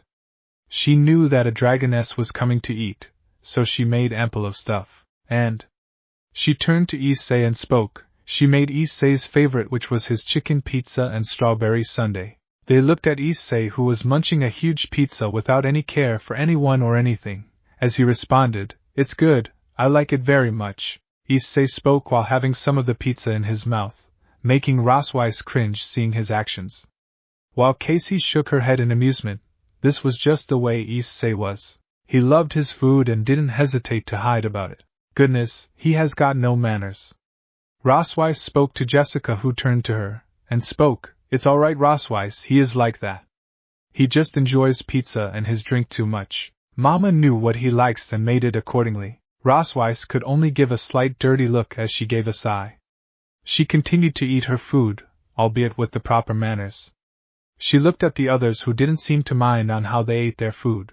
She needs to get used to it as well. Soon the woman herself arrived, with Jonathan speaking, Rosweiss, meet up with my wife, Annabelle William." Rosweiss looked at her, and was surprised to see her. She was not expecting a woman like her to be the mother of both Jessica and Casey. She is described to be a very short woman with long dark yellow hair and blue eyes. She is wearing a mix of a white dress with a dark brown leather coat on top of it, black gloves, and stockings added on her high heel boots. This here is Annabelle Williams, the mother of Jessica and Casey, as well as the wife of Jonathan Williams. This here is Annabelle Williams, the mother of Jessica and Casey, as well as the wife of Jonathan Williams. She is the mother.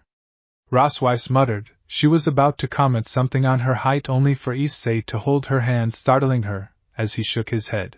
She understood and whispered to him, "That's the mother?" "Yep, and don't underestimate her, she can kick someone's butt despite looking like a child. She is their mother after all." Issei responded to her, "Despite being in height, she can easily kick ass if she wants to." Rosweiss understood the situation and knew that she was a woman to not mess with. Though Rosweiss would beat her, she didn't want to provoke anyone who was close to Issei in any way. "So how are the two of you liking the food?" Annabelle asked the two, to which Issei spoke, "It's good as always." Annabelle gave a smile, and spoke, "I knew what you would like. Though you got high tolerance, you never actually liked the taste of alcohol. Hence why you stick to Sundays." She then continued, "Plus if you are part of the family, you need to have a high tolerance to the alcohol." It was no secret that the Williams see Issei as their own, despite not openly admitting it. Casey had a deep bond with him, since she sees him like a little brother. Nobody knew how, but she just developed that bond, and Casey does deeply care for him. She turned to Rosweiss, who had asked, "That means, you don't suffer from having too much alcohol?" "Nonsense, Dragoness. We, Williams, have a very high tolerance when it comes to drinking. So it's expected when you drink with one of us, it's a lively party. Don't expect our family to be lightweights. They are nothing but weak in our eyes." Annabelle exclaimed the last part in a higher tone. She knew what she was saying and knew why they were called weak, since in this business, they need to have a higher tolerance to alcohol. Rosweiss was appalled by this. While Issei was unaffected, he knew the whole family is known to have a very strong and high alcohol tolerance. "But isn't that too harsh?" Rosweiss asked, looking at the family. Annabelle then responded, "Not at all, Dragoness. You can't contribute to the industry if you got the tolerance of a bird. We own one of the biggest distilleries and breweries in all of Arcadia." Rosweiss thought for a moment, and responded, "That makes sense, I guess." Rosweiss spoke, to which Annabelle continued, "Aside from that, how is the food and alcohol?" Annabelle asked, to which Rosweiss responded with a proud tone, "It is good. Plus, you needn't worry about me being a lightweight. Dragons have a lot of resistance to alcohol, and we don't get drunk that easily." Annabelle gave a chuckle in response. She could sense that almost everyone in this table is a heavyweight, with no one who can't handle alcohol at all. The only one that doesn't seem to drink is Issei, but that is due to the taste of it, and not because he is a lightweight. With that out of the way, Issei, Rosweiss, the two of you need to know about what Empress Juniper plans on doing. The two stopped eating, and while Rosweiss was concerned, Issei was unaffected, since as long as it doesn't bother him, he shouldn't have a problem, and she did accept his choice to not be working for the army. "You two need to deal with this problem." Issei almost coughed up, as he responded, "Huh!" Issei exclaimed in shock with Jonathan speaking. "Of course, you did volunteer to handle Rosweiss completely in return for her services. Since she is the current, or former leader of the Silver Dragon clan." She is your responsibility. You are the one that is going to deal or handle her. Jonathan spoke after taking a pause, with him continuing, furthermore, the Empress herself gave the order for you to handle the negotiations. Of course, she will be sending the prince himself to assist you along with Himiko to go with you. She herself said in her own words, of course, Hayate Issei is perfect for this job. He knows how to get things done in fists if needed, and those dragons need a reality check on who is the strongest. Issei could only grit his teeth in annoyance. He could only curse the Empress for putting him in such a position. She wanted him to join the army, but when he refused, she was able to find a loophole that she could and use it against him. He also blamed himself since bringing Rosweiss in was something that he brought upon by this. This was something the Empress exploited. His quiet life was now gone for a toss. He could only internally cry at this aspect. He could imagine her cackling like a tyrant at his misery, with him only gritting his teeth helplessly. She was able to turn his own wishes against him. Rosweiss also was not happy with this. She now had to reveal herself to the whole world knowing that he was her master, and she was his servant.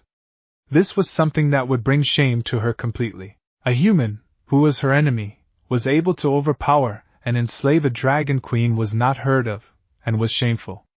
She would have to live in humiliation for the rest of her life. She, like Issei, hated of going back like this. She was fearful on what Isha would think of her, knowing she was beaten by a human. Not to mention, you will be having to deal with the dragons who will look down on you. So do you accept or not? Otherwise, Jonathan responded, with a serious tone. The two looked at him losing their anger, as he continued, Arcadia will declare war on the dragons living in Rosweiss Earth, wiping them out completely. Rosweiss grew pale at this. She couldn't imagine losing her own sister to the Arcadians, who have every power and ability that could kill them. She could imagine her being killed by the Empress herself, whom she knew was a very strong dragoness herself. She was about to retort in anger, only for Issei to stop her, as he spoke. How much time we have? Days. You will be heading there in days. Jon should be back from his war against the Combine by then. There is a chance there is a delay, so you can assume it would be a maximum of days, so you both need to prepare. Issei nodded, and he turned to Rosweiss, who had her hair covered. He turned back to Jonathan and spoke, Can you give us a day or two to decide? Jonathan nodded in response. As Rosweiss got up and started to walk out of the door, Issei then asked, Where are you going? Elsewhere. I need some time alone. I have eaten enough. She stormed out in response, as she opened the door with Issei speaking, But, leave me alone! She exclaimed, as she walked out of the room, slamming the door shut. Issei was about to go behind her. When Casey held his arm, he turned around only to see her shaking her head. Give her time, this must be a lot to her. Issei could only watch. Casey returned a smile and spoke, Though it is rare to see you actually care for someone.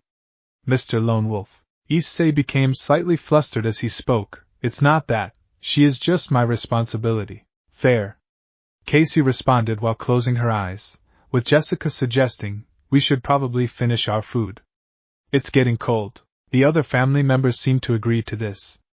They finished their food and discussed about other matters, and plans on what they can do next. Issei also had his concerns on his restaurant, and knew he had to see to it that it is kept secure. Jonathan assured him that he will take care of it till he is gone, earning some thanks from him. Scene change. Midwest outskirts, Midwest, Arcadia, PM. Rosweiss was in her dragon form. She was flying around elsewhere so that she doesn't get distracted. She soon shifted into her human form, and sat on the sand, her legs touching the ground firmly but gently. She had tears in her eyes knowing what is about to happen. Her sister would die. Her kin would die if this doesn't happen. It is all up to Issei to make the decision, but she knows one major thing. Issei wants to live in peace. Why would he want to help her? Why would he risk his life and peaceful time for her? Why would he care for someone who he was an enemy with? Why would he care for someone who is disrupting his peaceful life? She removed her tears. She had to remain strong. She was not weak. She was a dragon queen. She can't cry like this. She had to convince Issei to head there, even if she has to force him to do so. Soon enough, a magic portal opened up revealing Issei, as he turned towards her. Rosweiss blinked for a moment, surprised to see him here, before she turned her gaze away. She wasn't in a mood to talk to anyone. Issei understood her situation and walked towards her, and sat down beside her. You know. Issei was about to speak, but before he could say anything, he was grabbed by her tail round his neck, and she responded, "Leave, I am not in a mood to speak."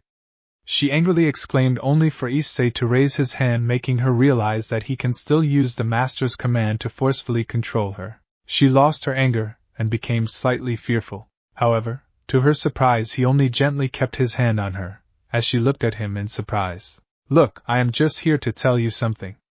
You can listen if you want to, and then I will leave, sounds good?" Issei spoke with a normal yet serious tone. She looked at him for a moment, before speaking while releasing him with her tail. "Fine." He shook his head. Dragons were physically strong, which didn't surprise him. He knew that even Jon would be stronger than him soon enough. He took a seat, with Rosweiss sitting next to him. He then spoke, "You know, you are the first person to have ever lived this close to me." Rosweiss was surprised by this, as she asked, "What?" "Yeah." Issei spoke, turning to the ground, as he continued, "My whole life, I lived alone. In my 15 to 16 years of life, I had no one. The Williams, they came later in my life. Before that I used to live in the streets. No parents, no family members, no relatives, just me, all alone in the streets." Rosweiss was shocked by this, as she looked at him. She was not expecting him to live such a hard life. He then continued, "The streets have a law, the strong survive and the weak perish. There are many times I could have died long before I have met you. There is no law in the streets unlike here. The children that came to the academy or the military, at least most of them, had a sheltered and caring upbringing. I was not privileged enough to have that." Issei spoke with a sad smile, making even Rosweiss saddened by this. She never expected him to have a hard life before even meeting her. She then asked, "How did you survive?" "Theft, stealing, robbery." Issei spoke, making Rosweiss pale at this. It was quite disgraceful for a dragon to steal unless there is a very good reason. "I have experienced starvation, beatdowns, and even outright torture. My only survival was my iron will. I have experienced dressing my own wounds. Hell, I had to endure bullet and magic wounds because of my pursuers, and that was how I became this strong, since now I can fight my pursuers back without losing my life." Issei spoke, turning to her. Only to see her looking down in sadness, she understood that he had no one, and still barely had anyone that he could call family properly. She looked at him and spoke, "Friends?" "None." Issei responded to her, as he continued, "Most of the people in the streets sold me out for their own gain. Most of my beatdowns and torture were from them. I realized, if I have to survive, I have to become a lone wolf." Rosweiss gave a nod. She was still horrified by this. She then spoke, "I see. You are lucky that you have your sister, someone to look forward to." "I got no one to look forward to." Issei responded to her, as Rosweiss wanted to say something only for Issei to get up. She was surprised by this, and turned to him speaking. "Where are you going?" she asked, to which Issei spoke, "I am heading home. I gave my word of leaving you be once I am done with what I had to say." He turned back to her, and responded, "We have a day or two to discuss. Then we can decide whether we go for negotiations or not." He was about to create a portal to leave back home. She wanted to make him stop, but she couldn't. She didn't know if Issei really wanted someone to be by his side. He has been always alone, pushing people away and living a lonely yet quiet and peaceful life. Even with those trying to approach them, he always kept his distance, only for a roar to garner their attention. They turned to see several dragons roaring and garnering their attention. They were all red dragons. As Issei spoke, "More of these guys. They must have come to know of their scout's disappearance. There is nothing that can be done." Rosweiss spoke seriously, as her body started to release a massive amount of purple magic energy. Her energy was enough to put Issei on the edge. She soon shifted into her dragon form, and charged at them. Issei watched them fight, seeing on Rosweiss was able to overpower the dragons. One of them bit her, as she gnawed in pain, only for her to wrap the dragon around the tail and take him down. "Come on! Is that all you got?" Rosweiss exclaimed in annoyance. These dragons were nothing but far weaker than what she had anticipated. She soon unleashed a barrage of powerful flames before forming a claw swipe aimed at the dragon, causing it to bleed. Some other dragons ambushed her, unleashing red energy blasts aimed at Rosweiss, making her groan in pain. Some more decided to make her suffer by using claw swipes aimed at her neck, making her screech in pain. They had planned the attack and were coordinating against her. She flew back, gaining some distance, and unleashed purple energy blasts aimed at them, triggering explosions that had blackened the entire night sky, making it barely visible. Rosweiss was picking up traces of energy from them. She soon saw them protecting themselves with magic circles, making her really frustrated. She was not going to lose to these dragons. She was a dragon queen and she was not going to fall to them. Damn you! Rosweiss roared in response, as she unleashed more flame barrages aimed at the dragons, who were easily being overpowered by the flames as many were burned down to death. Some more dragons lunged at her in response, and in anger in an attempt to take her down. She groaned in pain, but she continued to fight back, using her claws and strength to overpower and crush them. In response, she pushed them back by unleashing a powerful purple energy blast surrounding her body. She looked at Issei and could only grow slightly annoyed. He didn't seem keen on joining the fight. She grunted in response, knowing humans can get selfish when the time comes right. She had no choice but to fight alone. She wondered what happened to the dragons, only to be relieved that they are dead. They soon fell like flaming meteors and ended up on the ground, dead. They were no longer a threat. Issei looked at her, and could see many more joining in. He knew that they are planning to overwhelm Rosweiss with numbers. He had to do something, as he brought out the Neo-Deca driver, and the card as he repeated the procedure for transformation, by exclaiming, Henshin, Kamen Ride, Decade. He transformed into Kamen Rider Decade, as he brought out the Attack Ride Blast card. Attack Ride Blast. He fired several energy shots at the dragons, making them groan in pain. They soon realized that Issei was also there. They didn't even notice the humans, since their priority was to eliminate Rosweiss. Speaking of Rosweiss, she could see Issei holding the ride booker in gun mode, which was smoking from it. She scoffed and responded with slight annoyance, Took you long enough, Issei. Sari was deciding on whether to help the Dragon Queen or not. Rosweiss gritted her teeth in anger as he continued, But I guess you seem to need my help. I don't need your help. I can handle these mid-level dragons. She responded with anger and annoyance. If he wants to help, the least he could do is not behave aggressively with everyone and taunt them if needed. She hated this lone wolf attitude of his, and had to find a way to break it if she had to live with him in her sentencing. Issei only looked at her and brought out the final attack ride card for Decade and inserted it into the Neo-Deca driver and inserted it. Final attack ride, DDD Decade. Rosweiss was about to unleash another flame attack when she saw several card projections towards the dragons. She turned to see Issei firing a supercharged shot aimed at the dragon's head as it went through him and two other dragons, killing them instantly as their heads fell down in a thud. She turned to Issei and responded, I didn't ask for your help. I do what I please. I don't need your permission to fight them. Rosweiss only grumbled in response, as she spoke angrily. Do what you see fit. She continued to unleash more flames onto the dragons, as Issei continued to fire at them with the ride booker. He constantly kept maintaining their distance, allowing Rosweiss to incinerate them and eliminate them. Issei knew what he had to do. He soon brought out the Phase XL Kamen Ride card and opened the Neo-Deca driver. He soon closed it, and it announced, Form Ride, Phase XL, complete. The photon blood runs into his veins and transforms into Kamen Rider Phase XL mode. He turns to Rosweiss, who was biting onto the head of a dragon and throwing him off her throat. He turns to Rosweiss, who was biting onto the head of a dragon and throwing him off her throat. She glared at them. It was like the dragons were never ending. She continued unleashing flames onto them, making them scream in pain. Rosweiss! Issei exclaimed as she turned to him. I have a plan. Try clumping them into a single close-by group. Leave the rest to me. Rosweiss glared at him for a moment. She knew that he had a different plan.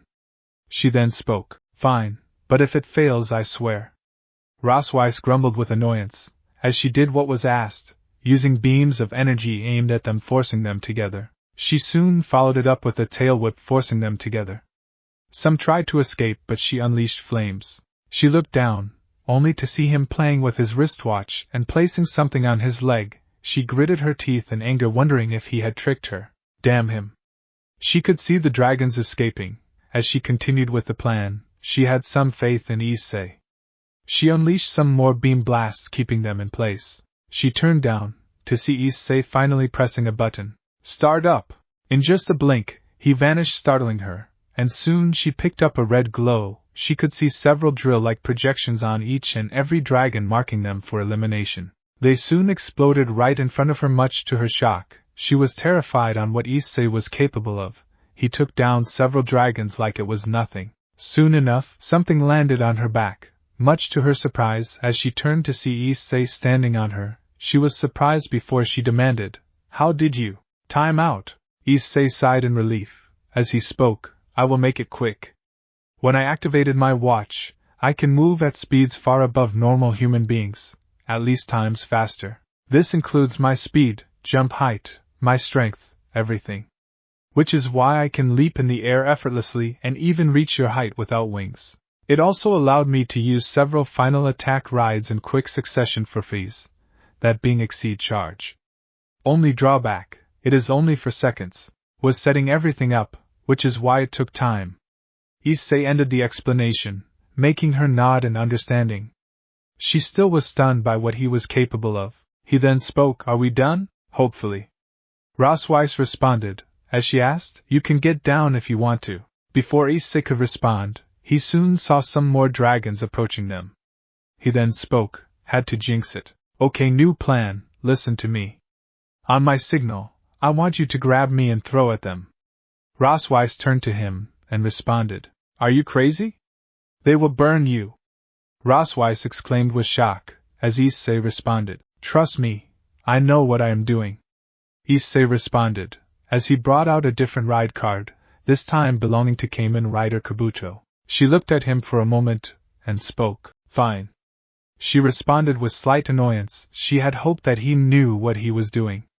She wanted him to survive his risky plan. Issei nodded, and opened the Neo-Deca driver, and it responded when he inserted the card and closed it. Kamen Ride Kabuto, change beetle. Issei had transformed into Kamen Rider Kabuto. As the helmet beetle soon formed upwards, completing his masked rider transformation. He then brought up his attack ride card, and spoke, "Ross, now." Rosweiss gave a nod, and she grabbed him from the back, and flung him straight towards the dragons, who prepared himself. She then threw him, as Issei opened the Neo-Deca driver, and quickly inserted the card. He saw the dragons unleashing the flames and closed the driver. Attack ride clock up. When Issei activated the card, everything became slow motion, as he gracefully and easily evaded the attacks and landed on the dragons. As he spoke, "Well then, let's get started." The dragons couldn't even realize what was happening, as Issei used the Kabuto Kanegan to strike the dragon multiple times, and fire multiple bullets. As he jumped onto another dragon and did the same, he continued to repeat the procedure onto every dragon, badly damaging every last one of them. He soon saw the last dragon still present, and knew what he had to do.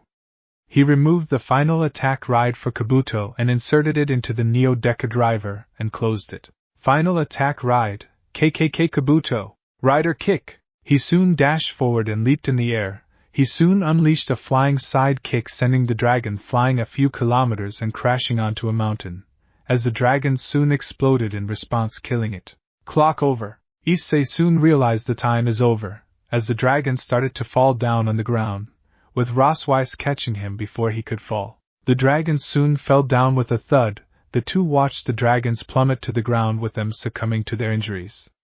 She soon turned to Issei and spoke, "Let me guess, you used super speed to evade?" "Not exactly. Kabuto is all about time manipulation. For me, their attacks and reaction speed is slow motion, allowing me to evade their attacks like it was nothing. Hence why you must have seen me blitzing around them."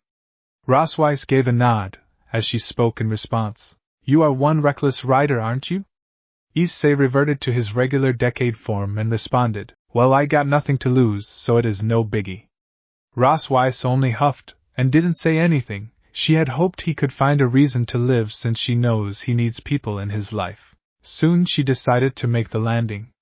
Issei leaped off her, and she reverted back to her human form. Once this was done, Issei removed the decade card and reverted back to normal, as he asked, "How are they attacking this place? My guess, they can pick up my signature. Hence why they must have come after me. They would want to kill me since I am alone and vulnerable. Many of them still underestimate the Arcadians." Issei gave a nod, as he looked at her speaking. "We got no choice then." Issei created a portal to head back. As he spoke, "We will be going for negotiations." "Why?" Rosweiss asked, surprised. She was not expecting him to go to her planet to actually begin the negotiations. She turned to him and asked, "Why would you want to go? The red dragons will keep pestering us, so it is best we finish this issue right then and there. We got days to actually plan and make this work, since if war does happen, there won't be a single shred of my quiet life left." He walked into the portal, leaving Rosweiss completely stunned in response. She was not expecting him to even agree with this, but she could see his points. There won't be a single shred of his quiet life left. "You coming or not?" Issei asked her, to which she snapped out of her daze and rushed forward, speaking with a small smile. "Coming." The two left the location with nothing but dragon corpses left behind. They had crushed an attack that was being aimed at them, and knew that they can rest for the day. Days later, Ark Mansion, Arcadia Main City, Arcadia, AM. Days had passed since the battle that had happened in the Midwest between Issei and Rosweiss against the Red Dragons. Issei agreed to head there, on the condition that they would be getting extra days to discuss on how the negotiations are going to go. Rosweiss even warned them that dragons in her world despise and look down on humans to the point of actively hating them in return. She mentioned that humans are also similar to them in that aspect, causing the war between the two races to go on. They had to prepare accordingly, such that Rosweiss advised him to keep the driver around his waist in case they actually try to attack them. Eventually the team was set up, and they all agreed to leave by the day. While Issei grew to tolerate Rosweiss, he can't say the same for Jon and Himiko, whom he would be meeting after a long while. Right now, they are inside the Ark family mansion. It is a large bridge that houses trees in the middle of it, as well as the sides, leading up to small pillars attached to it. The two are seated at the entrance towards the mansion. The waterfalls and the other parts of the compound by the cliffs make it even more beautiful. Those serve as homes for the Arks as well as outposts for the royal guards to ensure the protection and safety of the Ark family. The two are seated at the entrance towards the mansion. The waterfalls and the other parts of the compound by the cliffs make it even more beautiful. Those serve as homes for the Arks as well as outposts for the royal guards to ensure the protect. Issei and Rosweiss were waiting for them. They remembered on who they must meet. He then asks, "So from what you are saying, we need to meet your older sis, correct?" Rosweiss gave a nod, speaking, "Yeah, we need to meet her. She is the only one that can be spoken to. If things go bad, and war does happen, at least the silver dragons can be spared from the carnage that was going to befall upon them." "That's true, cause if Arcadia goes to war, even I know your planet wouldn't survive." Rosweiss nodded again to Issei's words. The powers that Arcadia possessed far eclipsed them in every aspect, and they would get annihilated if that was the case. "I am concerned on the humans. They hate us as much as we hate them. How would we even get them to listen?" Issei only gave a smile and responded, "Dragons need violence to be convinced. Some fear from the humans and the Empire will automatically comply. Juniper wants us to handle the dragons. She stated that the Empire is under her and her husband's control." Issei spoke, as he looked away from her, and continued, "Humans are easy to convince. Some threats to their loved ones or in some cases their own body is enough to convince them." "Speaking from experience?" Rosweiss responded with a smile, to which Issei spoke, "Yeah, the streets is a harsh yet effective teacher. Fear gets job done. And from what I remember, Arcadia is known to use such tactics as a last resort." Issei responded with a smile of seriousness, as he turns away and speaks, "Plus, the sooner we get this done with, the sooner we can end this whole battle for the sake of a quiet life." Rosweiss gave a nod, as she hummed in response. She soon looked at him, and asked, "So will we be having guard duty for the prince?" "I hope not," Issei responded, as he continued, "'cause it ain't my job to protect his ass. If he is reckless, I ain't protecting him. I am not in the army or part of his bodyguards after all."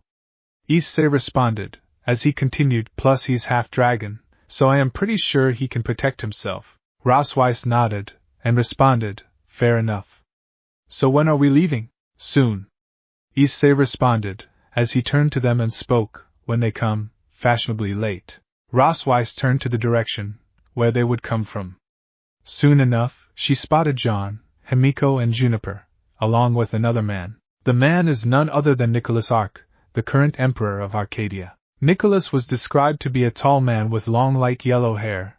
He wears blue clothing and has gold lining and ornaments placed on it. A few of his blue cloths serve as his cape. The man is wearing silver armor around his arms and legs, with multiple straps attached to it.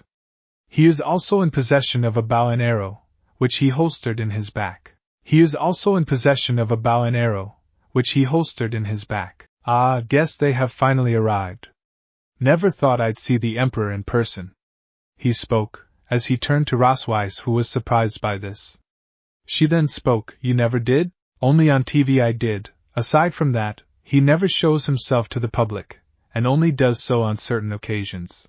Issei responded, as they looked to see Jon and Himiko also arriving in front of him ready for the meeting.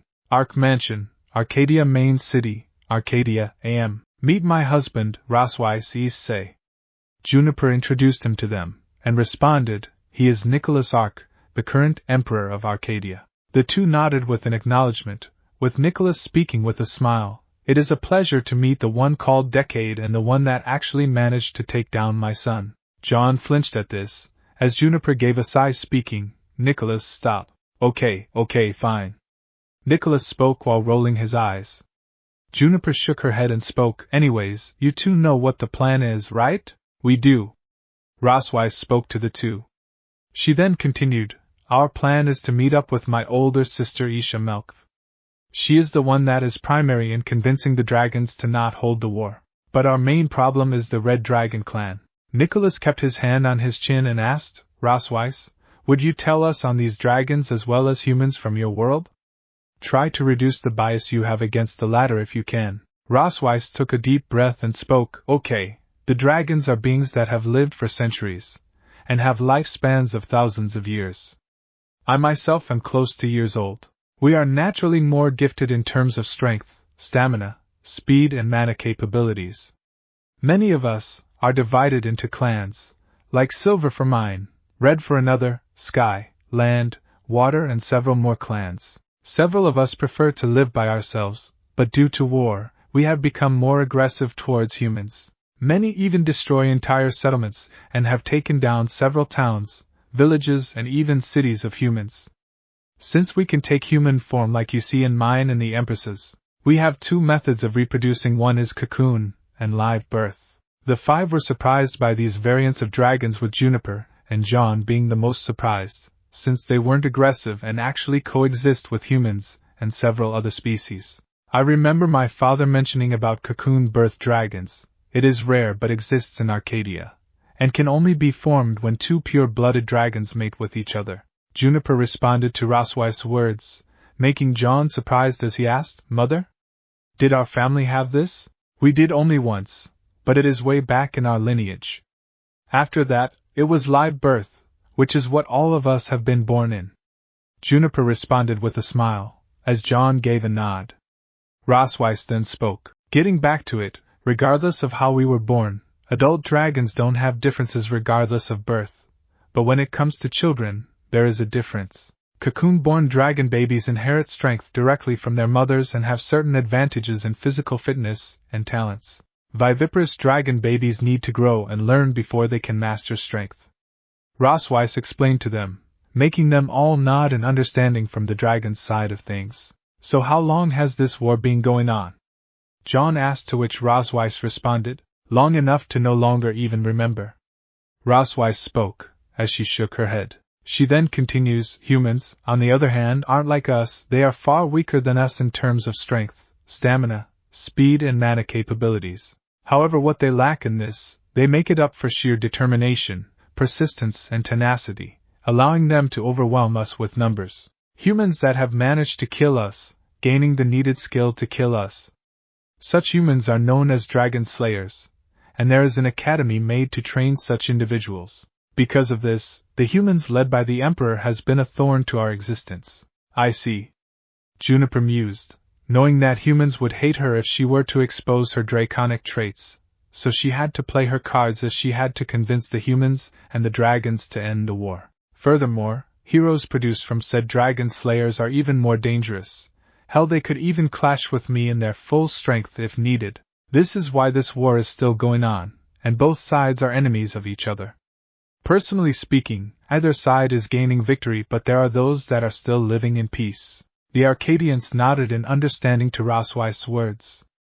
This was enough data they had received on them for now. Juniper, it would be best if we speak to your father about this. He would be the best option for making negotiation plans once they convince the dragons. Then we can contact Jean and ask her to make contact with the humans of that world. That way we can ensure that both races can come to an understanding, and we can bring them as an ally. Nicholas spoke his words analyzing the situation.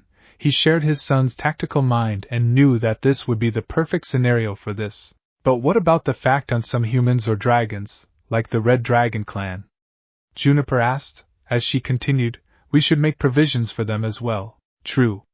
Nicholas responded, to which he continued, that shouldn't be a problem, actually. Rosweiss continued, as she spoke, there's one problem, the leader of the Red Dragons, Constantine. Constantine? Juniper asked with surprise as Rosweiss spoke. Yes, the attacks that happened with us were from the Red Dragons, or to be precise their name is Red Flame Dragon Clan. Dragons from that clan are arrogant and domineering, they have the highest pride amongst us. He has conquered several territories and is deemed as a hero among dragons, so he is going to be a major problem to us. He leads the Red Dragon Flame Clan, and will cause even more complications to this peace treaty. Rosweiss explained to her, making the Arcadians understand the situation. They had to find a way to deal with the Red Flame Dragon Clan if they do become a problem. That means he'd cause trouble when it comes to making peace. Issei asked her, to which she turned to him and responded, yes. Then it is best if you all leave, and come back. Juniper spoke, as the others nodded. She soon turned to Nicholas, and asked, could you ask Jade to prepare the portal? Nicholas gave a nod, and headed inside to do so. He knew that he had to ask Jade to prepare the needed stuff for the portal. Once he was gone, Juniper turned to Issei and asked, can I speak to you alone? Scene change. Inside the Ark Mansion, Arcadia Main City, Arcadia, PM. Issei and Juniper were inside a room meant for visitors, as he asked, what do you want? A request. She speaks, turning to him. Issei was about to respond. As she speaks, I am pretty sure you must be annoyed by the fact that I asked you to head to that place, am I right? Issei was surprised at this, too. He asked in surprise, did you spy on me? No, but I can read a person, judging by their body language. I predicted one of the outcomes, which is likely the one given what I heard about you, which would be the fact that you would probably be cursing me for bringing you in this situation. Juniper responded with a smug smile, causing Issei to grumble in annoyance and turn his gaze away. She was able to get on him immediately. Anyways, I am not here to speak about the issues you have. It is about something you need to know. It is about Jon. Juniper spoke with a sigh. She remembered his state after the war, and it was far from good. Without Clover to lead the 1-5 due to being on probation for his actions, it went worse. Jon lost a lot of friends, with some of the 1-5 also being in a comatose state, which included Violet and Ferlin. Why are you telling me this? It is not like I am friends with him. Issei spoke, crossing his arms in response to her words. Because you and Himiko are the only ones who can keep an eye on him. Recently Jon's state is a mess. I can't exactly ask Rosweiss to do it, since she doesn't know much about him. From what I know, only 2 of you interacted with him amongst the group of 4. Juniper's tone was pleading. She requested Issei to help her with the actions. She wanted someone she had faith in, or had a proper grasp on reality to help him. He was just getting into the real world and had a harsh wake-up call from the incident. So you wish to be his babysitter? Issei asked, to which he continued, pass. He was about to walk out of the room, which Juniper responded, wait. She turned to him, and responded, please listen, you and Himiko are the only ones that I can ask you off this. Jon's relation with the others, except for some, has been declining. He turned around and was surprised by this. He remembered that he was close to them before the duel. It has been months since he last saw him, but he knew that bonds with such friends wouldn't just be destroyed. I may be an empress, but I am a mother too. Today I am not ordering but requesting you, as a mother, to look after my son, and prevent him from doing something drastic. Juniper spoke with a pleading tone, as she responded with a bow, I beg of you. I don't want to lose my family. Issei looked at her, and knew this was due to Vlad Ark murdering a lot of her family in the wars, causing Black Arms to eventually be ousted from Arcadia along with him. Before that they were a part of a protection squadron in the city of Erdula. Fine, I accept. Juniper looked surprised at this, as she beamed in response. Thank you? Juniper exclaimed with joy, as Issei narrowed his gaze and spoke. But on one condition, it is non-negotiable. Juniper looked at him, losing her smile, and asked, What do you want, money? No, I need you to look into someone. He checked his pocket, and removed a small piece of folded paper. Juniper was surprised by this, as he continued, If you can find any information relating to this, then you can consider your request done. Juniper looked at the paper. Information can be extremely valuable at times. Far more than just simple money. She looked at him and took the paper, and spoke, Fine, you got yourself a deal. She ended with a smile, as Issei didn't respond and walked out of the room. She looked at the paper, and decided to look into it once the group leaves from the place. Scene change. Ark Mansion lobby, Ark Mansion, Arcadia, PM. Issei and his group were ready to head to the planet where Rosweiss belongs to. Juniper then spoke to another woman, Is it ready, Jade? Yes, mother. The woman known as Jade responded. She is Jon's twin sister. She is a young woman described to have short, messy blonde hair and green eyes. She is wearing a dark brown leather vest with an added-on white corset she wears over her black long-sleeved shirt. Then leather gloves, one large belt, and a smaller one wrapped below her chest, a green skirt, stockings, legging, black boots, and a light green cape. Then leather gloves, one large belt, and a smaller one wrapped below her chest, a green skirt, stockings, legging, black boots, and a light green cape. The portal to that place is ready. She responded with a smile. She then speaks, Now listen, you will be given a small device each. This will keep communication between you guys and Arcadia at all times. From what Rosweiss has informed us, there is no internet or usual communication channels to do so. The device is outfitted with magic circles that allow you to enter into special channels that only authorized personnel can tap into. Jade scans the room for a moment, her emerald green eyes scanning into the crowd of four. She had to ensure that they know everything on what needs to be done with the devices she had made. This mission was crucial, since this would end in a war if things go south, especially of the fact that her own brother was going for this mission. Any questions? Jade asked seriously, making Issei raise his hands. She looked at him, remembering that he was the one that took down her brother. She felt anger when she heard of this, but it was soon directed to the ones that caused events to go this far. She also agreed with Bianca. Her punishment towards them was well justified. She was expecting a more stricter punishment but understood she can't break the military code. 1. Issei speaks up, as he continues, What if someone steals them? Are there any contingencies to prevent that? Jade was about to make a comment on the statement, but chose not to, as she responded, Yes, if the magic signature and voice of the person doesn't match any of you four. I can give the authority to brick these devices, and create new ones, sending them to you using a teleportation magic spell. Even audio logs are deleted. Best we don't let them get any information on us. Jade ended with a smile. She had planted such a contingency. She then continued, Furthermore, conversations are recorded for obvious reasons, allowing us to find out in case they stole from us. So rest assured, these devices are safe. Issei gave a nod, while Rosweiss sighed in response. She was glad that the others can't get access to it. She had hoped that this would help them speak to each other. A follow-up on Issei's question. Jon responded, as he continued, What if they steal the device but instead of speaking, they instead decide to use magic to extract the recordings? They can use Rosweiss' magic signature to give a false sense of security to do so. Rosweiss gave a nod in response. He did ask a very valid question in this. Jade nodded, knowing that this question would also come up. Correct, which is why Rosweiss' signature will be different. Her device will be unique, and it is a magic signature that will be hers, and the dragonic magic signature present in Arcadia. A mixture of the two, if you might consider. That way, if the original signature will be present, we can come to know that it is not hers. Jade responded with a smile, making him nod in understanding. After a small period of silence, Jade spoke. Any questions? There was no response, only for Jade to speak. Good, then please take one device each. She motioned the maids to bring in the devices, as 3 were kept on one platter and the last one was kept on the different platter. Rosweiss, yours is the single separated one. She speaks, turning to her, which earns a nod from the Silver Dragon Queen, as she then continues, the others take one each. Issei and the others did what she had asked, with Rosweiss taking one separately. Jade looked at the device Jon took and made note of it.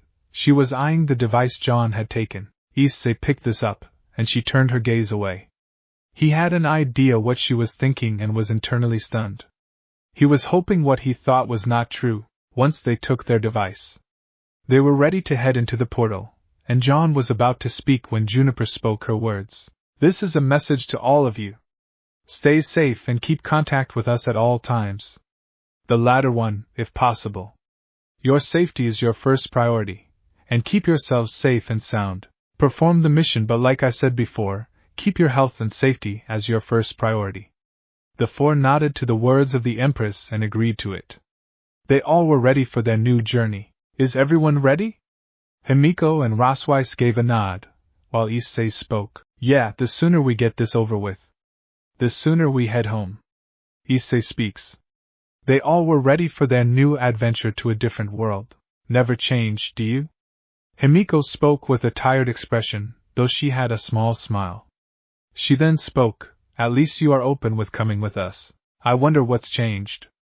She responded with a sly smile, to which Issei spoke. No need to rack your brains.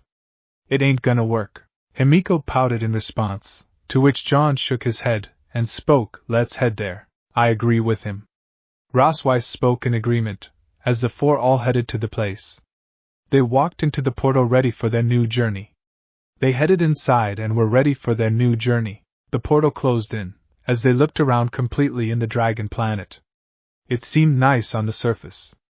Rosweiss breathed the air, happy that she was able to visit her home during the prison sentence. Home sweet home. Rosweiss responded, looking at the castle. It was a majestic castle. It had blue rooftops and a silvery design. The castle seemed to be silvery in color with many glass windows. There was a pathway made of stone leading to it. The pathway had several trees and bushes comprising of several fruits and flowers, making it a sight to behold. So this is where you lived? Issei asked, to which Rosweiss responded. Yep, I lived my entire life here. I was raised by my grandmother along with my older sister. Rosweiss spoke to everyone involved in the location. She turned back to continue walking forward with the rest of them following suit with their luggage. She continued to walk forward till they spotted someone standing at the entrance. She has long, flowing crimson-red hair that cascades down her back in thick waves, matching her intense, flame-colored eyes that glow with authority and power. Her expression is calm but piercing. Her attire is a bold, elegant red dress that hugs her figure tightly. It features golden accents that run along the contours of her waist and chest, resembling dragon-scale motifs, and a small, bejeweled decoration near her midsection. The dress has high slits, revealing a white underlayer. Draped over her shoulders is a black cape trimmed with white fur. This was Isha Melk, the Red Dragon Queen and Rosweiss' older sister. Sister! Rosweiss exclaimed with joy, leaping on her sister, as the latter accepted the hug. She then continued, Long time no see. She returned the hug, and responded, You too, it's been a year since we last saw each other. If it wasn't for your Arcadian magic we would still be communicating by letters. They split up, as Isha added, Also is it just me, or you look rosier than before? Rosweiss slightly blushed at this and responded, And no, I don't think so. Isha looked around and asked, So these are the Arcadians that are here for negotiations? Rosweiss nodded and spoke, Yeah. She soon introduced them to her sister, Meet Himiko Murata. Himiko gave a nod and she continued, Meet the Prince of Arcadia, Jon Ark. Isha realized who he was. Not only was he the prince but also next in line to the throne of Arcadia. She immediately gave a bow of respect, knowing why he is here. It is an honor to see you here, Your Highness. Jon nodded and spoke. Indeed, but please refer to me as Jon. Miss Issei. Issei gave a nod of understanding. Rosweiss then introduced the last person, and he is Issei Hayadu. The one I spoke to you about. Oh. Issei realized who he was, as he was the same person that was able to subdue and beat her. This meant that he was her master, as she continued, the one you called Decade. Yes, him. Rosweiss spoke while turning her gaze away. She was his dragon after all, and there was nothing she could do about it. Issei walked towards him. She was under the impression that he was a strong person. She only spoke, "It is nice to meet you, Hayadu Issei." Yeah? Issei responded with a dismissive tone, making her irk for a moment. Though she expected this from what Rosweiss spoke about him. This was the man that was looking after her, and was his employee at the Hayadu restaurant. A derogatory work for someone like her sister, but had to accept due to the crimes she did against Arcadia. She attacked them, and this was her consequence. She gave a sigh, and spoke. Not much of a talker, isn't he? Himiko soon walked forward and spoke. You'd be lucky if he doesn't walk out from this. The fact he isn't, is actually progress. Rosweiss seems to have a work around him. Issei looked away and spoke. Shut up. Rosweiss also seemed to get annoyed by Himiko's words. She gave a glare to her, with a small red tint on his face. Himiko looked at Issei, making her understand everything. He had a lone wolf nature, which meant that he may not get along with her sister as well, though from what she could see, Rosweiss didn't seem to hate him from her words on him. He didn't mate with her despite actually being able to do so. He gave her space and let her do as she sees fit despite not having any interest in her. Issei gave a giggle and smile, as she spoke. I see. We can begin the negotiations shortly. But first it is best you all rest. Issei called out her servants, as they all took the bags inside. They all were taking each bag that belonged to the guests. They decided to carry one suitcase each, ensuring that they are delivered to their respective rooms. They continued to walk inside, with Issei explaining, since you all are here, I might as well give a rundown. Given what is happening, and with the discovery of Arcadia being revealed to the dragons, several don't desire to actually make war with a world that not only has humans and dragons united along with several other races, but is advanced in every other field. Issei soon took a deep breath, composing herself. She was actually annoyed and furious when the Red Dragons from the Red Flame Dragon clan repeatedly attacked Arcadia despite her sending messages to refrain from attacking the dragons. She knew most agreed with her, except a select batch, primarily those from the Red Flame Dragon clan, except for Confronting and his dragons. Issei spoke with a serious tone. Jon then pointed out, isn't that the dragons that Rosweiss talked about? So that means you know about them? Issei spoke, turning to the three Arcadians, as they all nod. Issei then spoke, given from what she told us about them. We need to be careful since he will send dragons to keep conquering Arcadia. Rosweiss may have initiated the attack for recruitment, but they will keep attacking us till they get what they want. Their arrogance and pride won't let them stop. Issei turned to him and spoke, you are correct on that one. Confronting has always been ambitious. He won't stop till you defeat him in combat. Jon then added in response, that means, we need to beat it into his skull, correct? Issei gave a smile, and spoke, correct. You have no choice in that aspect. Issei shook her head and spoke, anyways, don't think about it. For now, all of you rest up and come for lunch. The others nodded in understanding and acceptance. Issei then spoke, the servants would lead you to your rooms, so enjoy your stay. She ended with a smile, making Rosweiss respond, thank you, sister. Don't mention it. It is the least I could do, plus I am happy with your return even if temporary. Issei responded to her, making Rosweiss nod in understanding. She understood that Issei was worried sick for her when the Arcadians captured her and placed her in prison, ensuring that the dragons can't retaliate. At first, Issei was beyond furious and worried for this, when her sister was in prison of a foreign location. Especially towards the one known as Decade that had beaten her sister in combat. However, when Rosweiss was alive and well as told what kind of a person Decade was, her anger started to simmer down, and she was more curious than angry on who this Decade was. now revealed to be Issei hired a courtesy of Rosweiss. Now, she could see that Issei didn't like interacting with others and kept to himself, which was different from most humans. He is not your enemy unless you make him as such. She was looking forward to his stay here, intending to keep an eye on him. Scene change. Hidden location, Rosweiss world, PM. A man was watching the Silver Dragon Castle from a distance. He was described to be a man with black hair and black eyes. He had tousled hair, and his slightly parted lips and clenched jaw convey determination. He wears a full suit of heavy, intricately designed black armor with gold accents that highlight the angular and layered plating across his chest, limbs, and shoulders. The armor is reinforced, suggesting both high defense and elite status. He's crouched down, holding a long blood-stained spear or lance, its tip glowing with a magical blue hue, implying it may be enchanted. A dark cloak or cape with a blue lining flows behind him, torn at the edges. This was Leon Casmode, a hero from the human empire, and a powerful dragon slayer. Seems like it is about time.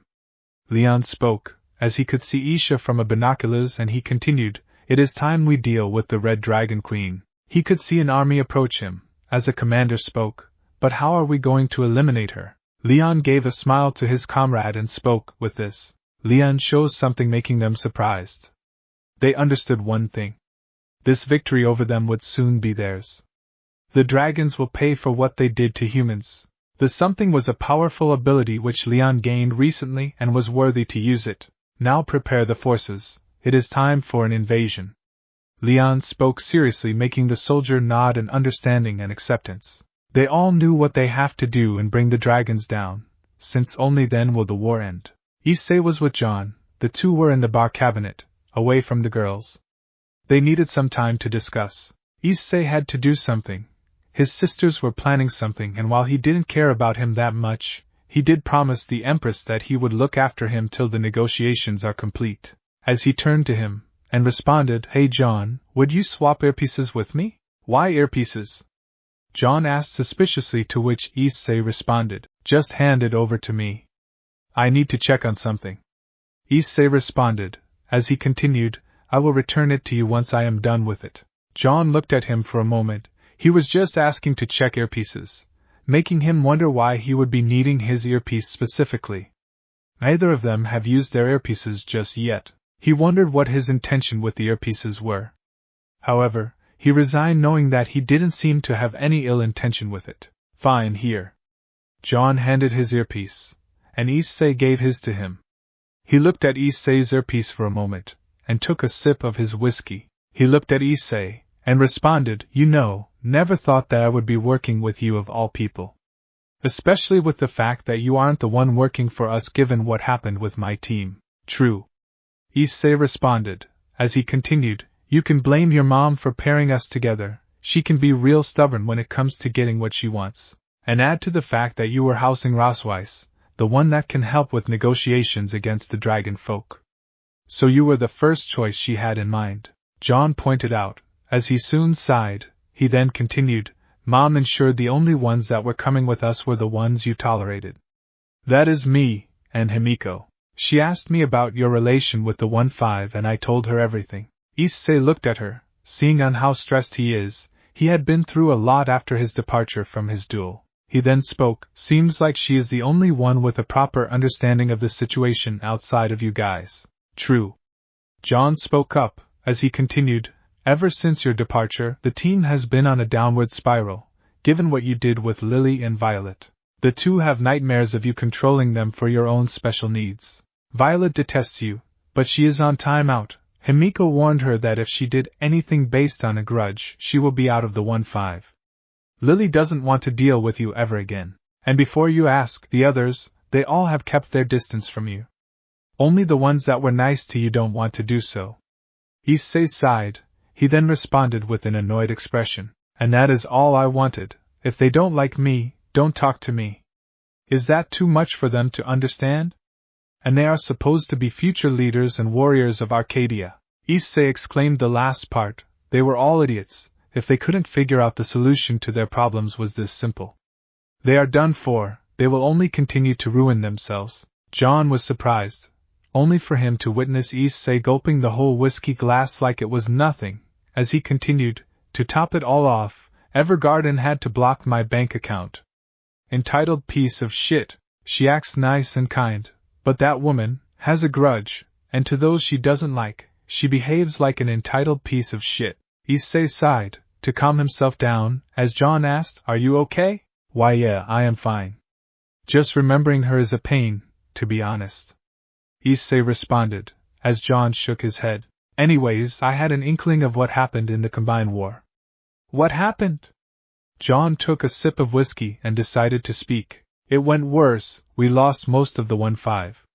The survivors except for me, Himiko, Kevin, Bronya and Lena are all in medically induced comatose state recovering from their states. And it happened all because of that idiot huntress." Jon slammed the table, almost causing cracks on it. He sighed, holding his head in pain. Issei then asked, "Is it Summer Rose?" "Yeah, it was that ing bitch," Jon exclaimed, as he continued, "That bitch had the audacity to not listen to the plan made by my superiors and charge head first to rescue some civilians, leading the 1-5 there as well. The end result, not only did she fail to save the people but also kill my 1-5 and have no regret about her actions. Damned huntresses." Jon exclaimed the last part in anguish and anger. "Well, you can't help it, she decided to use heroism in an army. That is why I never joined the army, 'cause it would never pan out for someone like me." Jon looked at him in surprise, as he responded, "Huh?" Issei turned to him, and continued, "Yep, I am not to take orders, nor am I to lead. I would definitely be a screw-up like Summer Rose, and well, men would be killed under me. Next thing I know, I'd be court-martialed and disgraced, which is why I never continued my service. But you'd be an excellent officer, why do you not understand?" Jon spoke in disbelief, to which Issei responded, "I told you, I ain't military type, and plus that costed my parents their lives. While many would enjoy being under an arc, I am not one of those many. That is why I prefer choosing my own path, away from military and if needed, away from most of you guys as well who cater to this belief." Issei spoke his words, and got up. He soon headed inside the hallway. As Jon responded, "Issei, wait." He continued to walk, as Jon groaned in frustration and spoke, "What a tough and difficult guy." Issei continued to walk when he saw Himiko standing in the corner, hiding in the wall outside of the room. He sighed and spoke, "So you heard, right?" Himiko only nodded, to which Issei responded, "Then you know, don't expect me to paint a buddy picture with your friends." Issei walked away. As Himiko looked down, she soon turned to Jon, who was drinking his sorrows away. She rushed towards him to get him to stop. He was going through a lot, and Issei didn't help him in any way. Though he was a blunt, she couldn't blame him for his bluntness. He was always going to be like that. Isha's castle, Rosweiss world am. Issei looked at the hallway, as he continued to move forward. He was moving around the castle knowing that Rosweiss is already inside her room. He soon came across Isha Melk, who was drinking some alcohol near the balcony of the castle. He was about to leave her be, when she sensed his presence and called out, "Yo! Decade, would you come and have a drink with me?" Issei looked down, and sighed, as he responded, "Sure, why not?" He joined and decided to have a drink with her. It was wine, as she spoke. "This is specialized wine that our kingdom produces. Have a drink?" She poured some wine onto a glass, as she handed it to Issei. He soon landed on the walls of the mansion, as Isha responded, "Oi! Don't fall off the mansion." "I won't. I am not that drunk," Issei responded, as he started to drink a little bit of the wine. He was surprised by how well it tasted. Seeing his expression, Isha asked, "So how is it?" She asked, to which Issei responded, "It's good." He spoke up, as Isha gave a chuckle and responded, "I am glad you like it." Isha took a sip of her own, as she enjoyed her drink. She turned to him and continued, "You know, my little sister. I hope you are taking care of her, Decade." "Oh." Issei looked at her. He could see her smile, though there was seriousness in her voice. "She is my employee, so it is my job to look after her. Though, when it comes to little sisters, are the two of you adopted?" "Not really, and even if we were." Isha had a smile, happy that Rosweiss is looked after well. As she continued, "She would be my little sister, regardless. I know we don't look anything alike, but she is my sister. Issei sighed looking at her, and responded, That's good, I guess. Issei responded looking at her, as he continued, Having a family and all. What? Isha was surprised as she continued, You don't have a family? No parents? Or siblings? Or even relatives? Issei took a sip of his wine, and spoke, None, I was all alone. Never had anyone I can call friends even. I just had myself, and that was enough. Truth be told, after being alone for so long, Rosweiss was the first person to live with me for so long. Isha responded feeling sad and pity for him. The man that defeated her sister, the Kamen Rider decade. He was a lonely man for most of his life. She understood that his heart has been closed off for so long that he was unable to make attachments due to his tough and harsh past. The William family? They see me as their own, but even then, I just can't seem to trust them. To be honest, I just have this inkling that they would stab me in the back. Like you see, I don't trust anyone this blindly. That's just how it is. Issei responded, as he took a final sip of the wine. Isha nodded, understanding his situation. She was aware that he had closed his heart, and has major trust issues. She offered to give him another glass, and Issei nodded. She poured him another glass and did so for herself. She finally decided to speak up. Decade, not everyone is out for you. That is something I am sure of. Rosweiss, Himiko, His Highness and the William family. Sometimes, just let your heart open. Issei responded, and he continued to have a sip of his wine. As he continued, I am not so sure. Take your time, but eventually you have to open up. You can fight against the world alone, but having people, having friends by your side. Those that you can trust and be with. That is the fun part of having life. If you are alone, there isn't not much fun in my opinion. But if you insist on being alone, then let me ask you this, why are you living? She asked the simple question, making Issei surprised by her words. He was not expecting this question to be posed on. She then continued, Ross would eventually have to return here. Then what will you do? Who will you speak to or socialize with? Do you plan on being alone forever? He looked down and continued, I don't know. Isha smiled, understanding that her point is being put inside of Issei.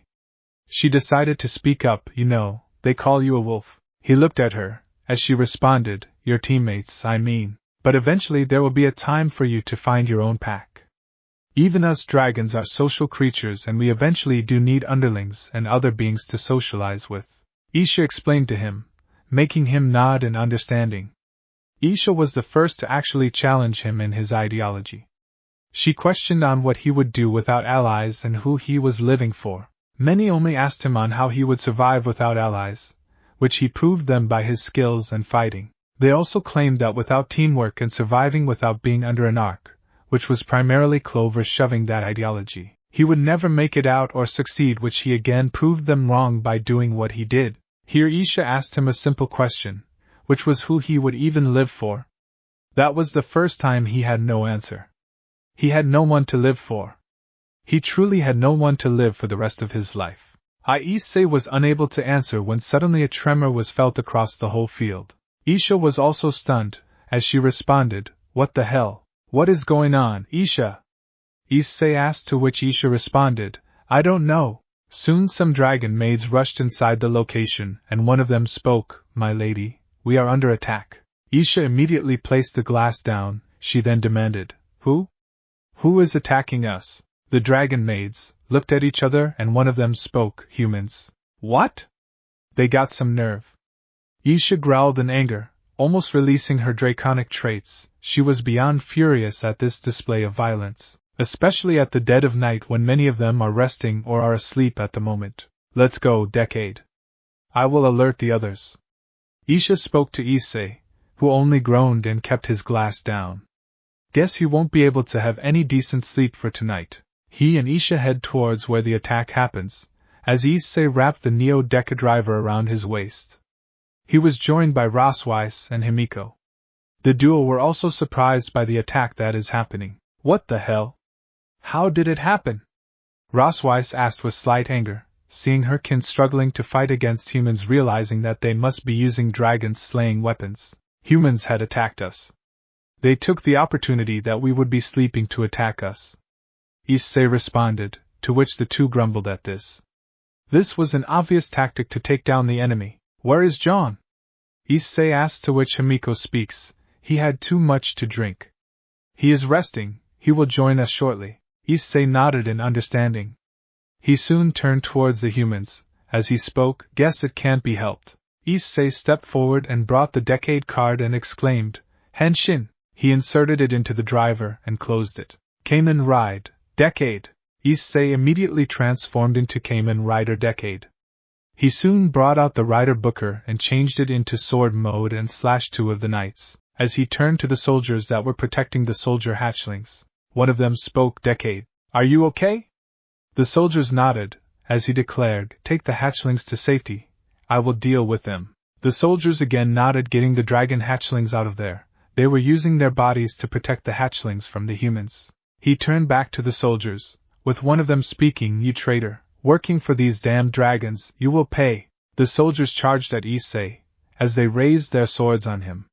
He blocked it with the Rider Booker, and slashed them back, metal clanging against the surface with sparks flying everywhere. The explosive sparks triggered a chain of determination and skill in the sword. Issei pushed their blades back, and switched to gun mode, as he brought out the Attack Ride Blast card and inserted it into the Neo Deca driver. Attack Ride Blast. He fired a barrage of shots aimed at them, as they struggled to block and were taken down, triggering explosions.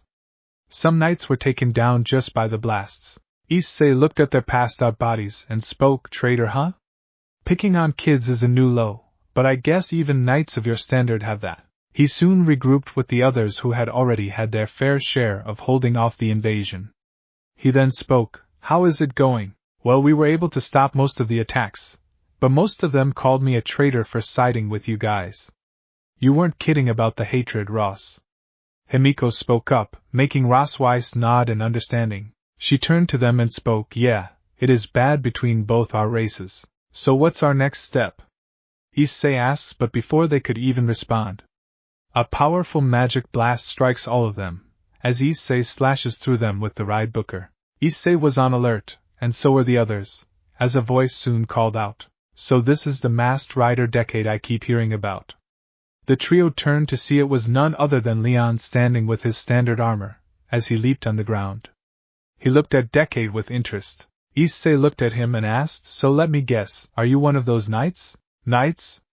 Leon asked, slightly amused as he responded, You must be sorely mistaken, I am not one of those ordinary knights. Indeed, he is Leon Cass Mode, the strongest dragon slayer out there. He has slayed many of my kin before, and now, he has staged an all-out assault on my sister's home. You won't get away with this. Leon only shook his head in amusement, and responded, Quite the contrary.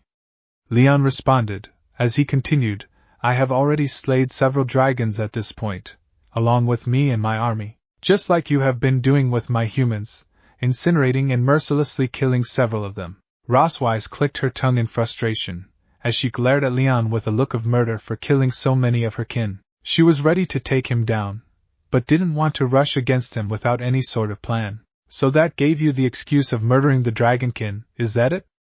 Himiko asked, to which Leon responded, Indeed, our war has been going on for centuries. We dragon slayers are accustomed with this war tradition, and it is our job to protect humans from dragons, even if it means wiping out the opposite kin. However, there are those beings that associate with the other race, causing hybrids to be existing. Yet the war between the races still continues.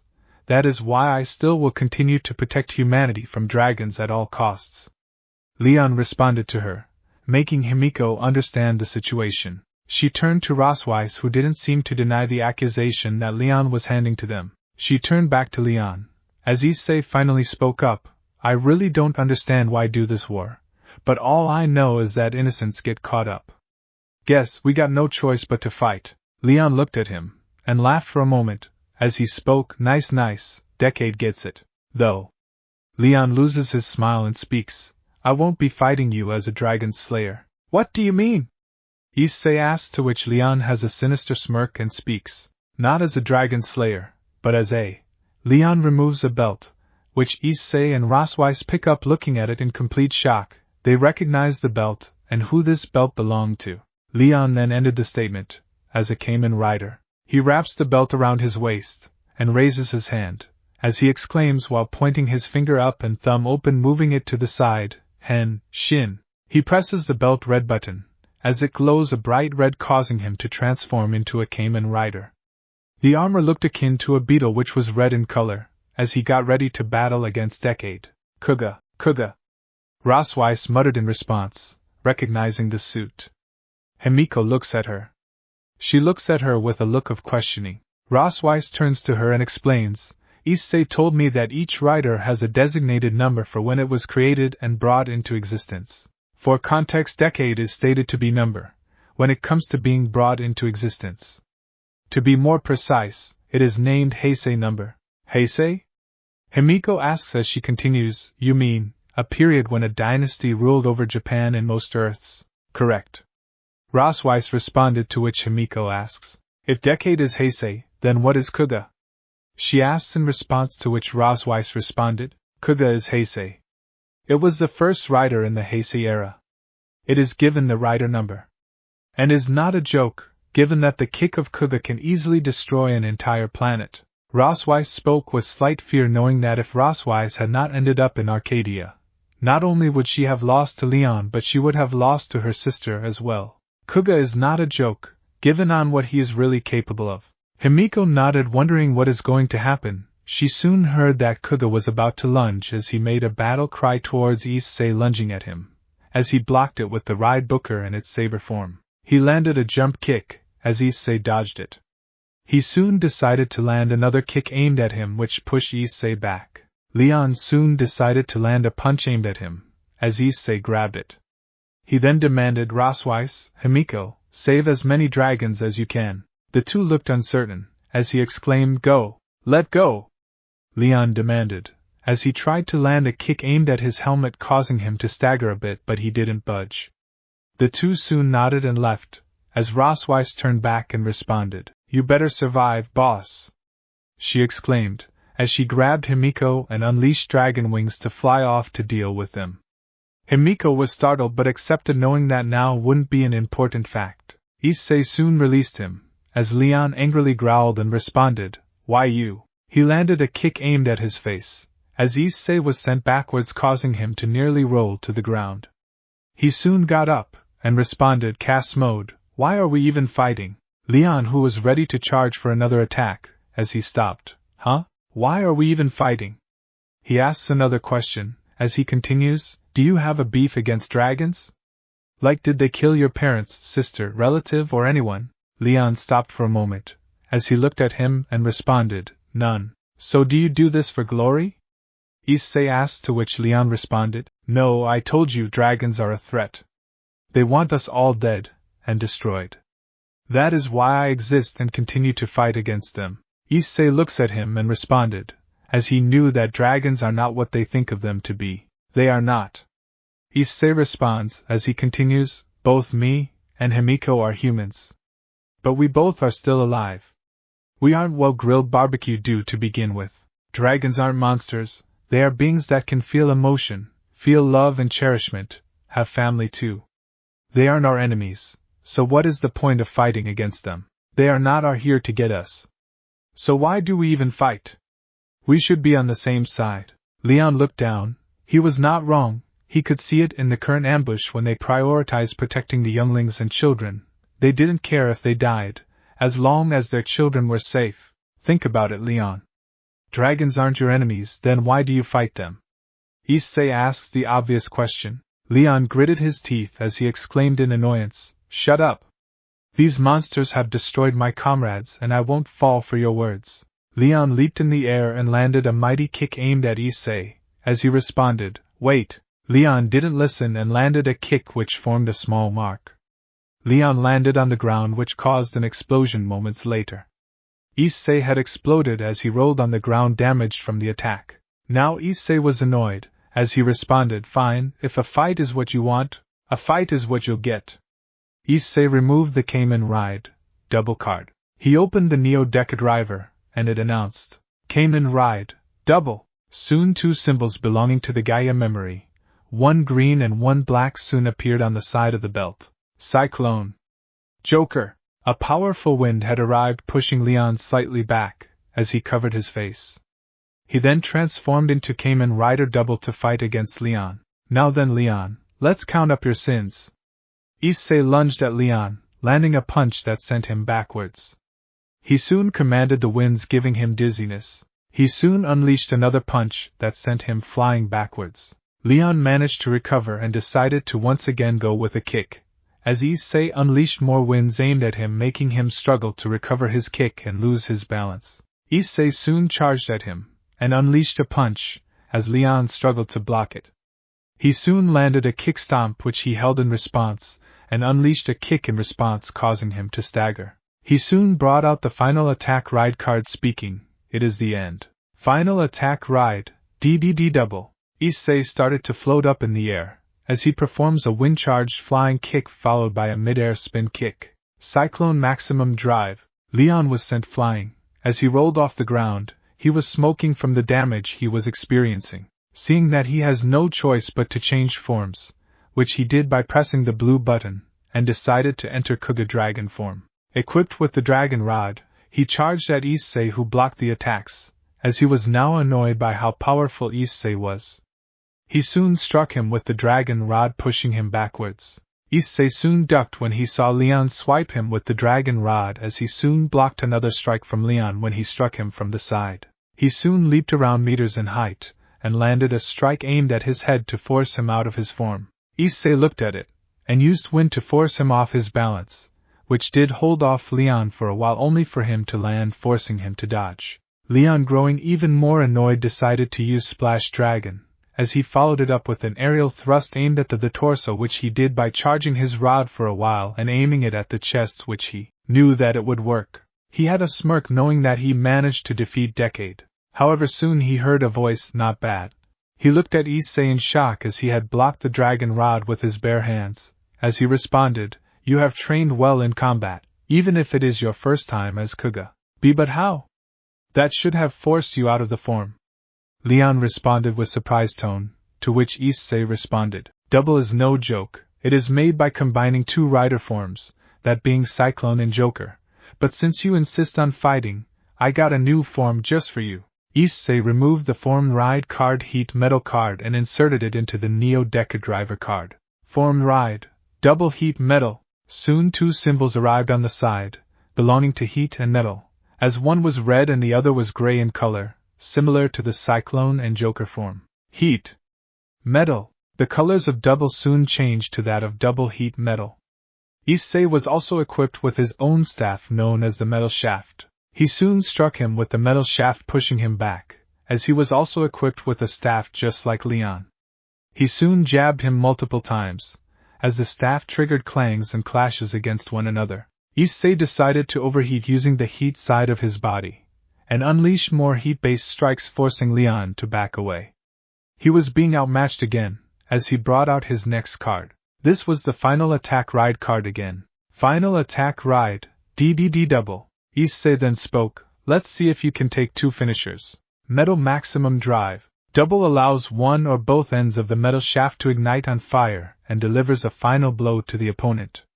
He continued to land many more hits in response, eventually loosening the grip on the dragon rod. Leon struggled to block the attacks, as he was constantly being struck with the attacks. He grunted in pain, causing him to fall backwards, dropping the dragon staff in response. He rolled on the ground from the attack. Issei then turned to him and responded, "Give up, Leon, you are outmatched against me." Leon gritted his teeth in anger. There was no way he was going to lose to him. He started to stand up, though he was injured from the attack. He decided to change forms yet again. Scene change. Castle location entrance. Rosweiss world, AM. Rosweiss along with Himiko had subdued most of the humans attacking them. Those that weren't willing to surrender were incinerated alive courtesy of the dragoness. Rosweiss then asked, "What do we do?" Isha had soon arrived, alongside a recovered Jon, the latter of whom asked, "Are you two alright?" "Yeah, we are fine." Himiko responded, as she continued, We managed to take down most humans attacking the area. Most of the soldiers here decided to surrender, but some dragons had fallen from the attack. Others decided to bail and abandon the army, leaving them to their fate. The ones we see here, as only a portion of the army. Himiko explained, as she noticed Rosweiss flinching, knowing that most of them were able to kill several dragons due to the ambush attack. She couldn't save most of her kin from dying in the attack. Issei saw her expression and responded, "Well, we were able to secure the other perimeters, but where is their leader? The Dragon Slayer? He is." Rosweiss was unable to complete when one of the soldiers spoke. "Leon Cast Mode is one of the strongest of us. He won't be losing to you damn dragons, no matter what happens. He will defeat anyone." That is, the soldier was unable to complete, when Himiko punched him straight in the face, knocking him out cold. His body slumped to the ground, as the others looked at her in surprise. Himiko then spoke with a sweet smile, "If anyone wants to speak, I am glad to put them to sleep again. Does anyone wish to speak?" The soldiers looked at her in fear. They all then exclaimed, "No, ma'am." They all didn't want to mess with her in any manner. She returned back to her normal self, and turned to the others who were looking at her with a stunned expression. With her speaking, "What? Someone had to shut them up.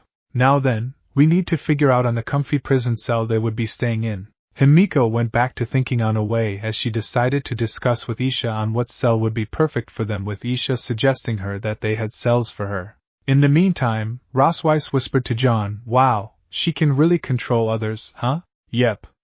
Jon whispered back to her, and he continued, "There is a reason why she is the mom of the 1-5.